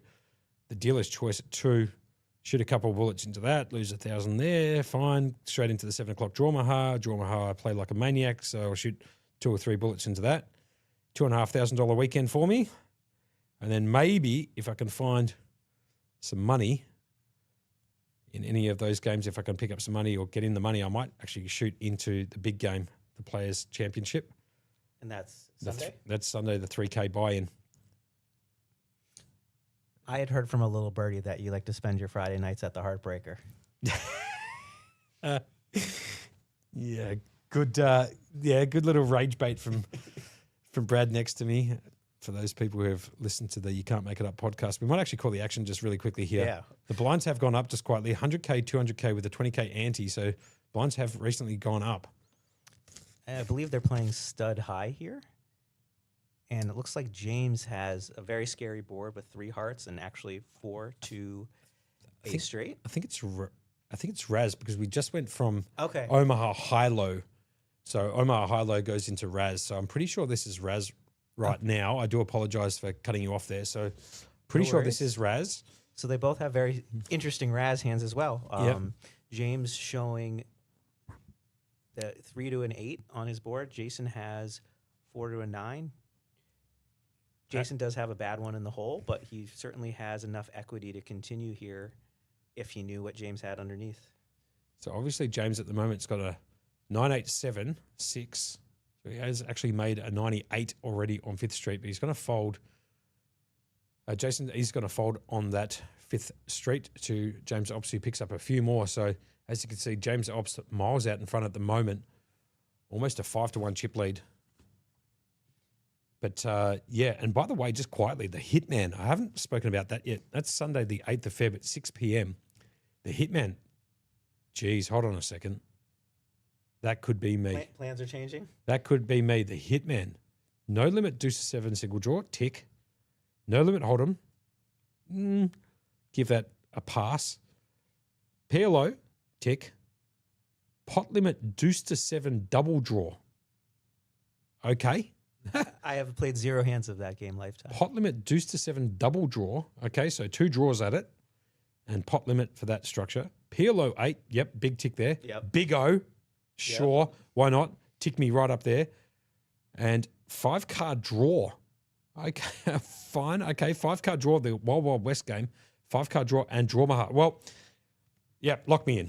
Plans have changed. You're You're hearing it here first. Yeah, you are hearing it here first. So all of a sudden, my plans have changed. I'll be playing that Hitman for sure if I don't go deep in the big game, if I choose to play that. But the Hitman sounds like just the most degenerate bunch of games you've ever seen. Like I said, no limit, deuce to 7, single draw. No limit, hold'em. Pot limit, Omaha. Pot limit, deuce to 7, double draw, sure. Pot limit, 8 or better. Pot limit, Omaha, 8 or better. Big O, which is 5-card Omaha high-low. 5-card draw and draw my heart. That is right up my alley. That, mate, I'm telling you, if you want to come and bust me, I'll be here Sunday at 6 p.m. That's an absolute certainty. I'll be playing that event. That sounds unbelievable. Just quietly, you can peel cards in almost every single variant of that rotation. As we get back to the action here, apologies for talking about my game. Jason's got an 87 working. And James has a 7 low draw. So this pot, depending on what we get on 6th Street, we could end up all in. They both hit queens, so James is going to have the best low right now with the jack drawing to a 7. Jason has a queen drawing to an 8, so I suspect he will call here. And this could be it. This could be depending it. on 7th. As Jason calls off, he does have a few chips behind, just some violet crumbles behind. If Jason hits absolute garbage card, he might fold. But with a 9, I don't think he's folding on the end. Have a look at this. Jason's actually outdrawn James Obst here, picking up the 9 at the river. He's now made a 987. So party back on for Jason as he's got a check mark next to his name, I should say. As James doesn't improve at all. He has made a jack low, a jack 7 low, but that's not going to be good enough to get the chocolates here as Jason picks up the 9, the 4-side 9. He has to call it off with the 987, 5 deuce, which is good. He calls and he's going to see the good news here. Well, James has checked, so Jason is a bet. We'll see if James pays him off. Sure. Okay. Pardon me. Good pick up there from you, Brad. Can James Obst here find a fold? It's less than the size. It's only 85K to call. Obviously, the big bet here is 200,000, so it's costing him less than half of a bet.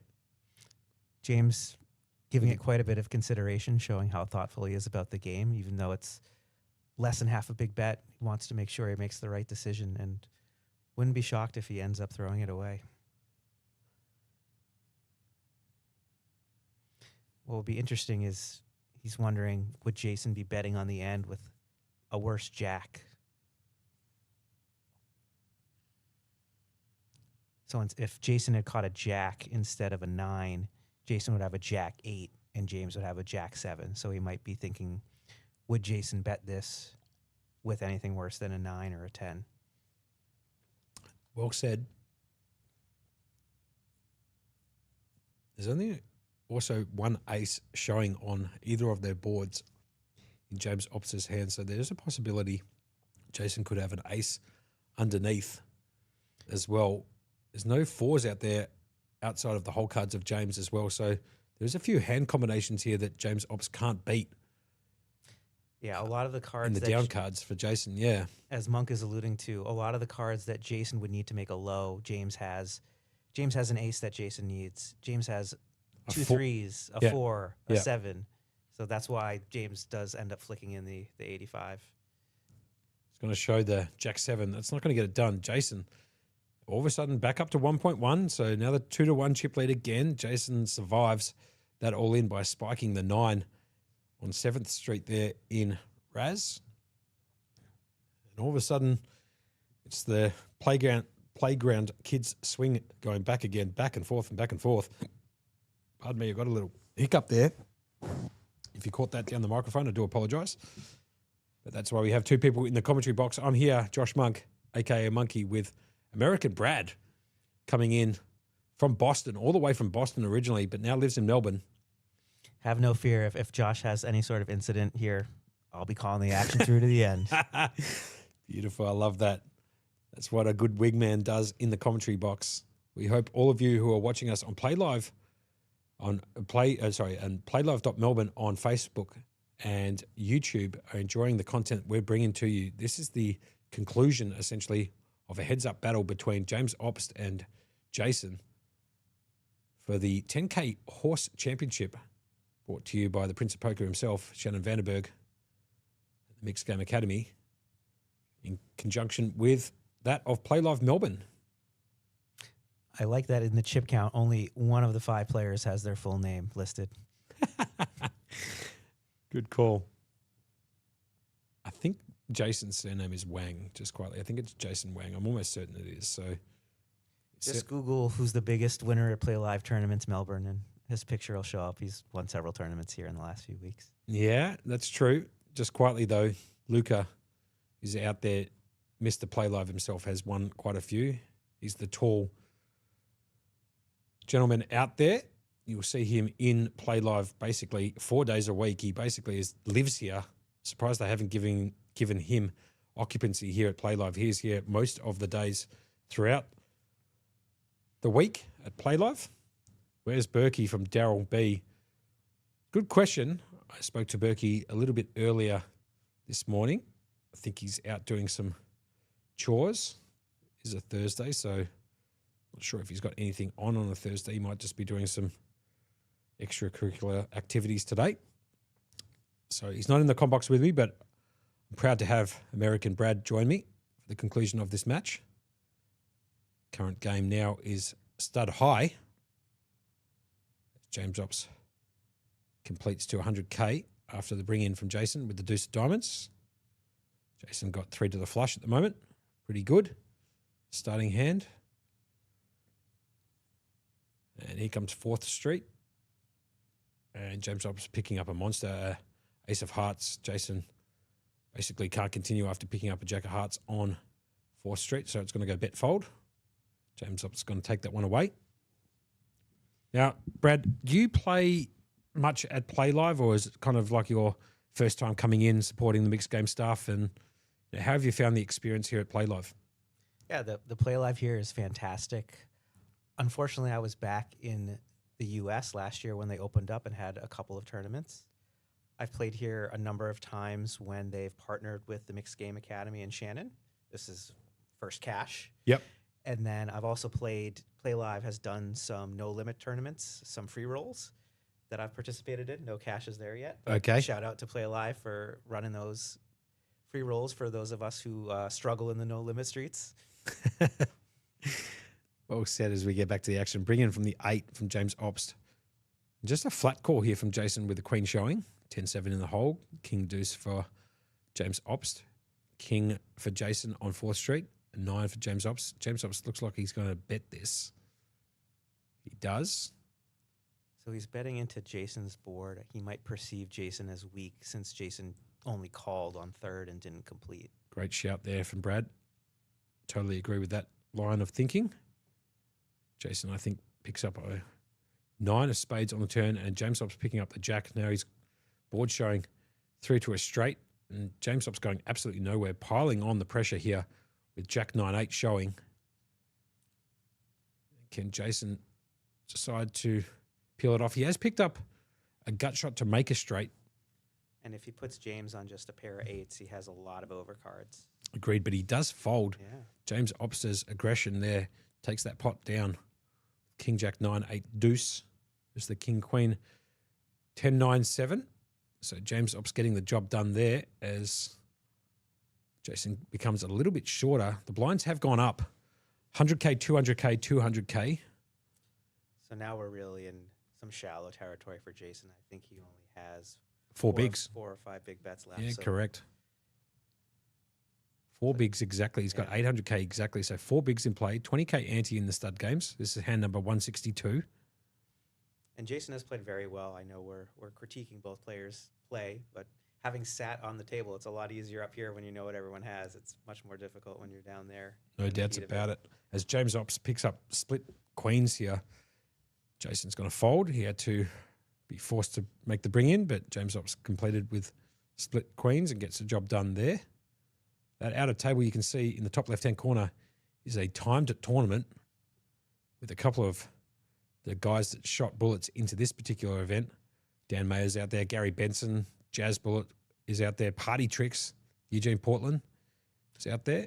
It looks like Tim Marsters has, I'm probably butchering his last name, but it looks like he's joined in the seat next to Dan. Yeah, and I believe that David Gore's also on that table with Diamond Dan himself. Yes. So, bit of a table going on out there. That is Tim Masters. Yep, great call from you, Brad. And shout out to Jarrett Bullock, the only Australian that's ever had a mixed poker tournament named after them. The Jarrett Bullock Invitational, which you and I have both participated in. Really? Did I participate in that? Did I? I believe so. Jared Bullock Invitational. Yeah, okay, sure. Well, it predates the Playlive, but that was a mixed game tournament that happened here in Melbourne for several years. There you have it. Well, maybe I have played in it. I must have gone horrifically bad in that particular event for me not to remember that. But shout outs to Jared Bullock out there getting an event named after him. Sure, that'll work. As we get back to the action here on the feature table, we are heads up playing for the 10K Horse Championship, brought to you by Shannon Vanderberg from the Mixed Game Academy in conjunction with Playlive Melbourne, 129 York Street, South Melbourne. I reckon I've said that address at least 150 times for those people who are just tuning in who don't know where Playlive is. Wait, it's not in South Yarra? No, it's not in South Yarra. I knew you were going to make that play at some point. South Melbourne is the address here, 129 York Street, South Melbourne. But shout out to South Yarra. Great part of the city, great restaurants, botanical gardens. Yeah, very good. Lovely spot. Actually, as a matter of fact, my favorite place to go and have some food and have a drink, because I don't mind having a beverage now and then, is a place that's in South Yarra. It's called Leonard's House of Love. It's one of the best places in Melbourne. If you haven't gone there and you live in Melbourne, strongly suggest it. As we get back round to Hold'em now, change of game. Jason picking up the ace-jack. James Ops with a pair of fours. So pair of fours versus ace-jack, heads-up poker. James Ops going to raise. Jason here with a decision to make on the button with ace-jack. Yeah, I'm not sure if the action is right here. I suspect Jason would have raised rather than called, but it did say just call, believe it or not. So interesting. Trying to trick it up a little bit as the flop comes down. 5-6-6. James out with the lead at the moment. Jason needing to find a 5 to counterfeit James's 4s or an ace or a jack. Pretty good flop for 4s, the 5-6-6. Jason's going to continue. You can't make up what's going on in the commentary booth. I'm going to let you know, this might be on the podcast. I swear you can't make up what's just happened here in the commentary box. If you can hear a bird, I'm going to tell you in a second what's going on here. It's absolutely incredible. But we'll get back to the hand here, considering this could be game, set, match. Yeah, it's all going in here. James is not folding a pair of 4s here. No chance in God's green earth as Jason puts in a raise on the turn. James opts with these pocket 4s and the best hand here on the turn, also drawing to a straight. He's 4s miles out in front. Yeah, he's thinking for a while, which is surprising. Maybe he really puts Jason on a 6 or a 5, but he's just about to put it in. He's going to put it all in. They're going to run for it. So James Ops out in the lead. Jason needs to hit an ace, jack, or a 5. Can he hit it? Otherwise, James Ops will be your winner of the 10K Horse Championship here. So all in for Jason with ace, jack at risk against James Ops' 4s. Board is 5-6-6 deuce. Here comes the river card down and dirty.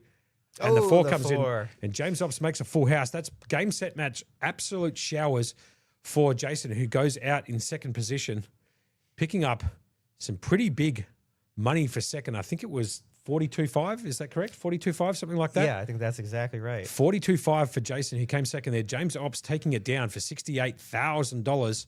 And he will be your winner of the 10K Horse Championship, brought to you by the Mixed Games Academy. Shannon Vandenberg on screen at the moment. Congratulations to James Ops, who took that one down. And that is the end of this event. Thank you so much for joining us. Thank you very much for joining me in the booth here, Brad. I very much appreciate you being my co-pilot to see this one out. Thank you, Josh. Congrats to James Obst on winning the 10K Horse Championship. I know the Melbourne mixed game community is thrilled that he's just won $68,000. They're never going to see a dime of that. That was all she wrote here at the Playlive Melbourne headquarters at 129 York Street. That was the conclusion of the 10K Horse Championship, brought to you by the Prince of Poker himself, Shannon Vandenberg. That is all she wrote. Until next time, thank you very much for watching and listening.